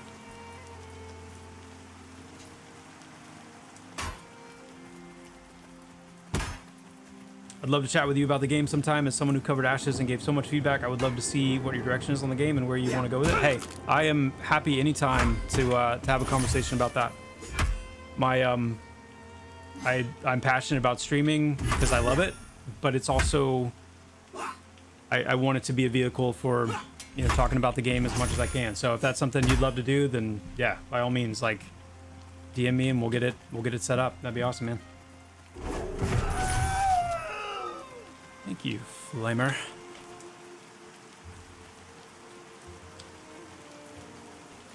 Has there been discussions lately of the map system? We do plan to have a map. We're not going to have like the GPS mini map, but we do plan to have a more immersive Fog of War overland map, and some cool features to help you waymake. Yeah, I'll take a res. That's awesome.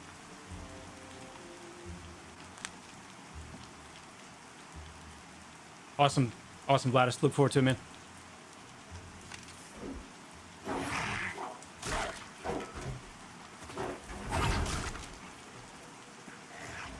Oh yeah, there we are. Sweet. Thank you. Or, ooh, wait. Oh, they're gone. In a flash. I lost my movement speed buff. I'm dead. Again. Oh, I wasn't even thinking where I was going. I ran right into that. Maybe we'll make it out. What am I saying? I'm a cleric. Come on now. I got this. I can even cure my own bleed. Let's go.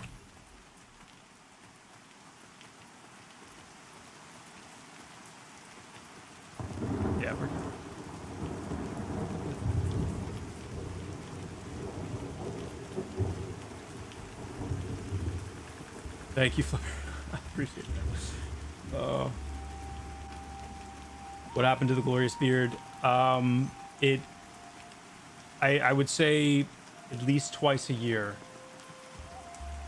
It just I don't know how to describe it. It reaches that point where it's just gotta go. It's gotta go, and it goes. Get a little bit of breathing room, you know, on the face. Maybe, you know, a little bit of moisturizer on the face, whatever. A couple days, and then it's like it's back, you know. And it's great. It's back, and it's fine, and it feels great, and it's awesome. And then it hits that point again, where it's like, okay, it's got to go. So, usually a couple times a year, it hits that point. But it always comes back. Always comes back, for sure. Planning on having more gathering nodes in game? Yes. Yep.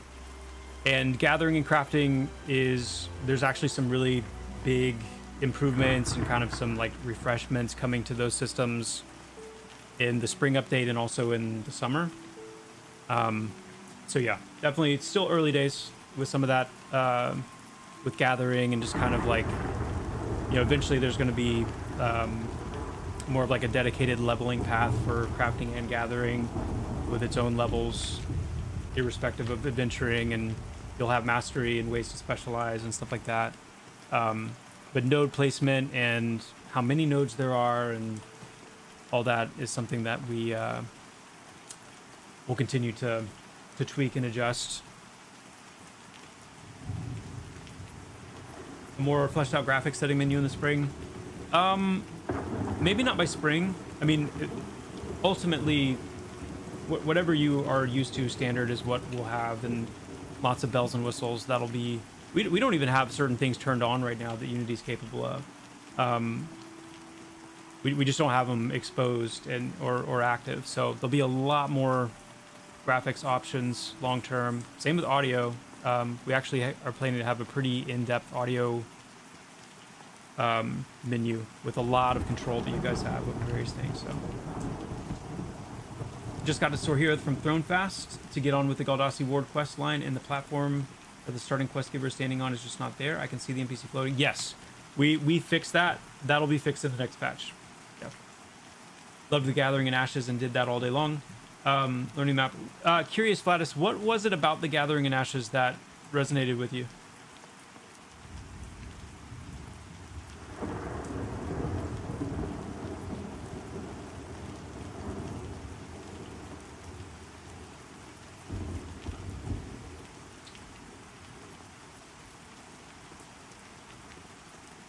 DI2, will the cooking menu remember the recipes you have cooked?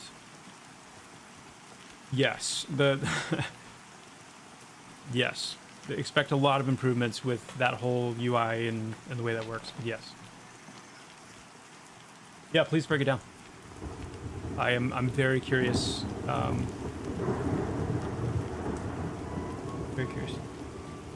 Doski, take care. Thanks so much for hanging out.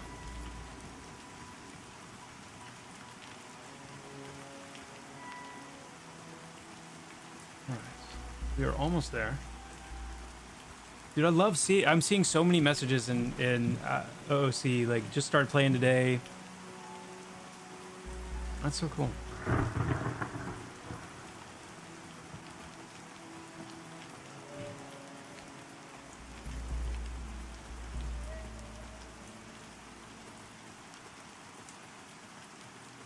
Yes, Snicker, he is, yeah.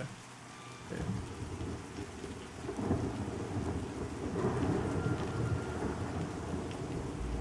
We plan on adding more races? Yes. Yes, we do. We actually have gnomes, Archai, and Scar. Those three are still yet to come.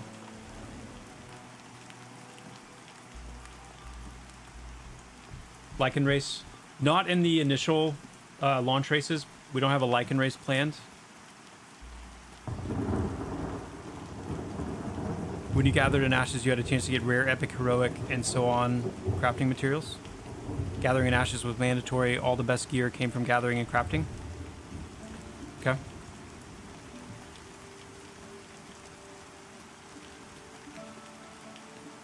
Is there currently any active PvP? Given so early in this project and mainly a PvP focused game, we do have one PvP server. We are not planning on putting effort into like a PvP experience until later. I really enjoy PvP. It's kind of a near and dear thing to me, and I believe that PvP is best built onto a very robust PvE forward foundation. I think that's where the best PvP can be. So we do have things that I'm very excited about in terms of the PvP experience down the road. What we won't do is cross the streams. We don't plan on a PvEVP or PvPvE game.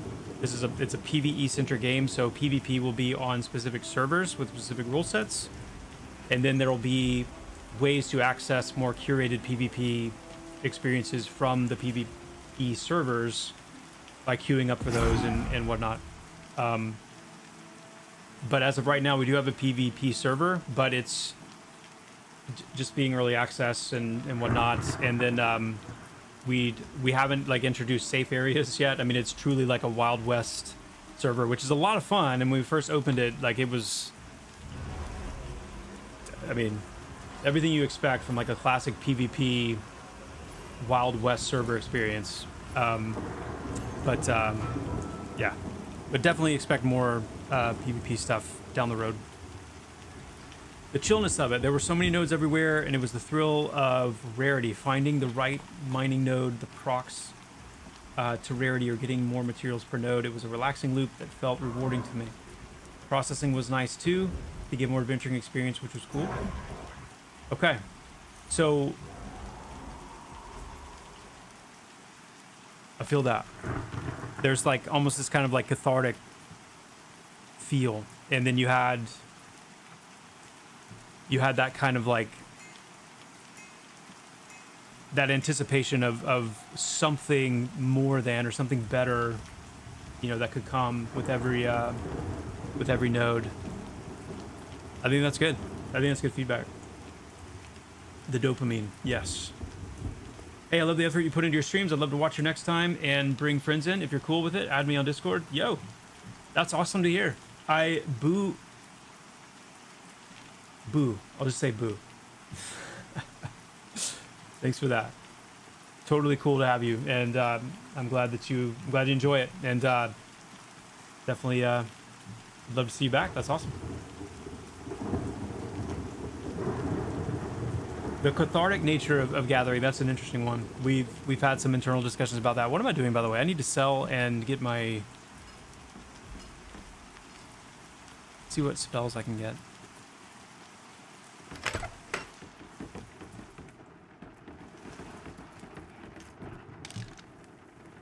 Let's see.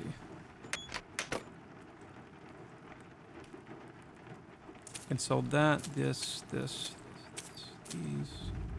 Yep. Just take stock of where I'm at here.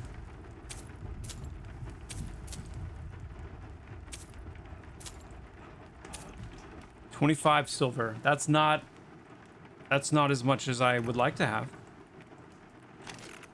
but it is what it is. Let's go see what we can do here.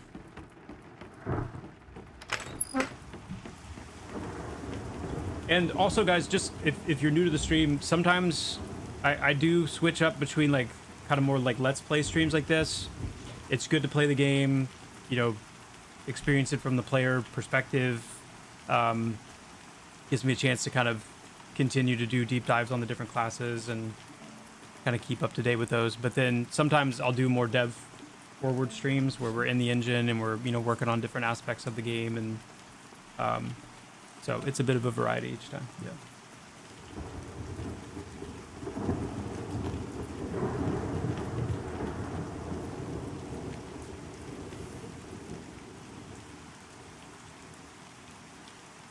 Thanks for the info. Should we expect significantly less players on said PvP server to the point it affects PvE?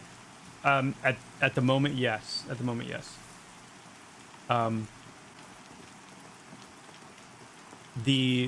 I think a lot of that is contingent on our PvP community has told me that once we get those safe zones in, where you can actually go to villages and hubs and like have a little bit of some space and some peace, that we'll probably see a resurgence.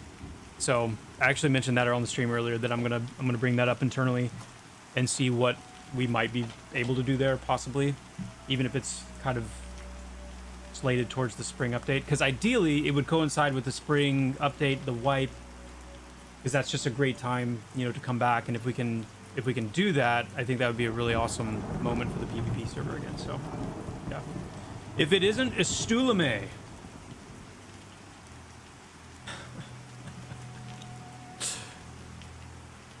As someone who's new to MMOs, which race has the best birth songs in this game? I love birth singing, and I think every culture is more or less defined by their melody at birth. Please feel free to give a long answer. I'm not laughing, by the way.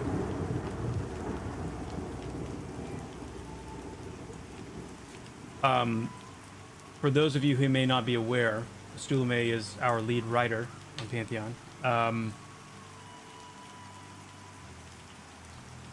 So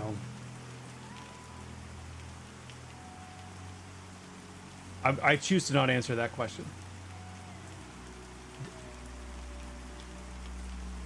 You should know already that it's not proper anyway for me to speak about birth singing casually.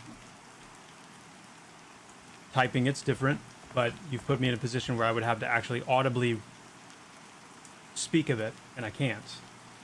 I don't think anyone would want to see the outcome of that if I tried. So I will move on. UI needs work for sure, absolutely does. It's functional, and that's about it. And even that, sometimes the UI needs a lot of work. One of my biggest criticisms of the game at this point in time is UI, but more than that, it's the clarity. There's some clarity issues in combat. You know, the floating combat text, just some of the different kind of feedback points in combat need some improvement. That's one thing that you will find, is that we are very, very comfortable with criticism, constructive feedback. Like, there's a lot that we need to improve, and part of the process here is getting that kind of feedback on the areas that will be good bang for buck.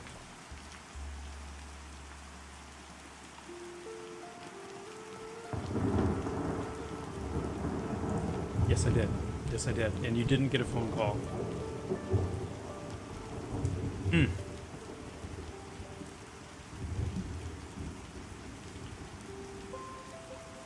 Why scrolls for abilities? Just curious. Is it just to be different, or callback to EverQuest? It's a little bit of a callback to EverQuest. It also allows for abilities to be dropped and acquired in the world through actual item drops, which is also, again, a throwback to some of the earlier games. There's something interesting about the tactile acquisition of abilities that I think is a bit of just a different take, but one that I like, and one that we generally like. Yeah. The icon that says Reckon. Are you talking about this right here?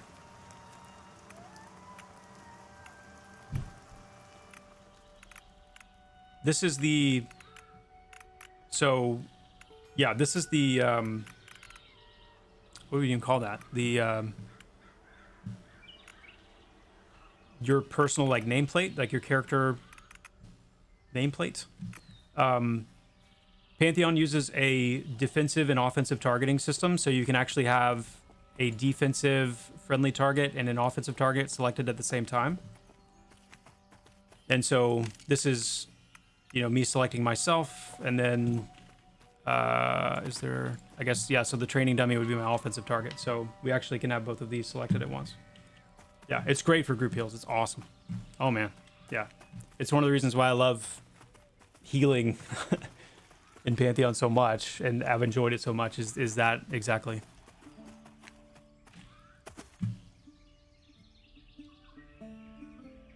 You can also pre-buy skills for when you're out in the world. Yeah. Yep.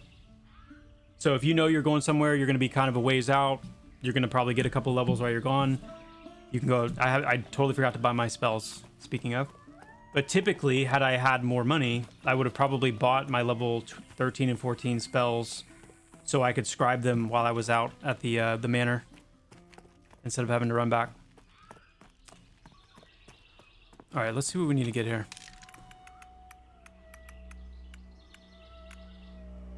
Okay, we didn't get Luminous Surge yet, did we? That's a big one I really want to get. That's just our straight up group, like, AE heal. Awakened Daring is an upgrade to our ACHP buff.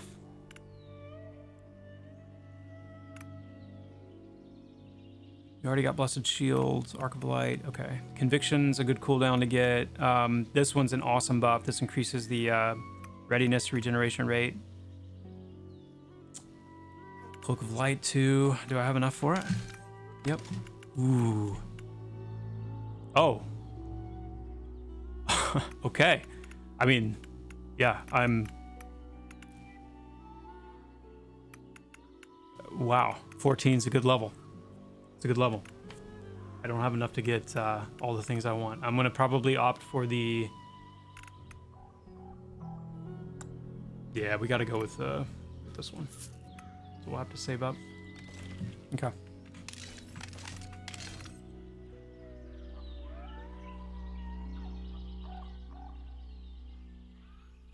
Okay.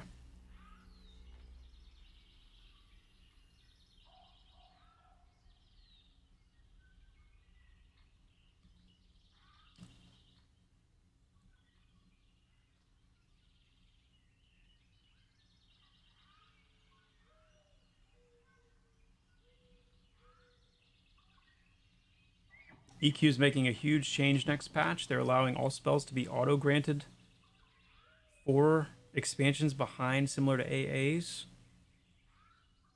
So you'll just automatically get the spells as you level a new character. Pretty awesome. No more having to use plat to buy spells until it's for latest X packs. Interesting. Having not played a lot of like retail EQ, like I really didn't like that as I was reading it. But from the perspective of, yeah, being like that many expansions in, I guess that makes a lot of sense.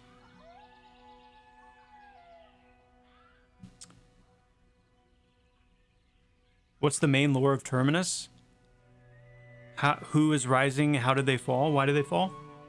Main lore of Terminus goes a little something like this. None of the playable races are native to Terminus. Through a series of what remains essentially inexplicable events,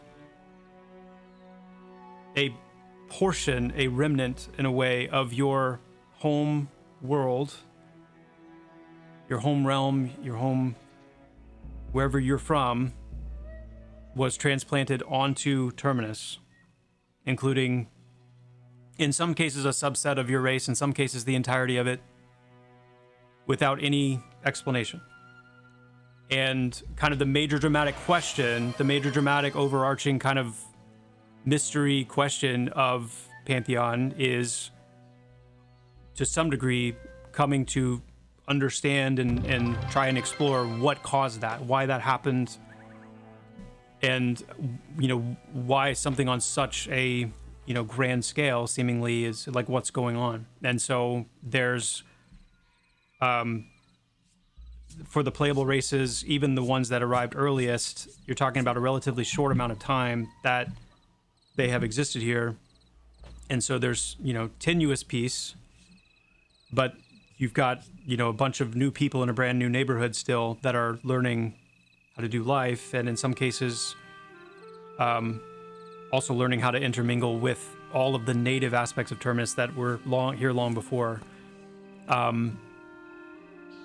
And then there's a whole lot more detail than that to go into. Pantheon, it's a very lore-heavy game. It's intended to be a very lore-first game in terms of like how we design the world.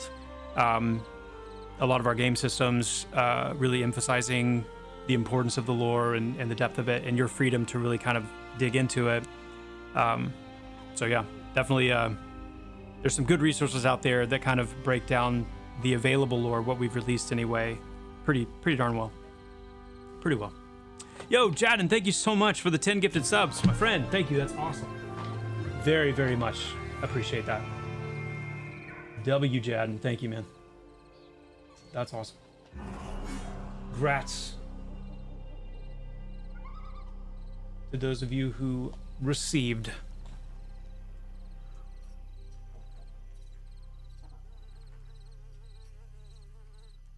I'm not sure if you can answer, but how big does the player base need to be to keep Pantheon around for a long time, for the long term? Like, what are you all shooting for? Yeah, I don't want to talk like specific numbers. I don't think that would be helpful to talk specific numbers. But, you know, for all the struggles that being a kind of a lean, small team that's never like had an abundance of resources, for all the struggles that can bring, one of the very good things about that is at the end of the day, you know, what we need to be sustainable benefits from that.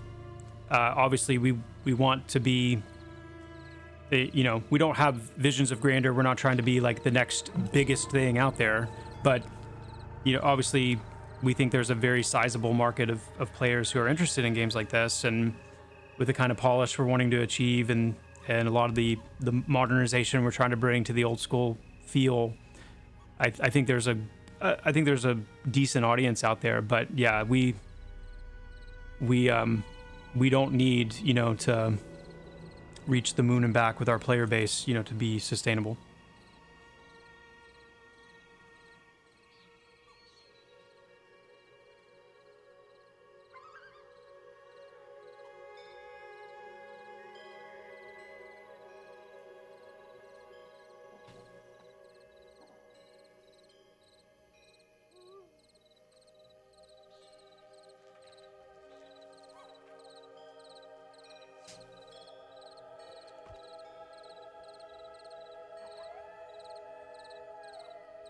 It looks like Pantheon's getting a lot of attention from Ash's refugees. So with that in mind, do you think you'd push the spring patch back a bit to get it in a more perfect state?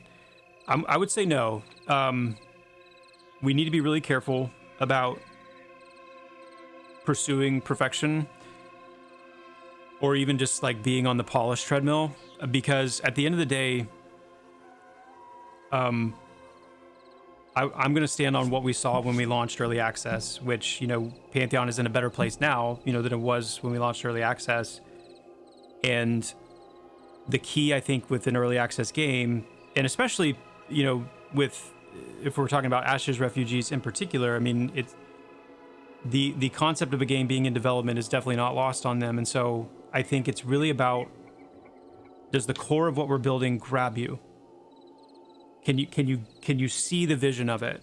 And if so, I think what we will achieve come spring with the mastery system, player mail, auction house, all the class updates, the brand new area, water travel, underwater, the list goes on.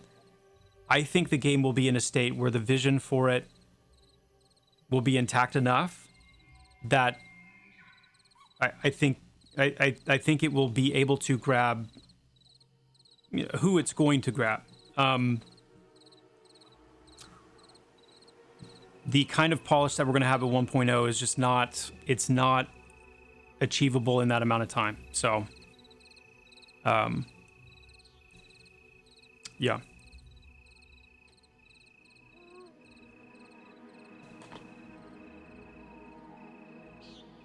How do you see the finished leveling experience to be? Will there be a lot of quests? Will there be indicators for new people, or just talk to every NPC? There will be more quests than there are now. We're purposefully not building a quest hub driven game. Meaning like we don't want to send you to one area, you gather up all the quests there, you go out, do them, come bring them back, turn them in, level up. So we don't want to do that. One of the differentiating systems in Pantheon is what we call perception, and this was an idea I had way back in like 2013 when I was playing Guild Wars 2, because by then, you know, I played World of Warcraft, played Vanguard, played I can't remember Guild Wars 2 obviously. I'm forgetting, like Ion. Anyway, and that World of Warcraft model of like gather up quests. You know, quests are the main leveling mechanic. And I found myself in Divinity's Reach staring up at these like constellations up in the ceiling, these like brass. It was really cool, really pretty. And for a moment, I was like, this is cool. This is, I'm hooked. Like, I want to know what this is.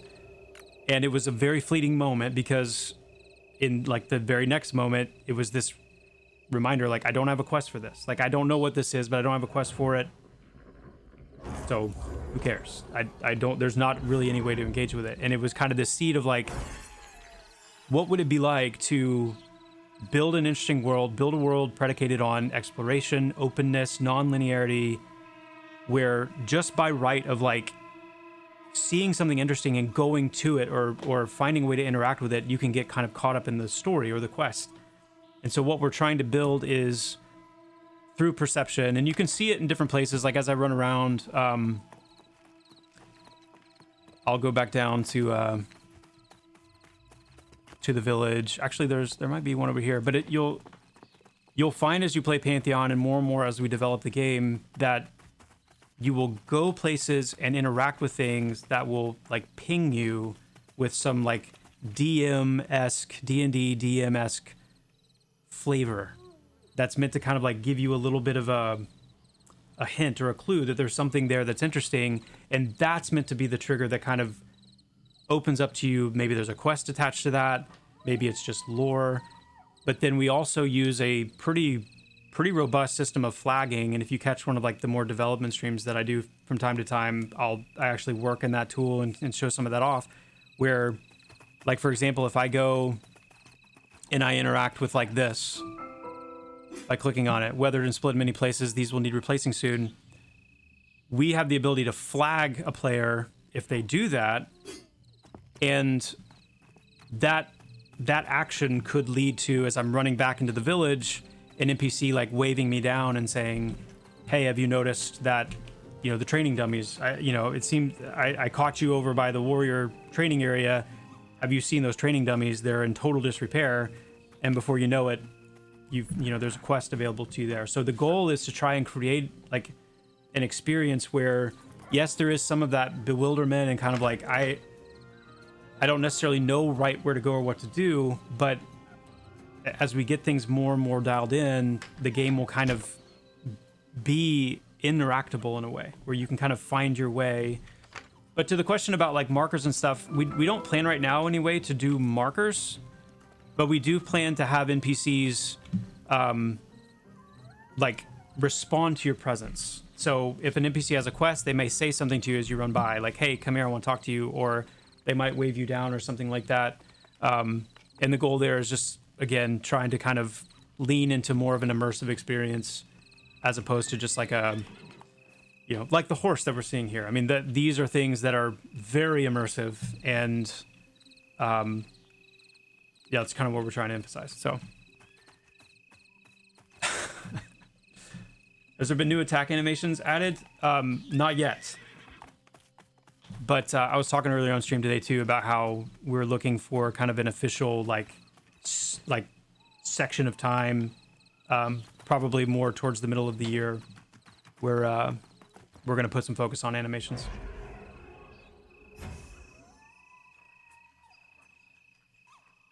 Yeah, I do agree. I don't even, personally like you go into an area like this and there you just like, do I just need to talk to everybody? There needs to be some sense that like certain NPCs actually have something to say. I mean, you're free to like talk to everybody if you want, and there'll be interactions to be had. But yeah, I definitely am on the side of like, it's good to have some indication for sure. For sure.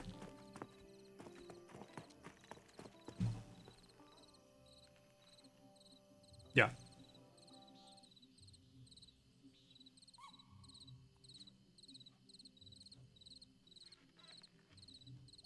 The floating book is just kind of a the floating book is a representation of the tome. So as a cleric, I can summon and find these cleric tomes that have different effects, kind of like different focus effects. you know, instead of having like a torch in my light slot, I have this tome, so it functions as a light source. This, the graphic will probably end up looking different over time. Dialing that in a little bit more, but that's what it is. So you see how I ran by this NPC, there was this kind of...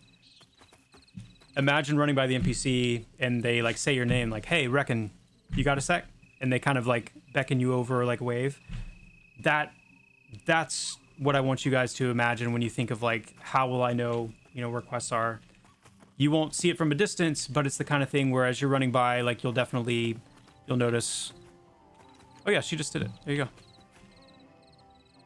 Speak of it. Now she's not fully kind of fleshed out with her dialogue yet, but that's a good example of it. Yeah. So guys, here's the deal. I'm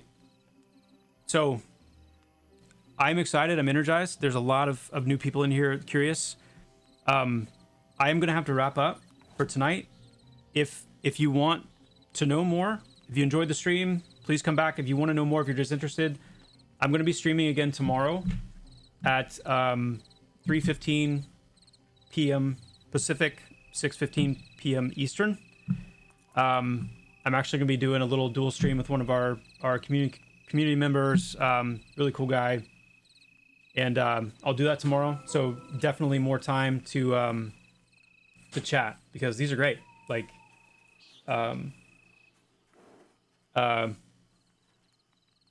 yeah, I hate to end it, but I really do need to go. So my typical schedule is Monday, Wednesday, between 11 a.m., 12 p.m. Pacific, 2 to 3 p.m. Eastern, Monday and Wednesday, and then I'll have some ad hoc streams like I did Sunday and like we're doing tomorrow. But yeah, come back tomorrow, and thank you so much for giving it a shot and checking it out. Trying to think. I probably will raid Nathan. That'd be cool. I didn't know he was playing.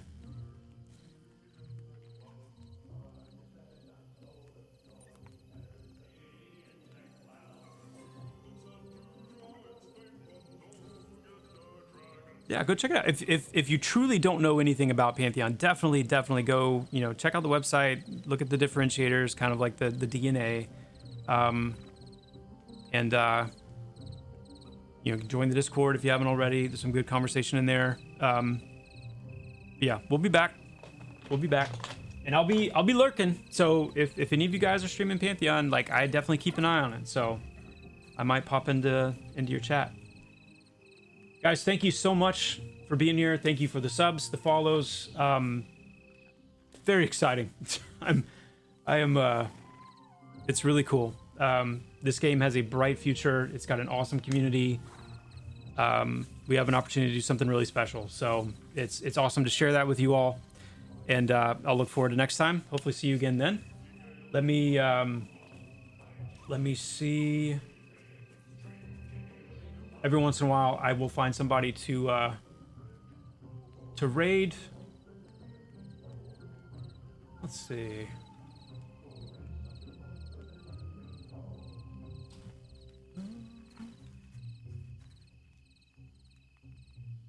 I think I'm gonna raid Crushneck because Crushneck, I don't see Nathan for one, and Crushneck is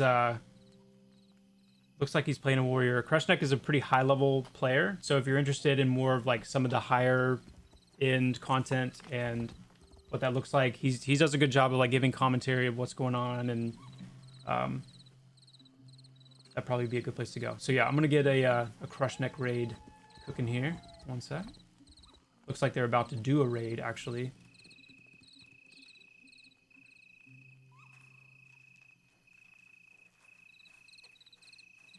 All right, got that cooking. Cool. All right, guys, that's a wrap for me. I will see you again, hopefully tomorrow or soon.